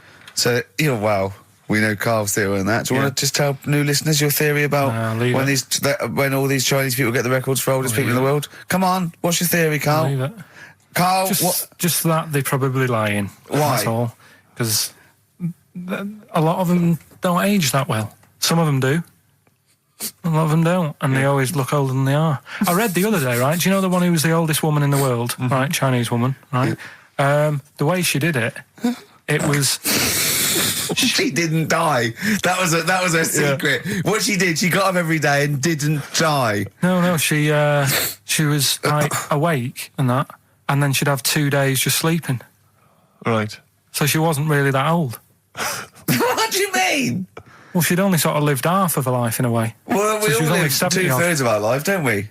No, but she was like awake and that, and then she'd go, I'll go to bed, and then that'd be it for 2 days. Carl, you're a second-time buyer, aren't you? Yeah. Bought one in Manchester. Lost $7,000 on that one. Well, don't buy in Manchester. No, it's a good flat. It's just it wasn't. I didn't buy it to sort of make money. I thought I was going to be living there like all my life, and then a job came up here, and it was like, oh. You bought your first flat in Manchester. You assumed you would be living there for the rest of your life. Well, I wasn't in a rush. Play record, you're an idiot. Hang on a minute. So have you got a property portfolio? Have you got the 2 houses now? No, I've got rid of that one. Oh, you sold that one? Got this at flat. £7,000 loss. Got this flat. I'll tell you something that is interesting. Hold on, though. What? £7,000 lost. Yeah. It's a flat in Manchester, but it could only cost about £8,000 anyway. Right, Steve, something they do now, right, they've got to do by law when you're buying, right? I was looking at one in London, right? It's haunted. They've got to tell you now. Right, don't talk shit. I'm telling you Play now. a record. I'm telling you now. Yeah. There's no such thing as ghosts. That is ridiculous if that appears on a legal document. Right, if there's anyone who sells flats and does that for a living, yeah, right, email in, because I'm telling you now, that is a fact. She sort of dropped it in. I said, oh, you know, nice feel here. And she said, yeah, well, that'll be the ghost. Just dropped it in, that's all they've got to do. And then I was like, what? And they went, oh, yeah. That's what I've got to do, is it? So that's the legal thing. Did you drop it in? So in court you go, did you drop it in? Yeah, I dropped it in. Play a record, you're an idiot. That's David Gray, and this year's Love, if you're in love. I hope it lasts. It's only January. What you got for us, I just Steve? thought we ought to maybe go through some of the emails. I mean, I don't want to query the calibre of some of the emails we get sent on this show, but here's a typical one, Rick. Go on. There's no name, it's just from Glicko, that's his email address. It's just a question to you, Rick. Did I see you walking around Marylebone High Street last Sunday? Yes. Okay. Well, I don't know. Well, I was in Marylebone High Street last Sunday, yeah. Yeah, but did you see Glicko? I didn't see Glicks. Okay. I didn't see the Glickster. But all right, this is one from M. Ricky, what do you think of Richard Bacon's show? I can't decide if he's better than you. Nor can I. Any thoughts? Nor can I. I can't help her out on that one. Sure. That's a really personal thing. She's got to dig deep. She's got to look at both of us. She's got to find out what she likes. Yeah. And then whether I provide more of that than Baker's. Yeah. I mean, you know, Baker Foyle's brilliant. Yeah. I'm not going to put myself up against him. So I can't help you. Next, Steve, next. Well, there's a lot of emails last week which were saying how much they enjoyed the Christmas specials. Thank you very much for that. That's very flattering of you. Cheers. There was also a couple. There was one. It was a guy. I'm sorry that I think I might have deleted it. But I should have sent a reply, because there was a guy from Canada saying if there any chance you're around in March, whether you could pop in and have a surprise birthday dinner for his wife. Oh, God, why don't you keep that? I know. Sorry Well, about I can't bloody go now, can I, you idiot? Okay. So, I don't. I really apologise for that. Yeah. There's also, this is interesting. This is more for Carl, really. It seems unlikely. Is it from a doctor saying you're an idiot? We've got plenty of those. I tend to delete them. Okay, all right, yeah. Look at his face. No, it just says, don't like to complain, but I won the film competition like 5 or 6 weeks ago, and I haven't received my prizes. Oh dear, that's all Carl has to do Well, that's on what I the was show. thinking. We provide the chat, the records, the light entertainment. I mean, the glamour. Strokes of comedy genius. All Carl has to do is send out the prizes and say there was a monkey that was a bank robber at 5 to 3. Yeah. What's your Carl. excuse, Carl? Do you remember her winning? I've got all. What, you calling her a liar? Well, I am, because I don't remember ever seeing. Right, he's calling her a liar. So, Joanne Ogden, you're claiming, is just making this up. She sent this in on a whim, trying to fool us and get some cheap tat. Wow. I don't believe that. I don't believe anyone would lie to try and get Knowing Me, Knowing You on VHS. I really don't. Well, I'll look in the records, because we keep all the details, so... Do you know what I mean? Right. Well, one of you's in the wrong, and do you know what? Knowing you, Carl, I don't think it's Joanne. No. Has anyone else ever emailed in saying they haven't got the Loads of bag of times. crap? No, Loads they of haven't. times. They haven't.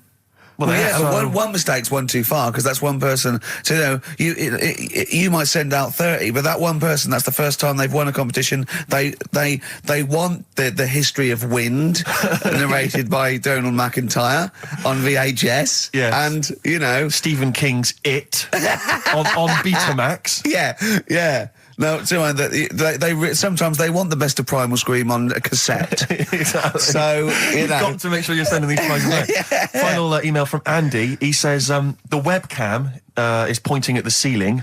Is it because the air conditioning vent is more exciting than what happens on the show? Let's put that down I now. think that's absolutely right. Hold on a minute. Now, just if someone... Is that good? People love the webcam. I don't know what they're interested in, because all they get is a picture of Carl's big head. It's not as big, it's just round. Oh. Get it right. Yeah.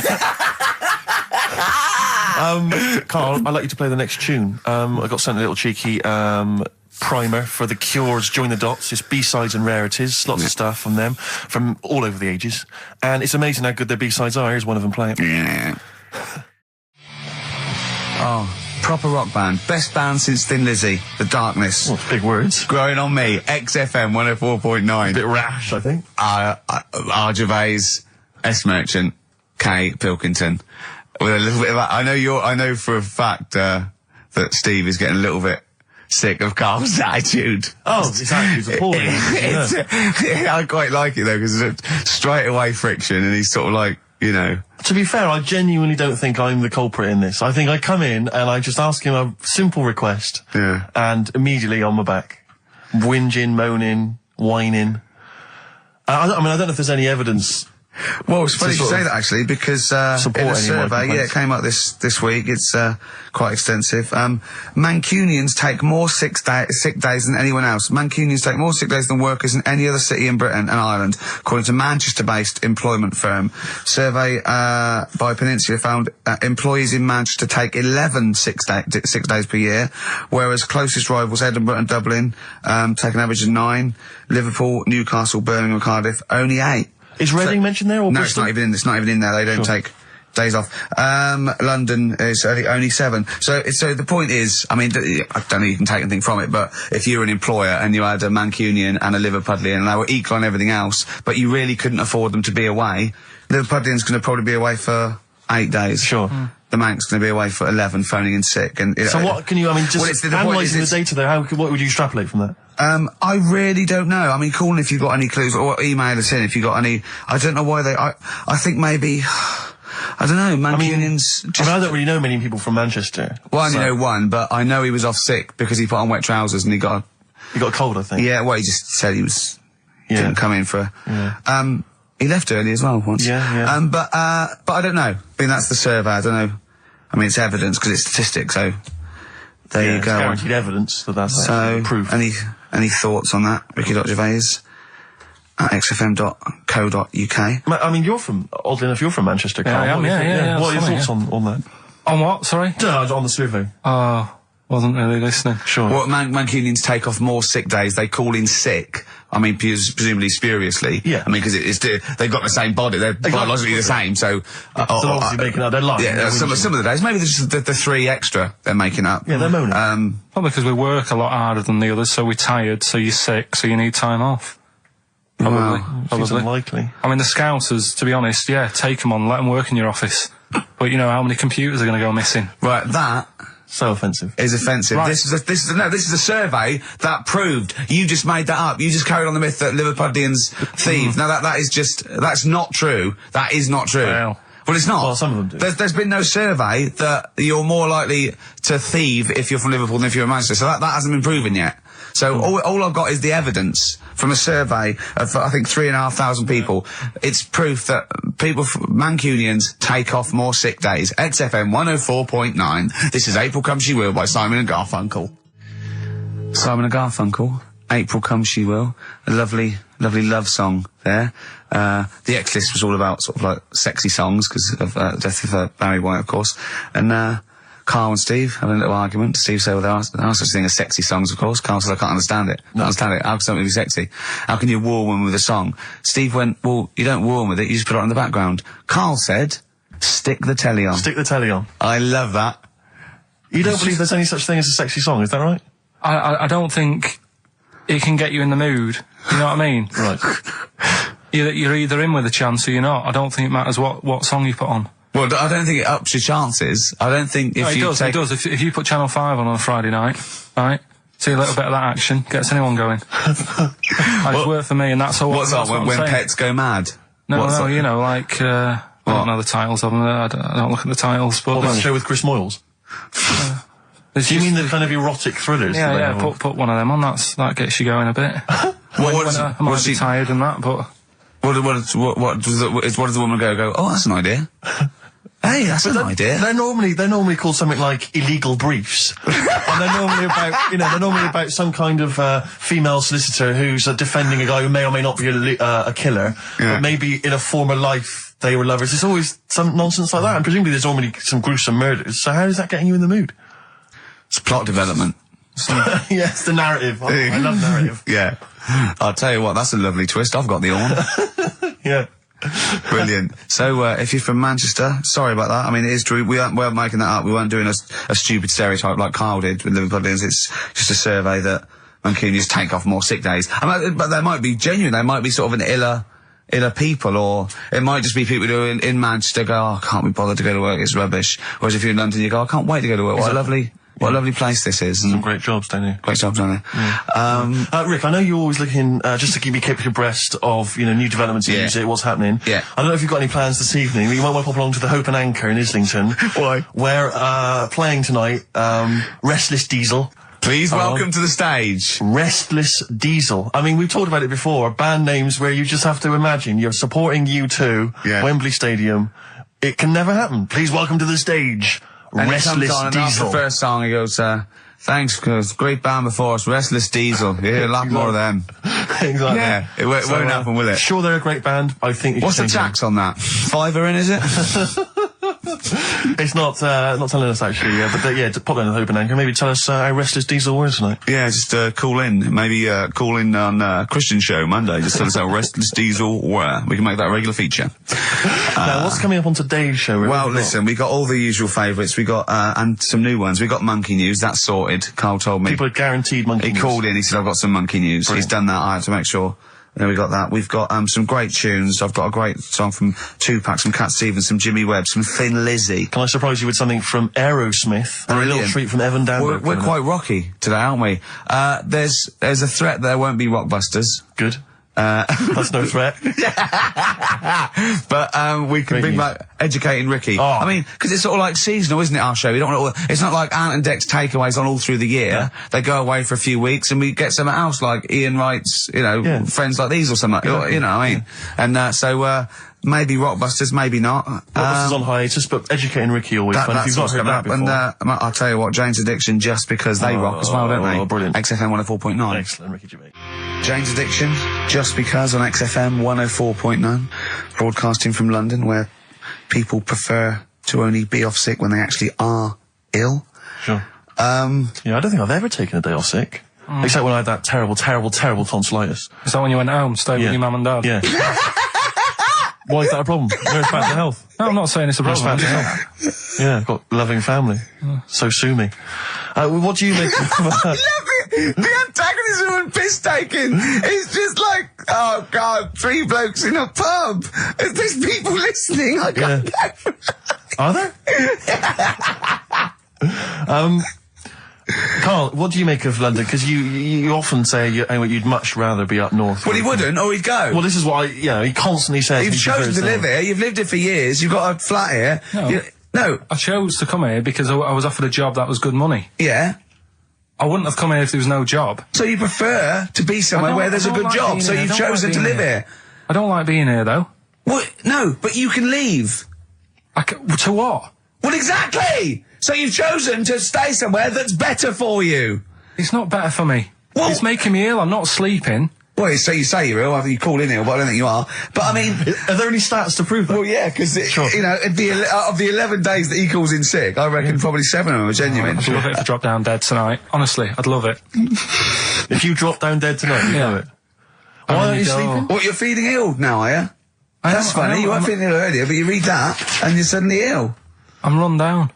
Well, you should take a holiday. Oh, yeah, you just had about 8 in the last 6 months. Oh, God! Why are you run down? Yeah, what have you done? You sit in a little air-conditioned office. I haven't got time to tell you. Let's move on. Let's get on with stuff. What have we got anyway? Because we didn't have a chance to meet up this week. Me and Ricky could have done, but you said you were busy, Steve, so that's probably why you don't get run down, but finishing work at about 4 o'clock. No, so I could have had the meeting, but we gave you a time and you suddenly decided with very little notice that you couldn't make it. So make it meetings and that. So what have we got? What have we got? It's 1:20. What have we got? We're on till 3. Well, we've been talking, we've been doing well, we've been playing some great rock and roll, we've been playing some lovely songs, we've told them, we've explained a survey, just for employees, be careful. Yeah. We've, put that out there, we put a shout out there, people know would you say it was probably safest if you are an employer to never employ Mancunians? Well, I wouldn't go that far. I wouldn't go that far because, you see, that's only an average. So I imagine some Mancunians, like, Londoners, are nice, reliable people. It's probably just a few bad eggs that throw the stats up a little bit. People that would go, I'm not coming in today, I'll put on some wet trousers. Sure. All right, stay in bed. Yeah. Stay in bed. Yeah. You still got them on? Yeah. Well, pop them off. Yeah. Put them on the radiator and go to bed with a little duvet. That'd be the best thing to do. Yeah, yeah. So, all right, Carl? Right, what's your attitude? Is it because you're tired? Yeah. Well, why are you tired, though? You weren't staying up watching those Channel 5 films again, were you? I'll tell you what, me and Steve were having a little meeting yesterday over lunch about, planning stuff for the show. And, Gary Kemp came up to me, started having a little chat about old times, and, I went, oh yeah. As he went away, Steve said, right, think of this. He said, Rick, don't take this the wrong way. Remember that sentence, don't take this the wrong way. So there's a right way and a wrong way I could have taken this comment. He nodded to sort of Gary Kemp and went, he's aged better than you. I went, well, how could I take that the wrong way? Yeah, it's not offensive. No. Well, the point is this. He didn't know me 20 years ago, so he's actually saying, Rick, don't take this the wrong way. He looks better than you do. Yeah, well, he does. But why say that, Carl? What? Did you really say that? Yeah, although, can I just backtracking for a second? I love the fact you said you bumped into Gary Kemp and you reminisced about old times. What old times did you share with Gary Kemp? Well, no, he came up and said, did we drop the pops together? I went, no, I did Razzmatazz. I said, oh, we did Razzmatazz. I think he was thinking, had he ever met me before? But he hadn't, because we hadn't. That's what I meant. Yeah. And, but if you had to make an objective analysis... I wouldn't. I think that's out of order. Sure. I mean, you're always slagging me off, but apparently you can't make a value judgment on something else. No. I wouldn't do that. Well, because you're morally all over the place. You don't know where you're coming and going. Believe it. Sure, you should hear what I say about you behind your back. So, would you say you're better looking now than you were? Or... Than I'm what? Would you say you're better looking now than you were? Than I was when? Well, have you aged well? Yes. You've aged well? Yeah, I've kept my looks. Bit of Dando? Bit Evan Dando, this would be lovely, yes. Evan Dando on a track called All My Life. That's beautiful. Yeah. I can't get enough of that. That's brilliant. Great stuff. Adverts? XFM. Radiohead. Go to Sleep. That's good, isn't it? On XFM 104.9. Brilliant. Great DJing there. Well, I haven't heard it before. Good, isn't it? Yeah. No, it was good. It was very good. It was very good. I was watching cable TV. I do a lot of that. And there's an advert I've noticed. It reminded me of the sort of adverts you used to see when I was a kid. It's one of those attempts to kind of educate young people.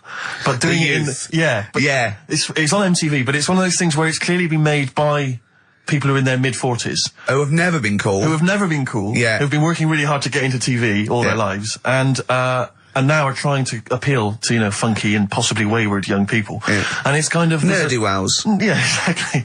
And it's a kind of stunning model, and two of her stunning model friends, but they're just a couple of average girls, going about their business. And, it says something like, it's all shot very funkily, like a kind of, lock, stock and two smoking barrels kind of thing. And it's a girl, and she's just grooving along with her friends, and it's kind of like, the captions are things like, Isabella's 17. She's cool, she's quite funky, she's got these great friends, and they're sort of hanging out, laughing. And she just pops into a tattoo parlour. Sure. Why not? Her friends are like, what are you doing? But she just goes in, she has a tattoo done, and it sort of says, she's wild, she's crazy. She lives life as she sees it. She takes every day as it comes. She's not tied down or anything. She doesn't smoke cigarettes.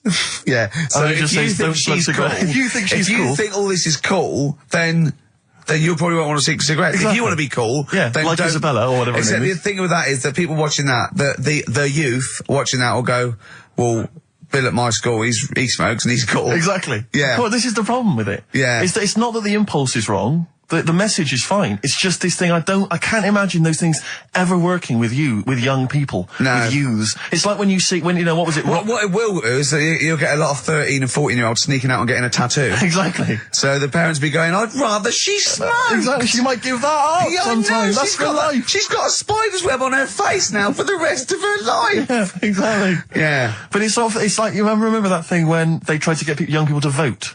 Do you remember that? Was it Rock the Vote? Was it called Rock the Vote? Was it people like Billy Bragg and people kind of... Yeah. I don't know who that appeals to. I don't know, some youth is kind of smashing up a bus shelter, throwing bricks at old people. Goes, and what's that, Billy Bragg? Billy Bragg, yeah. I just can't, I don't believe it ever. I think it was Mick Hucknall was another one. What's that, Mick? Oh, dear.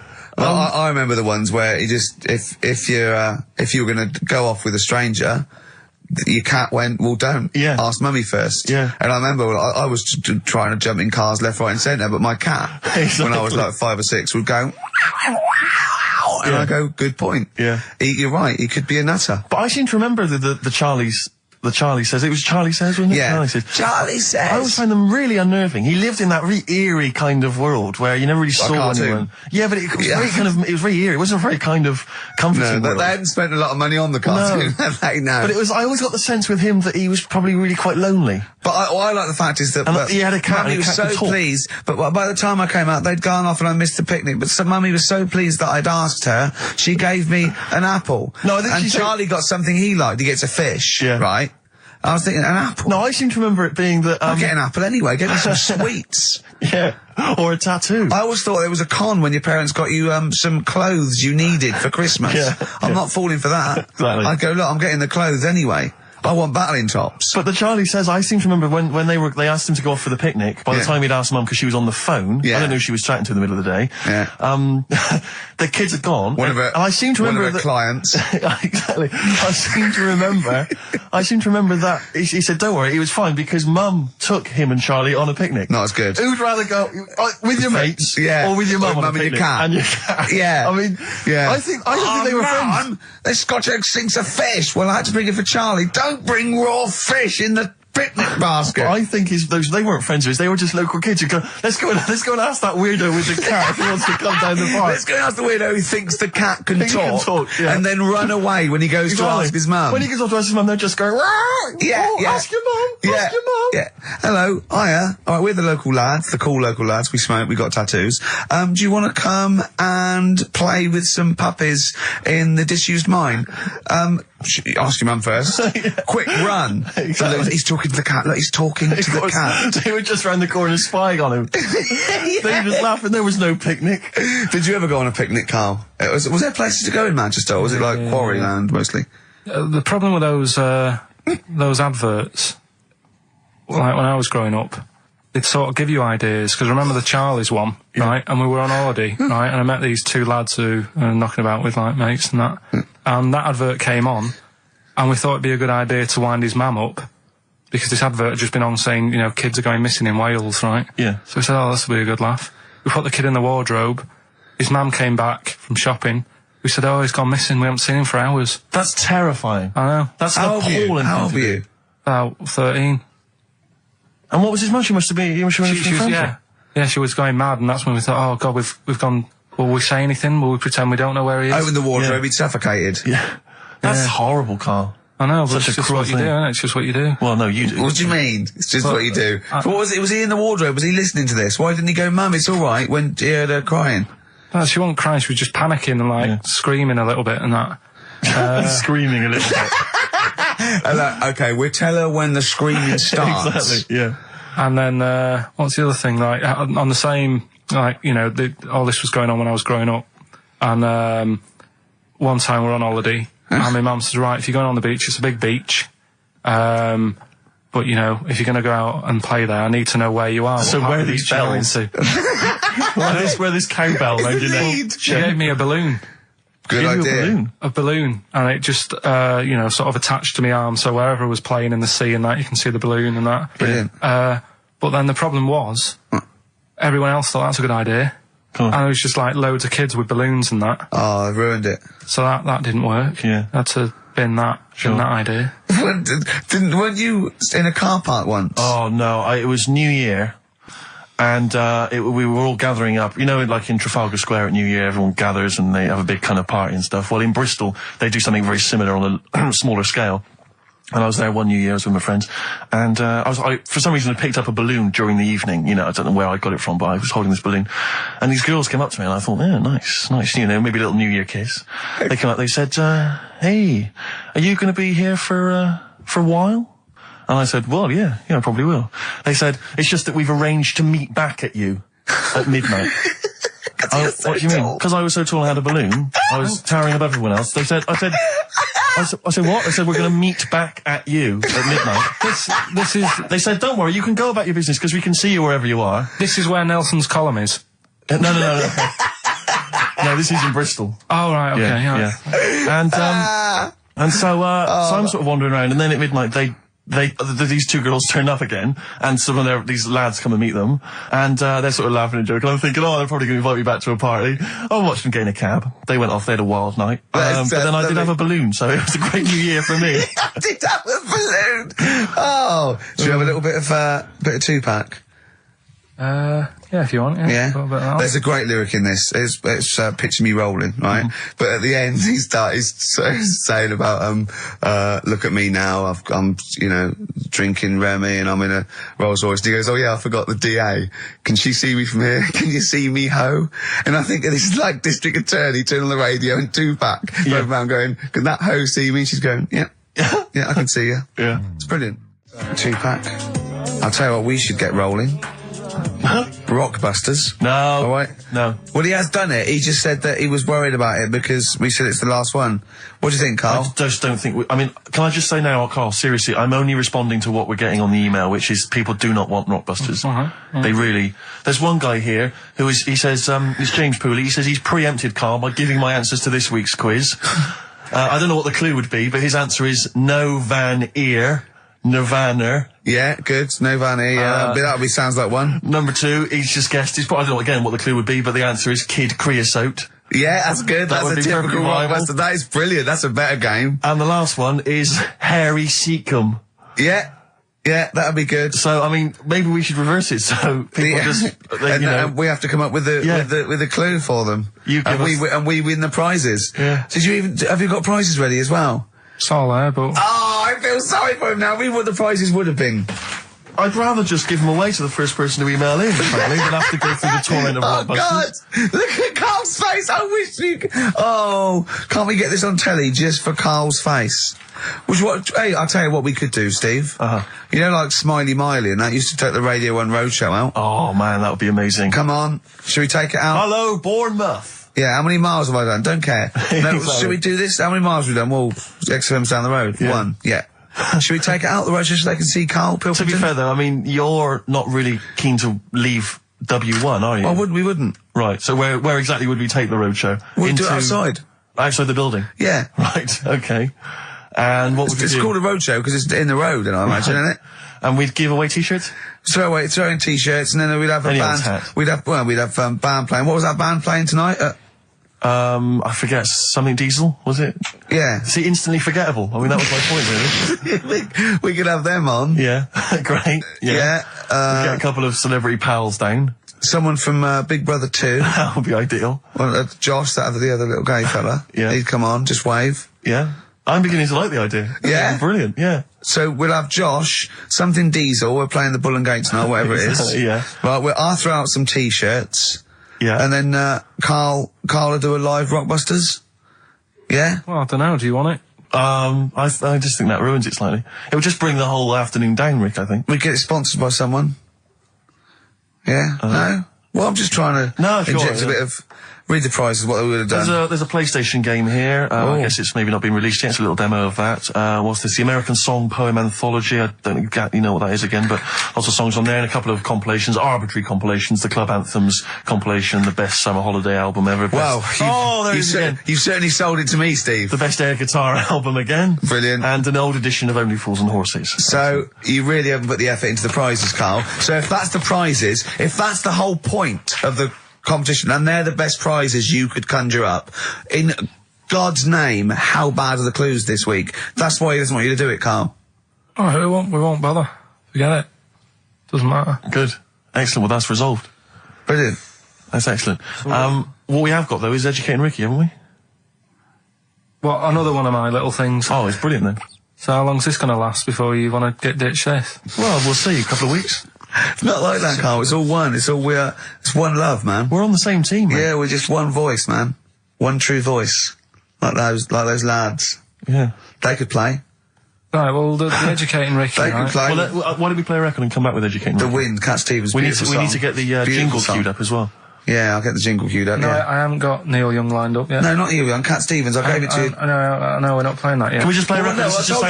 Well, I told you to. See, so why aren't you playing the record I told you to play? Because we've just had something chilled, right, from Tupac. Let's lift it up a bit now with a little bit of blur.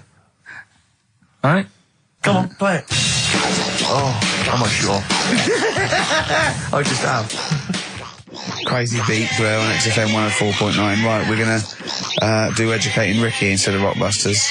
Incidentally, on the subject of Rockbusters, we've just had an email from Phil. He says, I could do with this week's rather shoddy array of prizes, as I'm doing a car boot sale tomorrow and need a bit more tact to fill the table.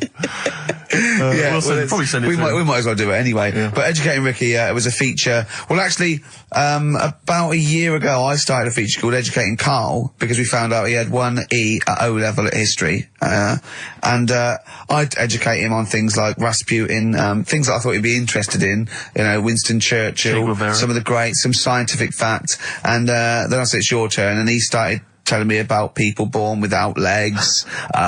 Some people have got a funny eye. There's a woman whose tongue's longer than her arm. And really, turning the screw on education. So I don't know what he's got for me today. Maybe a dog born a cat. Let's have a look. We've done that one. We've done that. Is there, because often we should point out there's sometimes a crossover between Educating Ricky and Cheeky Freak of the Week, just in terms of subject matter. Yeah, so we've done Cheeky Freak of the Week. We've done all the freaks. What have we done with the Freak of the Week? There's a dog. There was a woman that had the back legs of a dog. What was last week? It was the girl who was born with 4 eyes, 2 mouths, and 3 legs. Sure. You weren't that impressed. I thought if we've got to that and it's not impressing you. We are a tough audience. Let's spin it. Let's move on. Is there a jingle for Educating Ricky? Educating Ricky. Oh God. You've told me Educating Ricky. Very similar to some of the other jingles I've done. Well, they're made by the same people. Yeah. Right, okay, it's just, Educating Ricky is just stuff that I learn in the week, and I think that's interesting. I keep it up here, and then I share it with you, right? And, some interesting stuff. One of them, right? Mount Everest. Go on. I need more. Right, well, there's a problem. Yeah. Because people are leaving rubbish up there and that. And, whoever owns it is saying, he's saying, forget this. They're leaving a mess and all that. But do you know why it's called Mount Everest? What was that? That's one, is it? That's one. There's rubbish on Mount Everest. No, How many people go up there? Are we talking about people dumping old tellies and washing machines? Who's fed up? The Yeti? What are you talking about? No, that isn't what I'm educating you. I'm just telling, this is part of the story. I'm just telling you. It's just a bit of context for you. They're leaving loads of rubbish up there. Well, they're not leaving loads of rubbish up there, are they? No, they are. They're apparently not like trams and washing machines and seagulls flying everywhere. I don't know. Anyway. But anyway, do you know why it's called that? You know why it's called Mount Everest? Why it's called Mount Everest? I know the mount bit. It's because it's a large mount, and if you climb it, by the time you get to the top, you need to have a rest. And that isn't the educating bit. I'm just telling you. It's not true. Well, we'll leave that. Well, no, Karl. In the name of everything holy, do you think that anyone named it because you have to have a rest when you've climbed it? Well, we'll see. You'll see what people say on email. But it's definitely not. But anyway, that's one thing that I kind of thought, that's interesting. I'll remember that. I'll teach Ricky that, so you've learnt that. Right, now, are you familiar with this thing that they can do if you're dead, right? No, not if you're dead. It's like if you're ill and you know you're going to die, right? I don't know what this is anymore. Extraordinary. Have a rest. Himalayas. Himalaya. What? Listen, this is an interesting fact. Come on. If you're ill but you know you're going to die. Yeah, you can have this thing done in Detroit where you get put in a fridge. Right. And if they work out, what's wrong with you in 20 years' time, they go, right, that fella is in the fridge. He had that. We can sort it. Let's get him out. And they sort you out. Yeah. Is this the first time you've come across this idea? Yeah, I read it the other day. I didn't know. You've never heard of this before? It's cryogenically preserved. Good, isn't it? They put you at sort of like sub-zero temperatures, so stop all cellular activity. So do you stop aging at that point? Yeah, it's suspended animation. So Well, what's the law on it, right? Because say if I had something, right? Yeah. And I said, oh, put me in a fridge, and when you've got the cure and that, wheel me out, sort me out. Say if they did that, Yeah. and it was like 40 years, Yeah. and in 40 years' time they get a cure for me. Yeah. Would I have to stay with Suzanne? Because she'd be 70. Do you mean what are the rules? Should you be allowed to date a younger woman? Well, it's not fair, is it? It's like good news, we sorted you out, but... I don't think she'd mind. I reckon she'd have the best 40 years of her life. Yeah. And plus, they're never going to find a cure for what ails you. That is genius. That is brilliant. You come out, you cure, and you go, oh no. I love the fact that's what he'd be lying there. If you could think while he was in that state, you'd be thinking, oh God. She's losing her looks. Yeah. Just, oh dear. But everything else as well, like, my job wouldn't be here. No. No. Although the figures would have gone up a little bit. Yeah. Flat's probably gone or knocked down or whatever. Sure. Yeah. Most of my family would be dead. Yep. So what's the point? What? How do you know about it? Who's done it? Well, famously Walt Disney, apparently. I mean, Walt Disney actually did die, but had his body preserved so that should they one day be able to bring back people from the dead, they need Walt Disney. Hang on, who do we have? But with him, nothing is going to change, because when he comes out, Mickey Mouse will still look the same. Sure. Unplug and all that. Play a record! I don't know where your mind is. Play a record! It's brilliant, you just say words! It's the Averett! 50 Cent in the club on XFM 104.9. So, Carl's a little bit fed up today, actually whinging, I mean properly whinging, fed up, reckons he's tired, reckons he's overworked here. But, do you know what I mean, Carl? Everyone gets tired. Everyone gets tired. Everyone does the same sort of hours to you. What do you do, sort of 9 till 6, 7? About 9 till 7, 8. Well, no, because a couple of times this week I've sort of met you for a drink about 6. So, it's funny, isn't it? That's weird. Some of the times I've come back after it, just for another 40 minutes or something whilst no one's around, try and get stuff done without phones going, without emails coming in.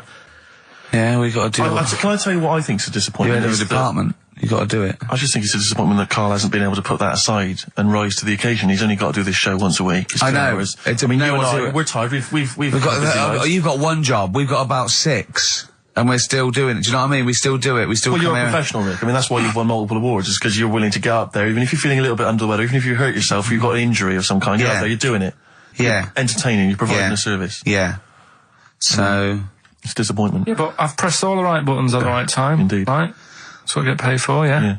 Done that. The adverts have gone out. Sure. You know what I mean? I've made you cups of tea. It's the negativity which is the problem. It's the vibe. You're bringing us down. Bringing us down. And therefore the listeners. Therefore the listeners. Bringing us down. If you don't like London, you know what to do. Well. I'm trying to get out of here, aren't I? We just bought a new flat. That's not the best way. Buy a flat in Manchester, live there. Doesn't matter. I can always rent it out and make a little bit of money. Why don't you sell the flat in London and buy a street in Manchester? Pilkington Avenue. You could literally be the lord, the king of that street. People could come to you like Solomon with their problems. Yeah. Well, he's come up from London. He's got London ways. Now, interestingly, have you heard? Do you remember the famous King Solomon story that there are 2 women arguing over whose baby it is, and they present this to? They say, "This is my baby." And the other one goes, "No, this is my baby." So he knows one of them's lying, but he doesn't know which one. And so what does he do? How does King Solomon solve that? How does he figure out whose baby is his? First, what would you do? They're both white fellas, yeah. Both what? White fellas. Women, 2 women. Right, it's 2 white women. To be they probably weren't, completely white. Yeah, whatever. Yeah, they're of the same ethnicity. No, I'm just working out. Right, all right then. So, all right. And don't think about what King Solomon would necessarily. Yeah, it wasn't that easy. No, there's not one tall, skinny white one with big ears, and so's the baby. The other one's a little short Chinese bloke. It's 2 women for a start. Yeah. 2 women. Okay, the baby to look at could be either. He doesn't know which, but he knows one of them's lying, obviously. And is the one lying saying it's hers or saying it's not hers? Right, okay, this isn't worth it, Steve. I'm going to tell you what he said, and you tell me if you think it was good or not. He says, well, then what we do is, as king, he said, what we do is, I'll take a sword, I'll cut the baby into two, and you can have half each. And one of the women says, no, don't do that. And one of them says, yeah, that's fair. Right. Do you see? So which one was it? Sorry? Who's... Well, no, my guess is the one that didn't want it done probably was the mother of the child. The one that didn't mind having the baby cut in half probably wasn't a mother of the child. Why don't you think, you bald little mank twat? Play a record. Well, I'm just, right. Although, it's not a very good solution. No, that doesn't I think the woman who was lying could have come up with something better than, cut it in half. What she should have done is, I'll give it to the other one as well. Yeah. Jaded from Aerosmith on XFM 104.9. Just trying to pet things up. See, I know you're up there. I mean, we've got lots of work to do. We're filming soon. We've got loads of things, admin, DVDs, everything like that. We come in here. This is Poxy. This is not a drop in the ocean, the sort of work and money we earn. Right, really? If we do this to keep charitable status. And yet you know, Carl, come on, what's the matter with you? Are we doing Rockbusters? I'll tell you what, come on, Rick, I'll tell you what, because it's your special day and I want you to have a great time today. We're going to do Rockbusters if you cheer up, miserable. It just got ratty then. Go, don't push it on my head, don't put it on my head. Right, what were you trying to put on my head? I was trying to put a pear on your head to knock it off with a ball, like William Tell, but it was, because your head is so round and the pear was round, I tried to flatten it a little bit, and I didn't know it was a juicy pear. So I thought it'd be like just to crush it a little bit, and then he went mental because he had juice running down his face. Oh. Why is it my fault? The pear's a faulty pear. Exactly. Get proper fruit in here. It worked with the apple. That was fine. And then he gets ratty with me. Okay, let's not waste any time with Rockbusters. let's whip through it. Just whip through it. Just do the clues quickly. Quick, go Rockbusters. Right, go. Right, the first clue. Yeah, hurry up, faster. All the police cars are on fire. All the police cars are on fire. What's the initials? BS. BS. All the police cars are on fire. Good. What's the next one? The director of 28 Days Later is shouting about sleeping outside. Yeah, okay. What's the initials for that? DB. Right, okay. Okay, yeah. Right, go on then. He wants to be a sailor. Why is that? Yeah, well, what's the initials there? B. Brilliant. Okay. Give them again quickly, because I didn't quite catch the second one, but go from the top. All the police cars are on fire. Yeah, that's BS. BS. Yeah. The director of 28 Days Later is shouting about sleeping outside. Yeah, okay. DB. Yeah. Right? He wants to be a sailor. Why is that? Yeah. B. B. Okay, then, brilliant. Okay, now, Carl, you going to cheer up now? Email only, Ricky Gervais at virgin.co.net. Radio 1 Roadshow. Smiley Miley. Smiley Miley's mileage game. If anyone remembers that, I mean, here's a man, right, whose job, Smiley Miley was not a DJ, lest we forget. Smiley Miley was the guy that organised the vans that carried the equipment to and from the road shows. Because he was such a crazy personality. Because he smiled a little bit. Exactly. He got recognition, Carl. Longevity, lots of money, and lives where he wants to live. The town that he wants to live in. Why don't you just enjoy the town that you've chosen to live in, because it's so good? London. What towns have you been to? Have you travelled at all? I've been about a bit, yeah. Right, okay, then what towns did you like? Okay, forget Manchester. That's safe. You like Manchester. Right, I'll do the big three. Shouting. London, New York, Paris. Okay, you don't like London, even though you live here. Got flats here. Good, excellent. That makes sense. Have you been to New York? Yeah. What do you think? It's an amazing city, isn't it? Like it's just noisy, it's smelly. Right, it's the city that never sleeps. I'm not surprised with all the racket and that. Paris, the city of love, the most romantic city in the world. Not really. I remember seeing an old woman in McDonald's in there, and it put me off. That's where that thing happened, where the old woman was. What did it say? Tell us. We talked about it before. The old woman in McDonald's. Yeah, what happened? She was sat in the corner there with her legs open, no knickers on. All right. Oh God! That's Paris. Did that put you off your cheeseburger? Next city, where next? Have you been to, I don't know, the most beautiful city, Venice? Yeah, I've been there, yeah. It's good? No. Why? Because they sell it to you as if it is a romantic city. Where did you see it? Sold? No, I saw it on, when I was growing up, right? Remember 3-2-1 with Ted Rogers? Yeah, of course. Right, it used to be one of the star prizes on there. Right. And they'd say, let's show you the video, let's see what you're going to, let's see where you're going to be loving it Yeah. for a couple of weeks. And they'd show you this scene of like the gondolas and all the city lit up at night. Like a man and woman sat on a boat loving it and stuff. Yeah. I went there, bin bags everywhere. Play a record. Yeah, it's a mess. Play a record. It's London. That flooded. is Wish You Were Here with Karl Pilkington. Alright. It's London flooded.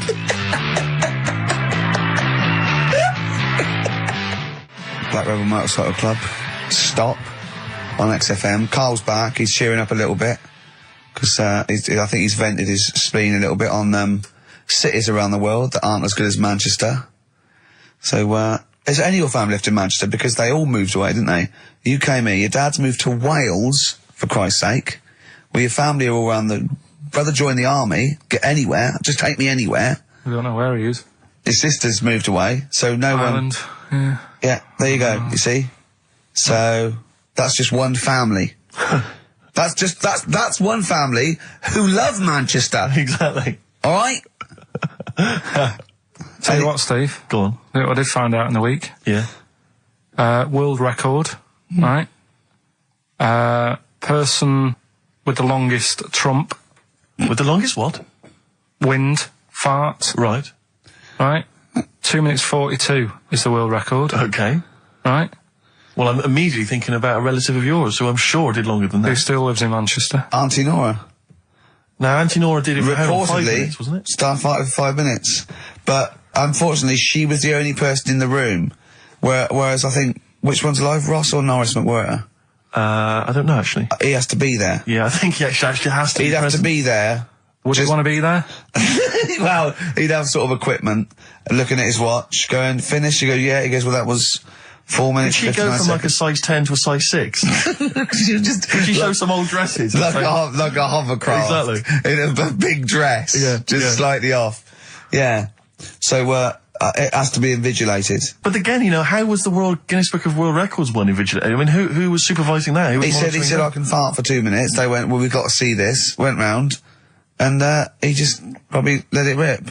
It's probably circular breathing. He's probably sort of sucking in air and swallowing it as he's going. And it's a continuous one, isn't it? It's not like, yeah.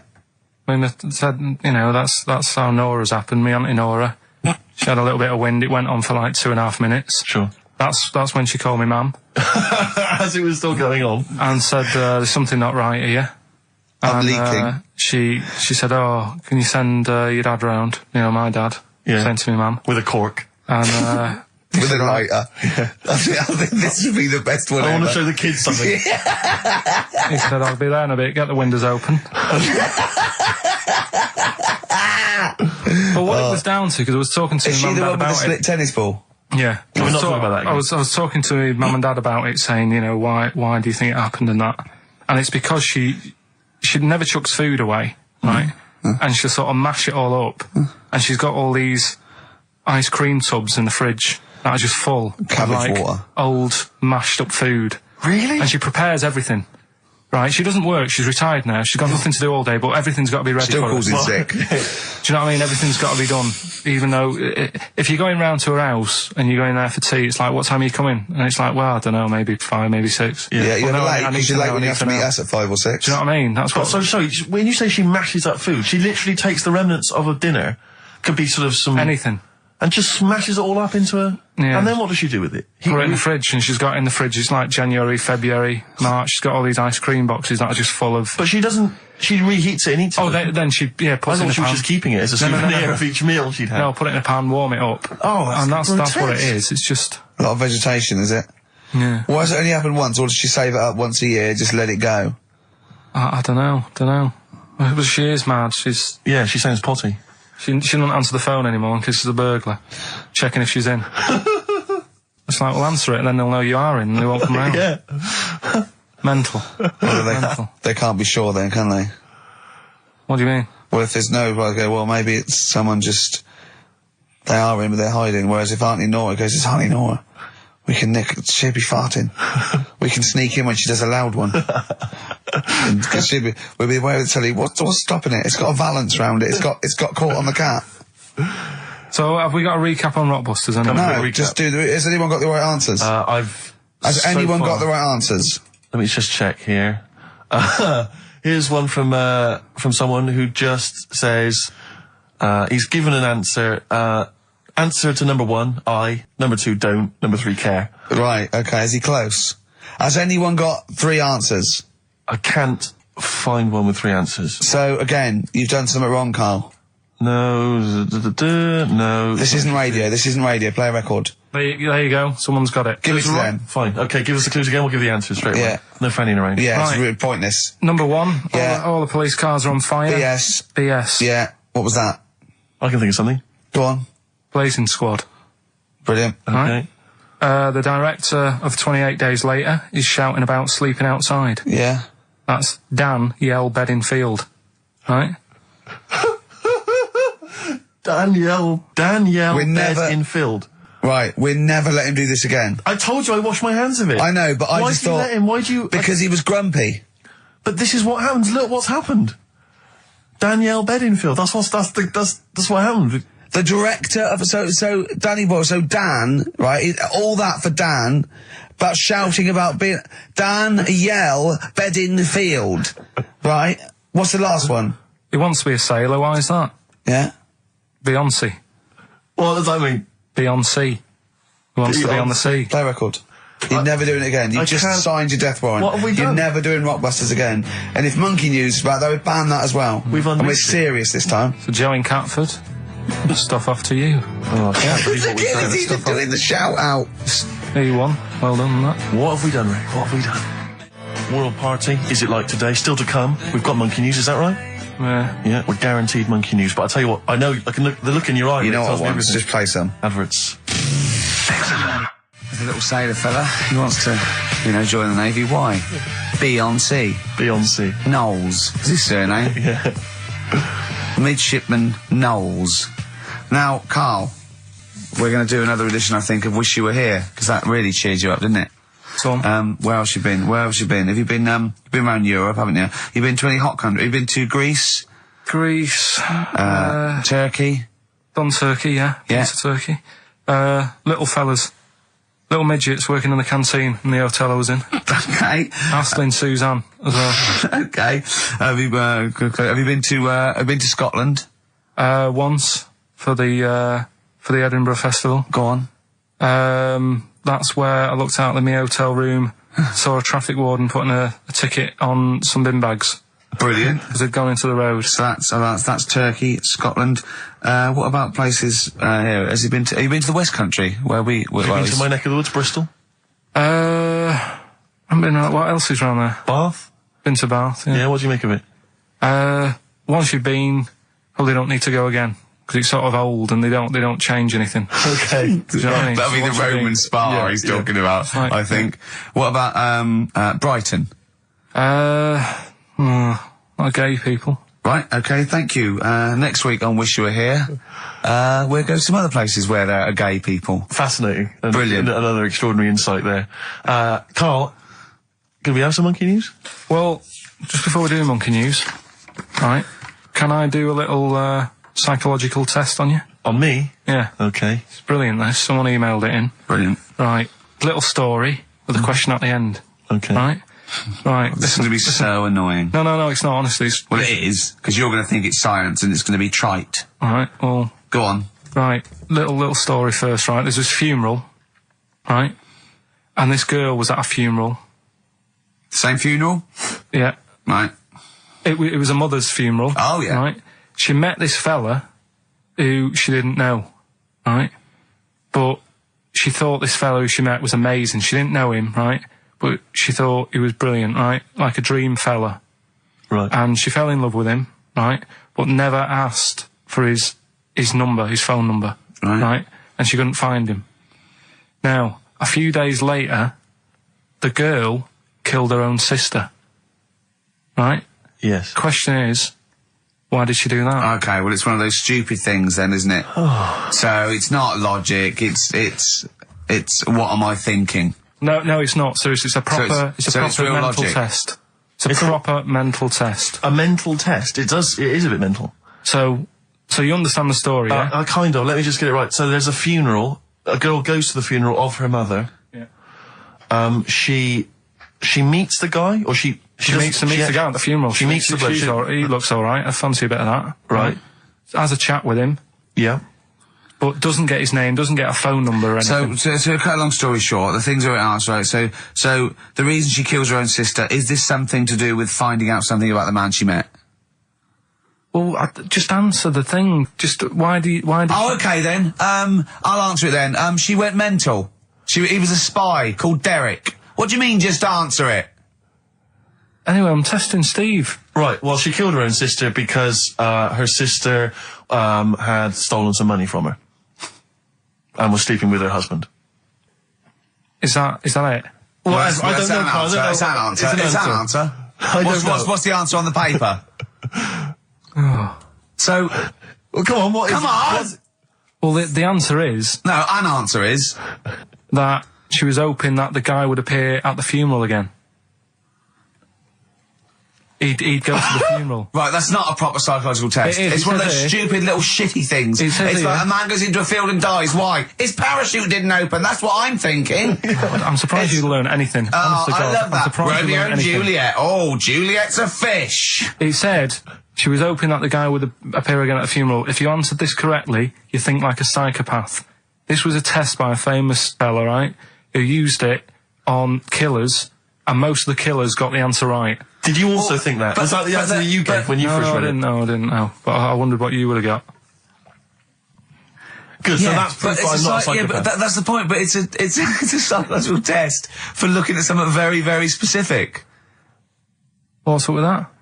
Well, what was the best that could happen? That he'd got it right, so he is a psychopath.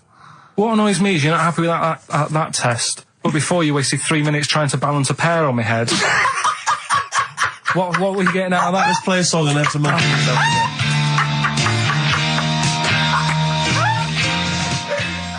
Joe Jackson. Is she really going out with him on XFM? Right, it's the time that most people, I imagine, have been waiting for. Monkey news. Play the jingle. Okay. Oh, chimpanzee that monkey news. Right. Come on. Come on. Should be ready, Carl. It's amazing, isn't it? It's like Nicholas Witchell. The bomb. No, that's not the first. Come on! No, it's always difficult, isn't it, to sort of find something that's good each week, right? Last week, we did the chimp. It is for us, yeah. We had the chimps who were running a health spa. Yeah. Right. We've covered the one who nicked a car to go on to Spain. Yep. To sort his future out. All shite. The hairdresser, I think we've done that one, the little monkey hairdresser. This week, we're looking at monkeys, that they're using. Do you know, like monkeys? They know how, like. I've lost the will to live, Steve. Oh, well, I don't want to do it. Right? Well, come on, come on. What are monkeys good at? What are monkeys good at? Yeah. Well, running small businesses, cutting people's hair, and driving cars. Yeah, they love Spain. Oh, and foiling bank robberies. Yeah, they're great. Well, something else they're good at, right, is like weighing up the situation.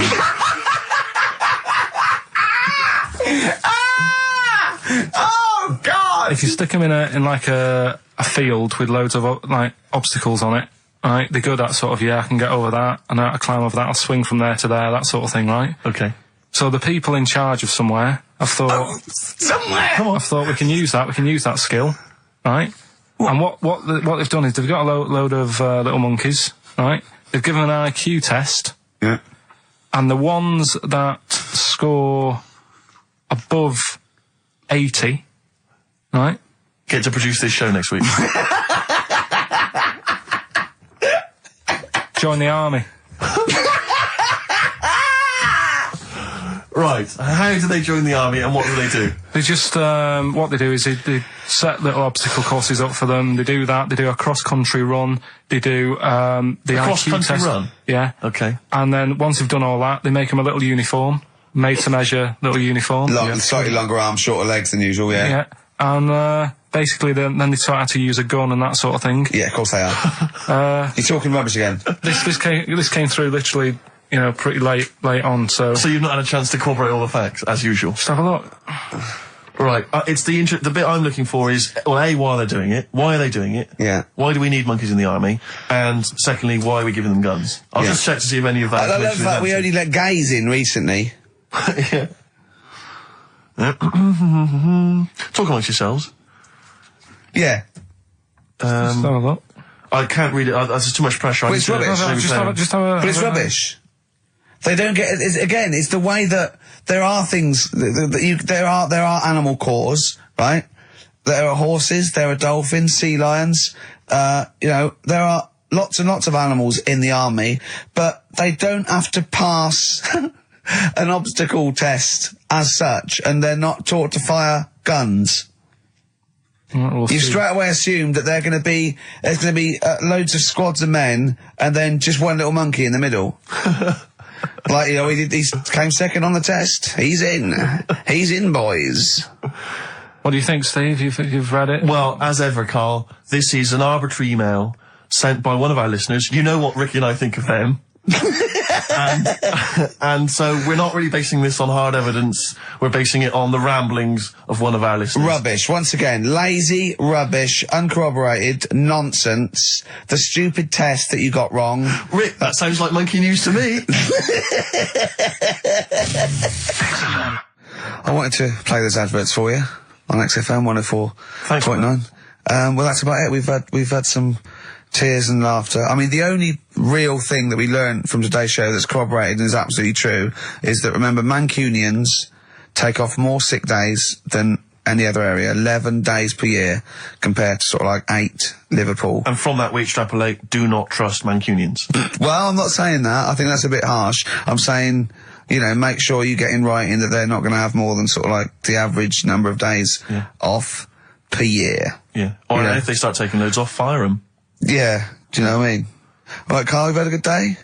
We're going to end with a beautiful song, aren't we? Just to show we're all still friends.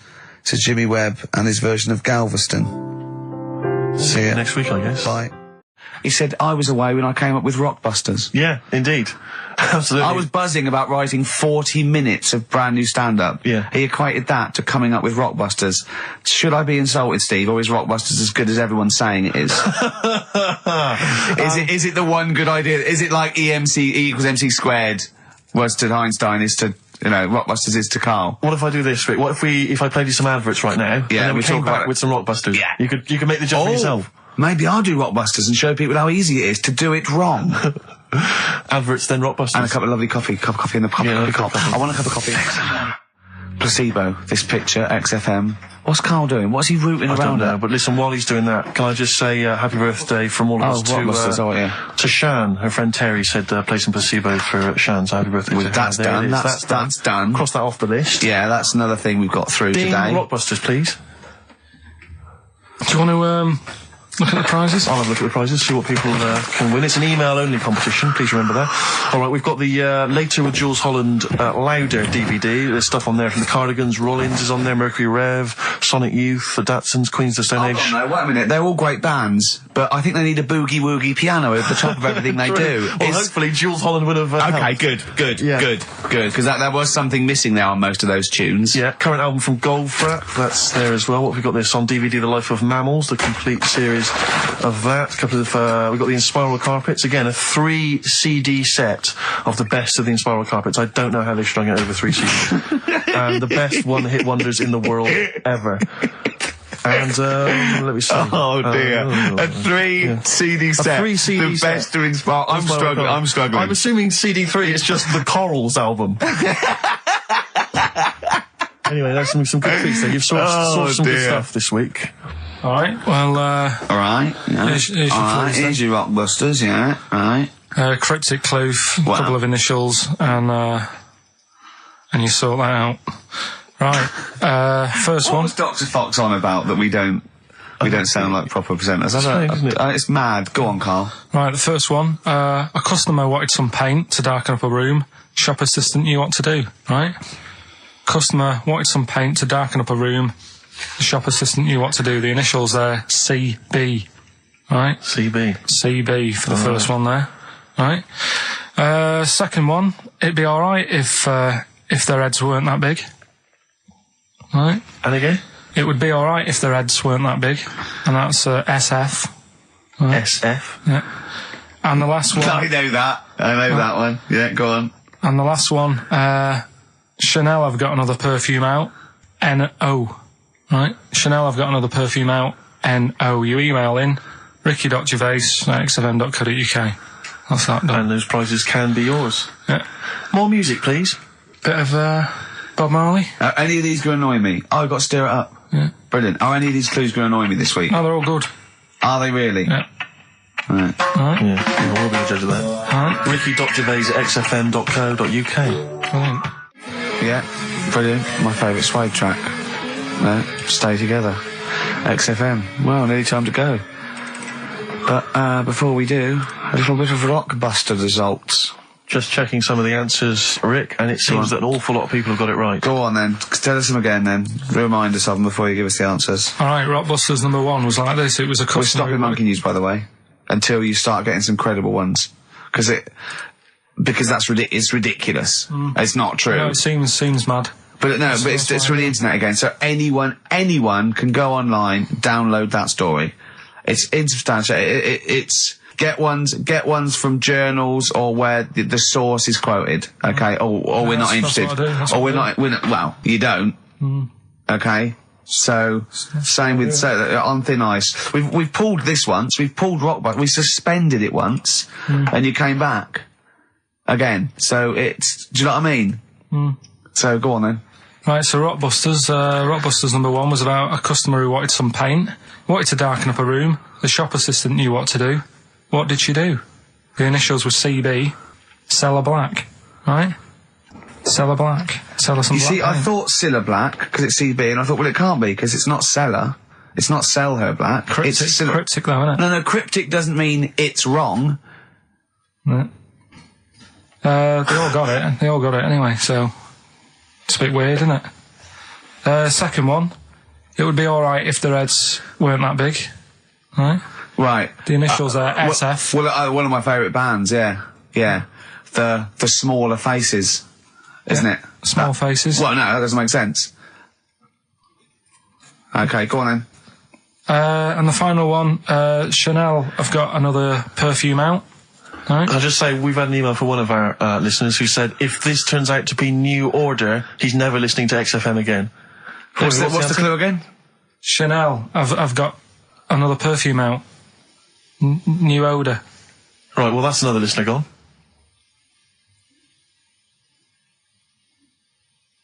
What do you mean? There's not a group called New Odour. No, it's cryptic. It's not. That doesn't mean cryptic. Wrong doesn't mean cryptic. It's like saying what animal I'm thinking of. Frog. That doesn't mean cryptic. Sell Her Black. What artist is that? Small Faces works. Just about. If I say what animal I'm thinking of, what am I Monkey. thinking? Well, there you go then. So it does work. Play a record. Right? Play a record. So who's a winner? Yes. Now I'm going to give it to someone who emailed in with the correct answer, and his name is Steve Martin. Really? And I'm giving, I don't know if you've noticed over the last few weeks, I've been given the prize to people with just a kooky element to them, you know, if they've got people to start sending their name in, like, Barry Bumpfroyd. Well, don't worry, because I can spot if it's a fake comedy name. What was that last one we laughed at? I can't remember what it was. I think it was Gerald something. Yeah, it was. It was just like Gerald Smethurst or something. What's it? Preston? Gerald Preston. Why is that a funny name? Jerry Preston, a great guy, but for Gerald some reason, Preston, we laughed at that. He caught my attention. So this week, Steve Martin's caught my attention. Right. Yeah. When was the last time Steve Martin made you laugh? This Steve Martin? Dickers hasn't been... Yeah, we've had no correspondence from Dickie Anderson for some time, which saddens me. Little Dickmeister General, what is he doing out there? Has he got... What? He's got something better to do? Ridiculous. Pathetic, right, well, that's the end, We've got the last song, so is there anything it's the end of Rockbusters, and it's the end of Monkey News. Monkey News will give you one more go for it, and it's got to be credible, it's got to be real, it's got to be true. We need to see your sources, it needs to be corroborated. Okay. Rockbusters, they've got to be real band names. New Odour. New Odour. New Odour. Just anything. Just brilliant. Well done to Steve, he got them all. So is that it then? Yeah. Brilliant. Well, cheers. I've enjoyed that. I hope your back's better, Rick. Yeah. And, Carl, I hope you buck up your ideas. Your brain's better. Yeah. Got something interesting about a brain? We can talk about it next No, week. tell it now. No, I'll Quickly, what is it? No, we'll leave it. Oh, like that's a hook. Like people will be going for a week. Oh, I wonder what things are a Carl's brain. Was it a brain that drove a motorbike across to Switzerland? You've heard it. Right, still coming up then. What have we got coming up? We got Rockbusters. Oh, is any monkey news this week?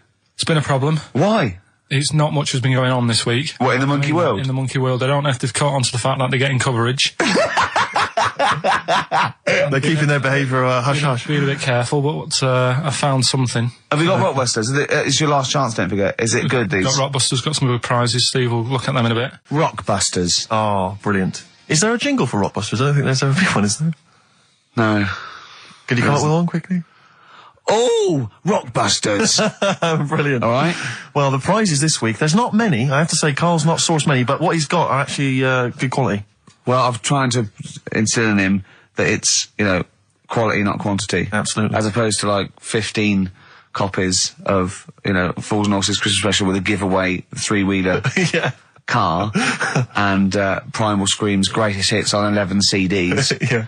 Not Primal Scream, in Spiral Carpets. Oh, that was it, yeah. Spiral Carpets. Anyway, yeah, we've got this new Kiss FM hip-hop classics compilation, which has got some really good stuff on there. New stuff from the likes of, Outkast and the Wu-Tang, but some old classics from Public Enemy, and of course LL Cool J's Mama Said Knock You Out. It's worth having alone for that track. Yeah. I think this is 4 CDs? No, 2 CDs. The Best Air Guitar Album in the World, Volumes 1 and 2, and a special box set. Yeah. You've got all sorts on there. Is May Brian Adams is on there, Robert Adams, Palmer. May, but also Palmer. excellent stuff. Beastie Boys, Clash, we got the Kinks, so that's good. Abigail's Party, the DVD thing with Alison Steadman. I know you're quite a fan of that, aren't you, Rick? Yeah, it's good. It's good. She's, from many years ago, if you've not seen it, it's good. This, Later with Jules Holland DVD, it's got, live performances from PJ Harvey, the Cardigans, Rollins. But he is playing Boogie Woogie over their tracks. I would hope so. Okay, good. And also, is this the new albums from The Thrills? Yeah, it Is is. it the album? Yeah. Yeah, so that's a little, Wow. Is that exclusive? It's not even out yet, is it? I know, not even out. Not even out. Wow, that's the sort of things that Carl can come up with if pushed. It's all about the game, though. It's all about the game. The prizes are just for fun. It's all about the playing the game. Let's see what Carl's come up with this week. This is his last chance. If I ever hear anything like new odour again, that's the end. Okay. They did get it though, didn't they? So they're working out. They will do it. Just let's have the jingle again. All right. Oh, Rockbusters. Right, if you haven't heard it before, cryptic clues that make up a band and some initials to help you on your way as well. Right? So, Well, you'd never get it without, but go on. First one, that fella likes sucking on iron. Right? That fella likes sucking on iron. Yeah, the initial M. Right? Okay. That fella likes sucking on iron. Right, that's the first one. Second one, the Jamaican fella spots a boat. Oh, God. Say that again. The Jamaican fella spots a boat. Spots a boat. Yeah.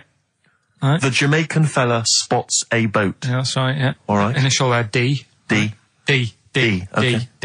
D. All right. And the last one, do you want a game of tug of war? Well, it's up to you. You own it.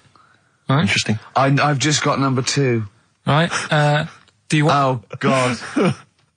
Right, The go third on. one, do you want a game of tug of war? Well, it's up to you. You own it. And what's the initial? E.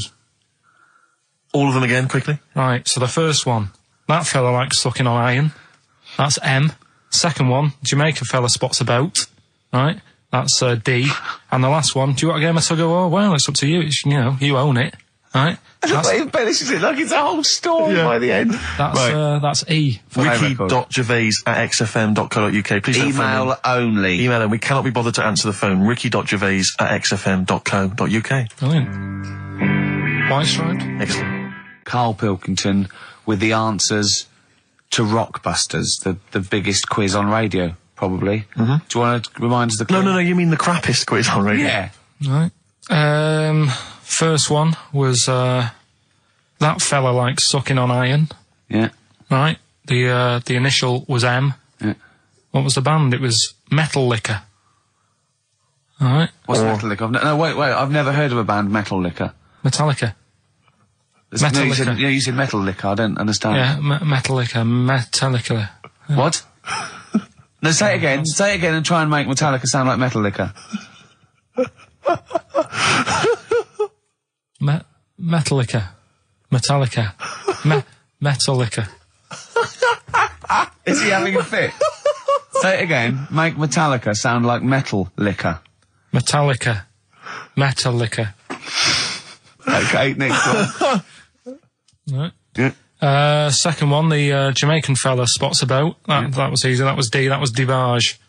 You got that? Make it sound like the band. Debage. Make it sound like a Jamaican fella saying spotting a boat. Debage. Right. So you got that one. And the last one.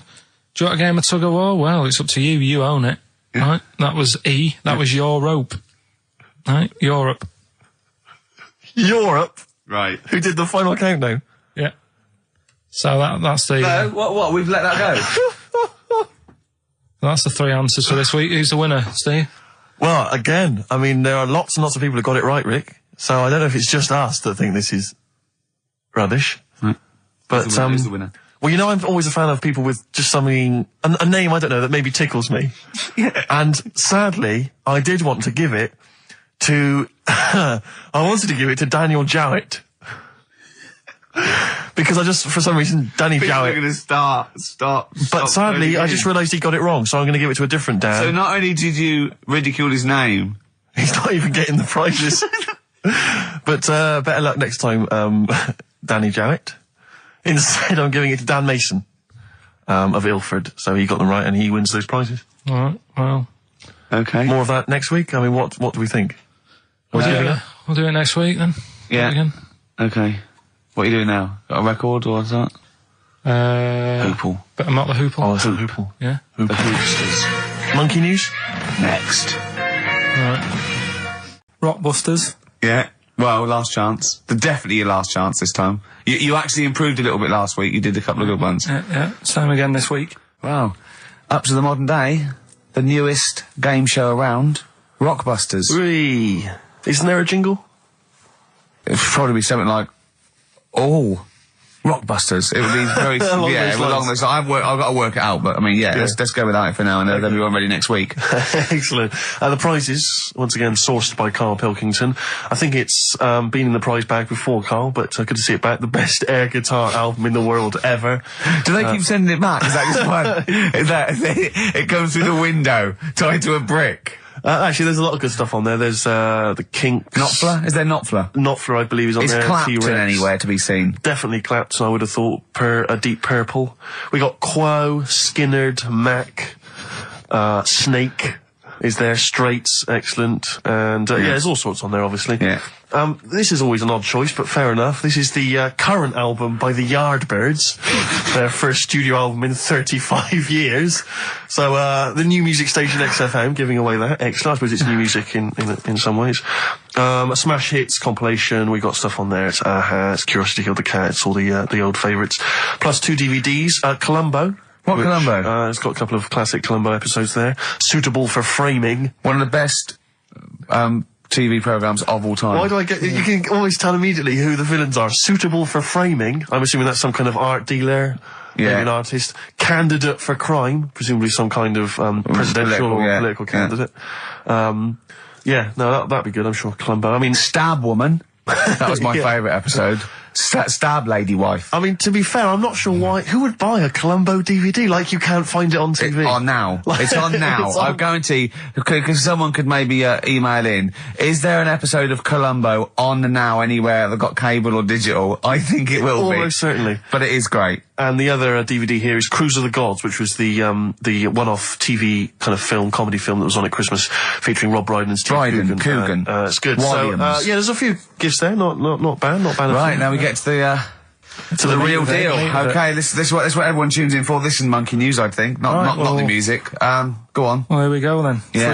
3 cryptic clues and that, and just work it out. Cryptic, but easy as that. Email in. It's email in. All right. Well, what's the email address? ricky.gervais@xfm.co.uk. Well, don't say that I know it or care. I think. So the first one, he's got American coins all down his spine. Right? He's got American coins all down his spine. What band's that? What artist is it? Email in. What does it begin with? What? N. I know it. I've got it already. Right. That's rubbish. Too easy. Yeah. Right, Go on second next. one. Jeremy Beadle has got arthritis. Right. Jeremy Beadle has got arthritis. Yeah. That's the second clue. The initials there, SLF. Right. SLF. Jeremy Beadle's got a little bit of arthritis. And the third one, Foxy, Shipman, and a country western singer on a merry-go-round. SB, right? So Foxy, Shipman, and some country western singer having a go on a merry-go-round. The initial SD, right? So email in, ricky.gervais. I'm intrigued with that one. I'm genuinely intrigued with that one. I like the fact there's a certain whiff of controversy about it, because Shipman is mentioned. I know, yeah. Oh, A little bit dear. edgy, that. So that's the three. He's from your neck of the woods, isn't he, as well, Shipman? Yeah. Yeah. I think my mum's mum used to use him. Okay, let's play a record. Well, you want to play a record or play some adverts? Do you fancy some ads? Oh, I'd rather I'd adverts, Well, yeah. I've got some for you. Well, just get Rockbusters out of the way, right?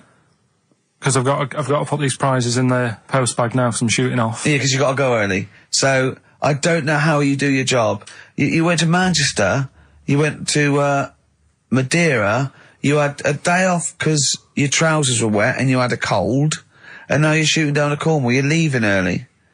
How do you get your work done? You've got one job, me and Steve have got loads of things to do. The man fast let me work. Like I said, the prize is ready and packed up. Here. No one's being affected by me shooting off early. Right? Okay. So, Rockbusters answers, got to get them out of the way a bit earlier. Right? So, here they are. First one. He's got American coins all the way down his spine. Yeah. Why would that be? Right? Initial was N. Nickelback. I got all these. I got all these this week. Right. Second one, Jeremy Beadle has got arthritis. What's going on there? Stiff little fingers. SLF, stiff little fingers. Yeah. And the third one, Foxy, Shipman, and No, and a country and western singer, you said. Now, what's the initial? SD. Yeah, so Spin Doctors. Yeah, I got that. But and then I said to you, why is it a country and western singer? And you said Dr. Hook. Why is it Dr. Hook? Why does that give anyone the clue Dr. Hook? A country and western singer.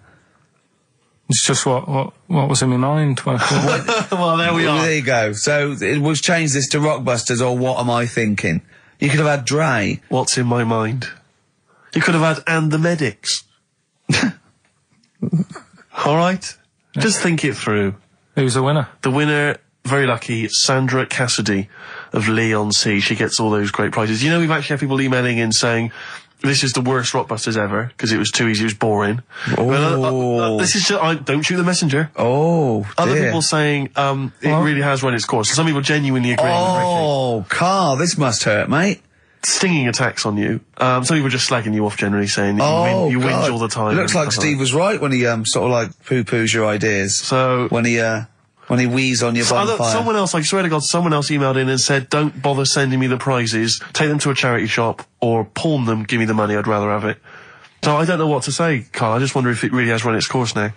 All right, well, we'll see what you come up with next week, then. Let's see what you do. Let's see what you come in with. Sure. Oh, yeah. At 5-1. I'm guessing you'll be popping in with another hip-hop track full of effing and jeffing. Well, again, I won't bring it into you, I'll do it myself at home, because obviously that makes it easier. Oh, dear. Obviously you can't cope. Oh, dear. Are you actually going to be here next week, or are you still going to be in Cornwall? No, you see, there again, I'll be back in time. No. And in the week, when I go to, Cornwall, see the Monkey World. Yeah, you're 2 days past the Monkey World. That's still work. Yeah. That's still work. What? What, you're going to interview some of the monkeys? I Get some love stories? that. I love that. You were going, could a monkey live without bones? And so I'm going, Carl, shut please, just look at the monkeys and eat your ice cream. And that's work, is it? Right. Right, are we having Cheeky Freak of the Week? Do you want to do it? What time have you got to shoot off? Could do with shooting off sort of soonish, Okay.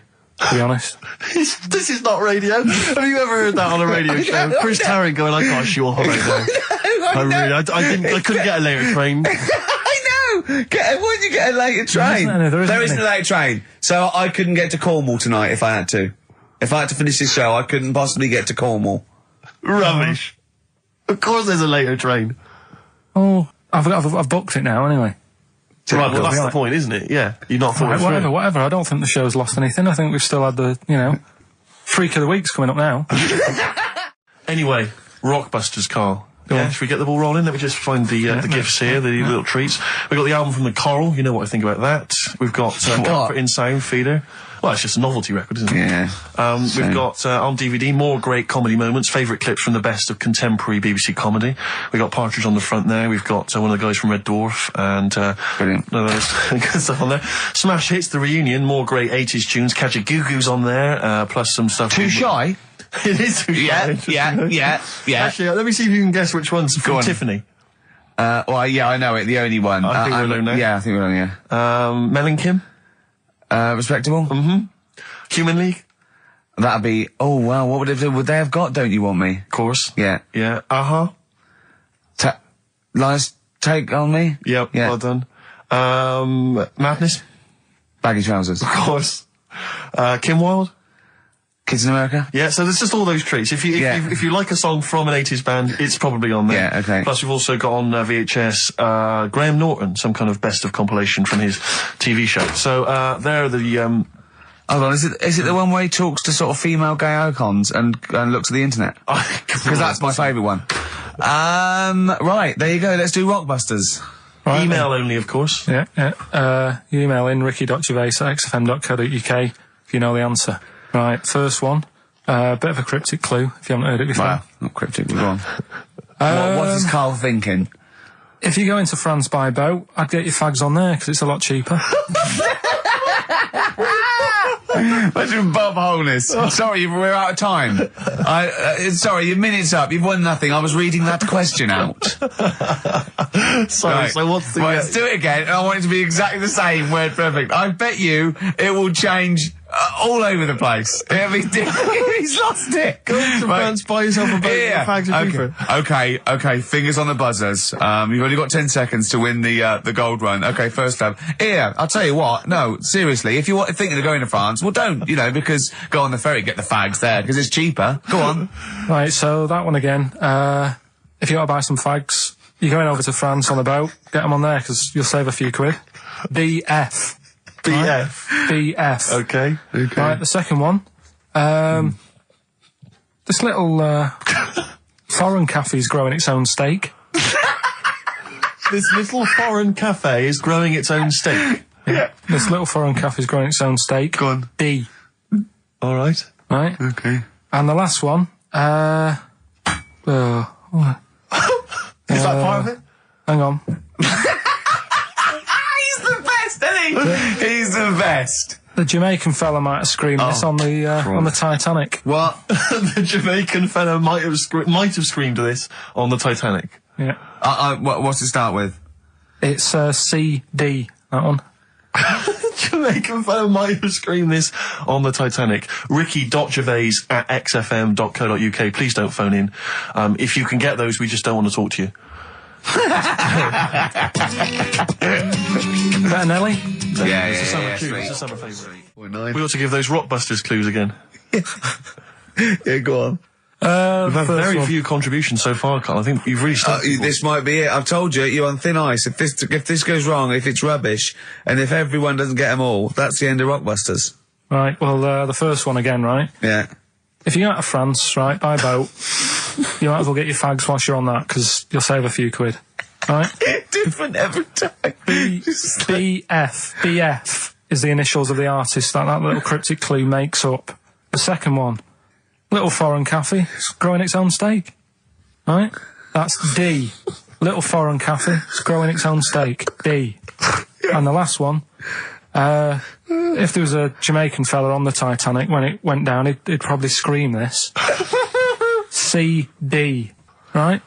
So email in ricky.gervais@xfm.co.uk. Yeah, right? they're not flooding in, but yeah. Well, we'll see how we do. Rockbusters.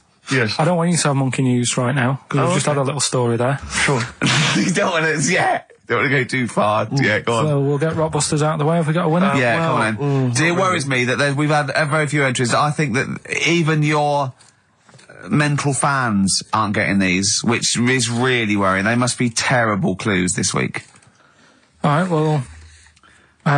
Has anyone got them right, Steve? I think there's just one guy, yeah, who I suspect has won in the past. Well, There we are. so what?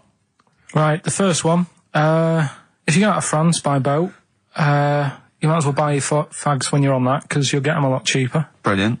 Right? Yeah. BF, Yeah. buy it ferry. Right? That's like, What? buy on ferry. What? Buy on What's Brian Ferry? What's that? Is that a band? What is it? I don't know what it is. Brian Ferry. Brian Ferry? What's that got to do with buying on a ferry, though? Just because it's quite close to it. Buy on, buy on ferry. What? Buy on ferry. Sorry, That's the what's your first first language? The second one. That's rubbish. That doesn't count. No, Brian Ferry. Brian Ferry, Brian Ferry. There's this little foreign cafe. It's growing its own steak. That's Delamitri. The third one. What? Sorry, what? What? What is that? What is that? Delamitri. Delhi is a little foreign cafe. Yeah? And a meat tree and that. A meat tree? A meat tree? What were the initials for that? Just D for that. Just D for that? Yeah. So not DA? So you didn't even give him a chance to get the group? Well, they got it. Well, no. No, they didn't. Right, it's the end. Go on, right. Go on. Delhi meat tree? Delhi meat tree. One word. D. Or any letter. They're growing their own meat. M's in it. Go on. Okay, so Bayern, I love Bayern Ferry. And Oxymusic was brilliant. I love Oxymusic. Go on. Can I just point out, Rick, that we've had David Bowie? Delhi meat tree. Yeah. I don't see why necessarily Aidan, who emailed in, why he doesn't get to win, because he emailed in dire steaks. Seems to me just as valid, as far as I can tell, but Delhi meat tree it is. And the last one, if there was a Jamaican fella on the Titanic... I'm looking forward to this. With a little bit of fear. Jamaican fella, if he was on the Titanic, he probably would have screamed this. Yeah. That's Christ de Berg. Oh, I don't know what to do. Stunning. So who's the winner? I'm not going to give it to anyone. I just don't... So what's the Jamaican bit got to do with it? Just the D. Just Christ de Berg. Say it again? No, I think they've worked it out now. Say it again? Christ de Berg. And who's that? What? Who's that? Who's what? Who's Christ de Berg? Chris de Berg. Who's the winner, Steve? Do you know what? I'm going to give it to Aidan, because he just treated you with nothing but contempt. Steve Martin emailed in again. He got the first two, and then the last one he just emailed, I neither know nor care about this answer. I'm tempted to give him each one. Do you know what you've done there, don't you? Go on. You've put the nail in the coffin of Rockbusters. I warned you for 3 weeks, and you sort of bucked your ideas up for a little while. But Christ de Berg... Those are the worst you've ever done. The worst... Delamitri. So, and... Didn't it just put D, and then Bayern Ferry. Bayern Ferry. Bayern Ferry. So, is that it then? Aren't we doing it Play anymore? record. Aren't we doing it anymore? I'm ashamed. You're an idiot. Are we doing it anymore? I'm just going to keep saying you're an idiot. Play a Are record. we doing Carl, it have you learnt nothing from Dr. Fox? Yeah. That's not a Sony out the window. Huh? Aren't we doing it anymore? What, you need to start working on it now, because they're so good. You need to start working now for next Saturday. Aren't we doing it anymore? Just, I don't know. Aren't we doing it? Flaming Lips. Fight test. So, end of Rockbusters probably, I think. Well, a little rest. I didn't announce a winner, and I would like to give the prize to Mark Blackwell, because I think Mark treated the quiz with the kind of contempt it deserves by emailing in the right answers after we'd given them out. And that seems fair enough to me. That's the only way I'm really still surprised you got them right. It's amazing. So well done, Mark. You get those fairly mediocre prizes. Adverts? I'd love some adverts. Yeah. Monkey News afterwards? Well, maybe. Now, Rockbusters, dead in the water, isn't it? We've killed that off, have we officially? We killed off Monkey News and Rockbusters. Didn't I tell you that there was some sort of petition for Monkey News? Was there? What was the story? A lot of, just loads of emails and that. You mean saying- you've done Monkey News? You mean you want to do monkey news? No, but seriously, there's uproar. And people were like, you can't get rid of monkey news. Yeah. Don't be doing that. Sort of what? Loads of people. Was it monkeys? Trying to write the complete works of Shakespeare? Did Tony Blair get a whiff of it, and he's coming down like a ton of bricks? And Rockbusters, Steve, if you've got a better competition, then we'll do yours. That's fine. Do you know what I mean? If that's what you want to do, we'll do. What did you want to do? No, I was just wondering whether we should perhaps not do a quiz at all rather than do that piece of rubbish. Might be better to have nothing. Might be better just to have silence during that part of the show than have Rockbusters. I don't know. If I give you the clues and that, and if you think they sound rubbish, we're not doing it. Well, I know that. I guarantee they're going to sound rubbish. All right, let's make it the last Rockbusters then. This is the last Rockbusters. Well, it depends. This is if it's good, you get a reprieve. It's all about this. Okay. Okay. Go on then. Let's do Rockbusters then. Oh, we're doing it now. Should we play a record and do it after that? Do it after. Well, I'll tell you what. I'll tell you the prizes and then we'll come back with the clues. Because I've dug up that REM track. Excellent. So it's an interactive show. Okay, we've got the best summer holiday album ever. What we got on there? It's got Elvis versus Junkie XL. That's brilliant. Holly Valance is on there. Yeah. Laz Ketchup. It's all the stuff that the XFM listener is craving. A tribute to the Ramones album. We got Red Hot Chili Peppers are on there. Metallica. Street Legal from Bob Dylan. That's nice. Brilliant. Did you just buy that in the 4 for £20 from HMV deal? Fair enough. Once That's again, a good album. The Talons of Weng Chiang, a Doctor Who classic. Yeah. And there's something for the XFM listener, 8 Mile on DVD. I thought that was nice, that film. That was the last bit was funny. It's a good film. Some good rap-offs in that as well. Yeah. So let's play a tune and then we'll come back with the Rockbusters clues. REM, go on. Give it to him. Anyway, listen, Rockbusters. Oh, come on then. Let's get it done. Really? Yeah. Come on then. Right, so cryptic clues and initials, you work it out, it's a band and stuff. Yeah. Right, Brilliant. First one. Bob Holness. The first clue, the doctor said part of the foot and the leg was no good, so he took him off and he threw him away. Right, that's the clue, the initials TB. TB, right? The doctor said part of the foot and the leg was no good, so he took them off and threw them away. Second one, the Scottish monster has got a bit of a tan. Right, the Scottish monster has got a bit of a tan. Okay. That's TD, right? And the last one, well, the 60s singer had a heart attack whilst he was having it away. We won't be seeing him again. Right, and that's FNM. FNM. Well, the 60s singer's had a heart attack. He was having it away. We won't be seeing him again. Email in ricky.gervais. Remember, this is to save Rockbusters. If people don't get this, right, it's no more. So you better, if you want this feature to stay, you better get the clues. Right? Good work, Carl. We'll give those clues again after the next tune. What are we playing? Yeah. We love it, don't we? You love it. Good, it's a good stomping pop #1 rock. Right. Getting through it. It's the Rockbusters. It's the Rockbusters results, really, because this is a very important result. It's whether they stay in the Premiership or are relegated. This is the playoffs for Carl. Okay? You need 3 points. You need 3 points to stay up, Carl. Go on. Right, we had a lot of right answers in that. Right, okay, that's in your favour, you know. Okay. The first clue was, the doctor said part of the foot and the leg was no good, so he took them off, he threw them away. Yeah.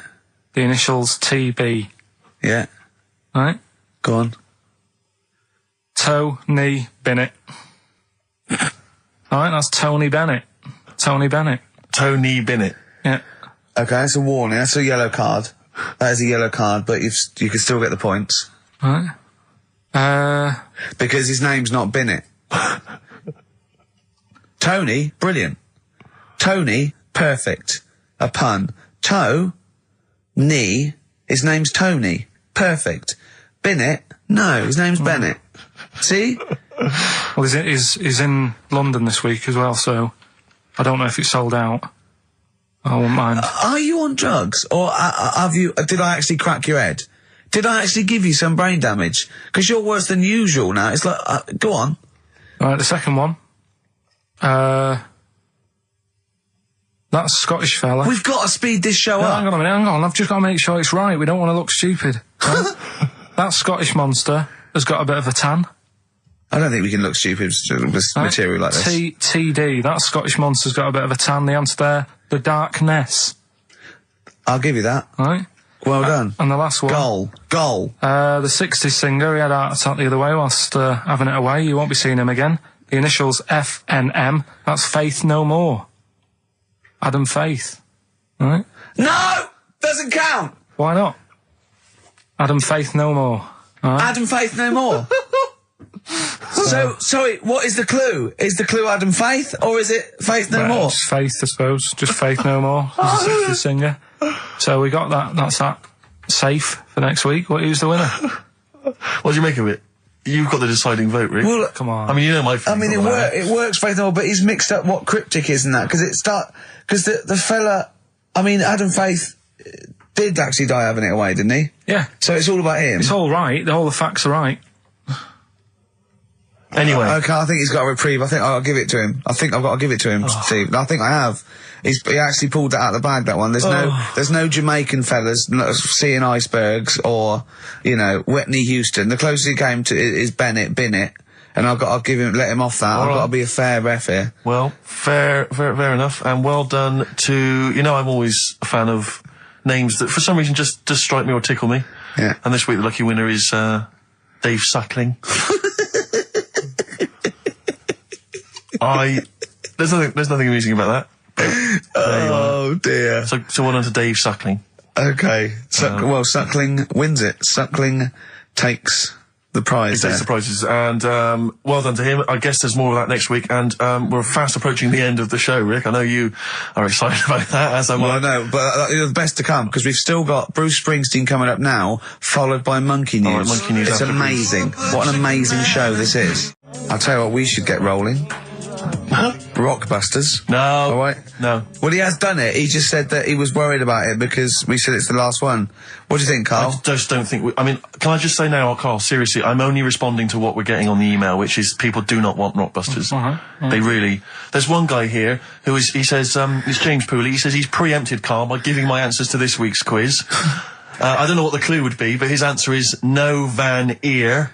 Nirvana. Yeah, good. Nirvana, yeah. That sounds like one. Number 2, he's just guessed. I don't know again what the clue would be, but the answer is Kid Creosote. Yeah, that's good. That's a typical Rockbuster. That is brilliant. That's a better game. And the last one is Harry Seacombe. Yeah. Yeah, that'd be good. So, maybe we should reverse it so people and we have to come up with the clue for them. And we win the prizes. Yeah. Have you got prizes ready as well? It's all there, but... Oh, I feel sorry for him now. I mean, what the prizes would have been. I'd rather just give them away to the first person to email in, frankly, than have to go through the torrent of Rockbusters. God! Look at Carl's face! I wish you could... Oh, can't we get this on telly just for Carl's face? Hey, I'll tell you what we could do, Steve. You know, like Smiley Miley and that used to take the Radio 1 Roadshow out? Oh, man, that would be amazing. Come on. Should we take it out? Hello, Bournemouth. Yeah, how many miles have I done? Don't care. No, should we do this? How many miles have we done? Well, XFM's down the road. Yeah. 1. Yeah. Should we take it out the road just so they can see Karl Pilkington? To be fair, though, you're not really keen to leave W1, are you? Oh, we wouldn't. Right, so where exactly would we take the roadshow? We'd do it outside. Outside the building? Yeah. Right, okay. And what would we do? It's called a roadshow because it's in the road, I imagine, isn't it? And we'd give away T-shirts? Throw in T-shirts, and then we'd have a band. Hat. We'd have band playing. What was that band playing tonight? I forget, something Diesel, was it? Yeah. See, instantly forgettable. That was my point, really. we could have them on. Yeah. Great. Yeah. We'd get a couple of celebrity pals down. Someone from Big Brother 2. That would be ideal. Well, Josh, the other little gay fella. Yeah. He'd come on, just wave. Yeah. I'm beginning to like the idea. Yeah. Brilliant, yeah. So we'll have Josh, something Diesel, we're playing the Bull and Gates night, whatever it is. Yeah. Right, I'll throw out some T-shirts. Yeah. And then, Carl will do a live Rockbusters. Yeah? Well, I don't know. Do you want it? I just think that ruins it slightly. It would just bring the whole afternoon down, Rick, I think. We'd get it sponsored by someone. Yeah? No? Well, I'm just trying to inject a bit of Read the prizes, what they would have done. There's a PlayStation game here. I guess it's maybe not been released yet. It's a little demo of that. What's this? The American Song Poem Anthology. I don't exactly know what that is again, but lots of songs on there and a couple of compilations, arbitrary compilations, the Club Anthems compilation, the best summer holiday album ever. Wow. There it is again. You've certainly sold it to me, Steve. The best air guitar album again. Brilliant. And an old edition of Only Fools and Horses. So, you really haven't put the effort into the prizes, Carl. So if that's the prizes, if that's the whole point of the competition, and they're the best prizes you could conjure up, in God's name, how bad are the clues this week? That's why he doesn't want you to do it, Carl. Oh, we won't bother. Forget it. Doesn't matter. Good. Excellent. Well, that's resolved. Brilliant. Crazy beat there on XFM 104.9. Right, we're gonna do Educating Ricky instead of Rockbusters. Incidentally, on the subject of Rockbusters, we've just had an email from Phil. He says, I could do with this week's rather shoddy array of prizes, as I'm doing a car boot sale tomorrow and need a bit more tact to fill the table. We'll probably send it we might as well do it anyway. Yeah. Carl, come on, what's the matter with you? Are we doing Rockbusters? I'll tell you what. Come on, Rick. I'll tell you what, because it's your special day and I want you to have a great time today. We're going to do Rockbusters if you cheer up. Miserable. He just got ratty then. Going, don't push it on my head. Don't put it on my head. Right, what were you trying to put on my head? I was trying to put a pear on your head to knock it off with a ball, like William Tell, but it was because your head is so round and the pear was round, I tried to flatten it a little bit, and I didn't know it was a juicy pear. So I thought it'd be like just to crush it a little bit, and then he went mental because he had juice running down his face. Oh. Why is it my fault? The pear's a faulty pear. Exactly. Get proper fruit in here. It worked with the apple. That was fine. And then he gets ratty with me. Okay, let's not waste any time with Rockbusters. Can we really let's whip through it? Just whip through it. Just do the clues quickly. Quick, go Rockbusters. Right, go. Right, the first clue. Yeah, hurry up, faster. All the police cars are on fire. All the police cars are on fire. What's the initials? BS. BS. All the police cars are on fire. Good. What's the next one? The director of 28 Days Later is shouting about sleeping outside. Yeah, okay. What's the initials for that? DB. Right, okay. Okay, yeah. Right, go on then. He wants to be a sailor. Why is that? Yeah, well, what's the initials there? B. Brilliant. Okay. Give them again quickly, because I didn't quite catch the second one, but go from the top. All the police cars are on fire. Yeah, that's BS. BS. Yeah. The director of 28 Days Later is shouting about sleeping outside. Yeah, okay. DB. Yeah. Right? He wants to be a sailor. Why is that? Yeah. B. B. Okay, then brilliant. Okay, now Carl, you going to cheer up now? Email only, Ricky Gervais at virgin.co.net. Radio 1 Roadshow. Smiley Miley. So have we got a recap on Rockbusters? No, just do has anyone got the right answers? Has anyone got the right answers? Let me just check here. Here's one from someone who just says, he's given an answer. Answer to number 1, I. Number 2, don't. Number 3, care. Right, okay. Is he close? Has anyone got 3 answers? I can't find one with 3 answers. So, again, you've done something wrong, Carl. No. No. This isn't radio. This isn't radio. Play a record. There you go. Someone's got it. Give it to them. Fine. Okay, give us the clues again. We'll give the answers straight away. No fanning around. Yeah, right. It's really pointless. Number 1. Yeah. All the police cars are on fire. BS. BS. Yeah. What was that? I can think of something. Go on. Blazing Squad. Brilliant. Okay. Right. The director of 28 Days Later is shouting about sleeping outside. Yeah. That's Dan Yell Bedingfield. Right? Danielle Bedingfield. Right, we'll never let him do this again. I told you I washed my hands of it. I know, but I just thought... Why'd you let him? Why'd you... Because he was grumpy. But this is what happens. Look what's happened. Danielle Bedingfield. That's what happened. The director of so Danny Boyle, so Dan, right? All that for Dan, but shouting about being Dan Yell Bedingfield, right? What's the last one? He wants to be a sailor. Why is that? Yeah. Beyonce. What does that mean? Beyonce. He wants to be on the sea. Play record. You're never doing it again. You just signed your death warrant. What have we done? You're never doing Rockbusters again. And if Monkey News is about, they would ban that as well. And we're serious this time. So Joe in Catford, stuff off to you. Oh, I can't believe what we've done. He's doing the shout out. There you won. Well done on that. What have we done, Rick? What have we done? There's a little sailor fella. He wants to, join the Navy. Why? Beyonce. Knowles. Is his surname? Yeah. Midshipman Knowles. Ricky Gervais would be Steve Merchant, Karl Pilkington, possibly for the last time. And as a special treat, a return, sort of like a summer special, an end of term, well, a gift to the fans. Karl is bringing back Rockbusters. Do you want to explain it? Rockbusters is basically blockbusters, completely ripped off, done with music, that may or may not be a cryptic clue, and may or may not be the actual band name, and may or may not be the actual letters he said they were in the first place. Do you want to sort of describe one, though, in case someone's a new listener? Well, Exploding Pet was Atomic Kitten. Yeah. AK. Basically, for those of you who are new to the show, this is the final show, Karl reads out what he considers to be a cryptic clue. It's not a cryptic clue, it's just some words. Just a string of words. Yeah. And from that, you are supposed to deduct the name of an artist or a group or a band. We've had things like the Jamaican fella swinging a fish round. That was D-Trout Spinners. D-Trout Spinners. So that's the level of intellect you are getting from Karl Pilkington. What was the one? Just do the competition. What? I was thinking, she fell down in Whitney Texas? Houston. She fell down into a puddle in Texas. On a knee, Whitney Houston. Yeah, so you said it twice. It's not cryptic, so just do it. Come on. Right, so there's 3 of them, and you email in your answers. We've got some good prizes today and that. Right. Well, let me say the prizes. They aren't bad. Whiz through it, because this, the competition's bad enough, let alone just listing. What's he got? 3 DVDs and about 6 CDs. He's got the young ones and all that, like TV things. There's some great CDs. Yeah, go on. Right, so the first one, cryptic clue. This vegetable started life down under. Right?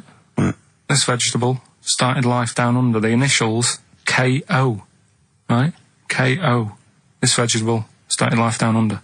Second one, the things that you normally find on the beach, right, have been found floating around the moon. Right? Yeah. That's, I think it's TS.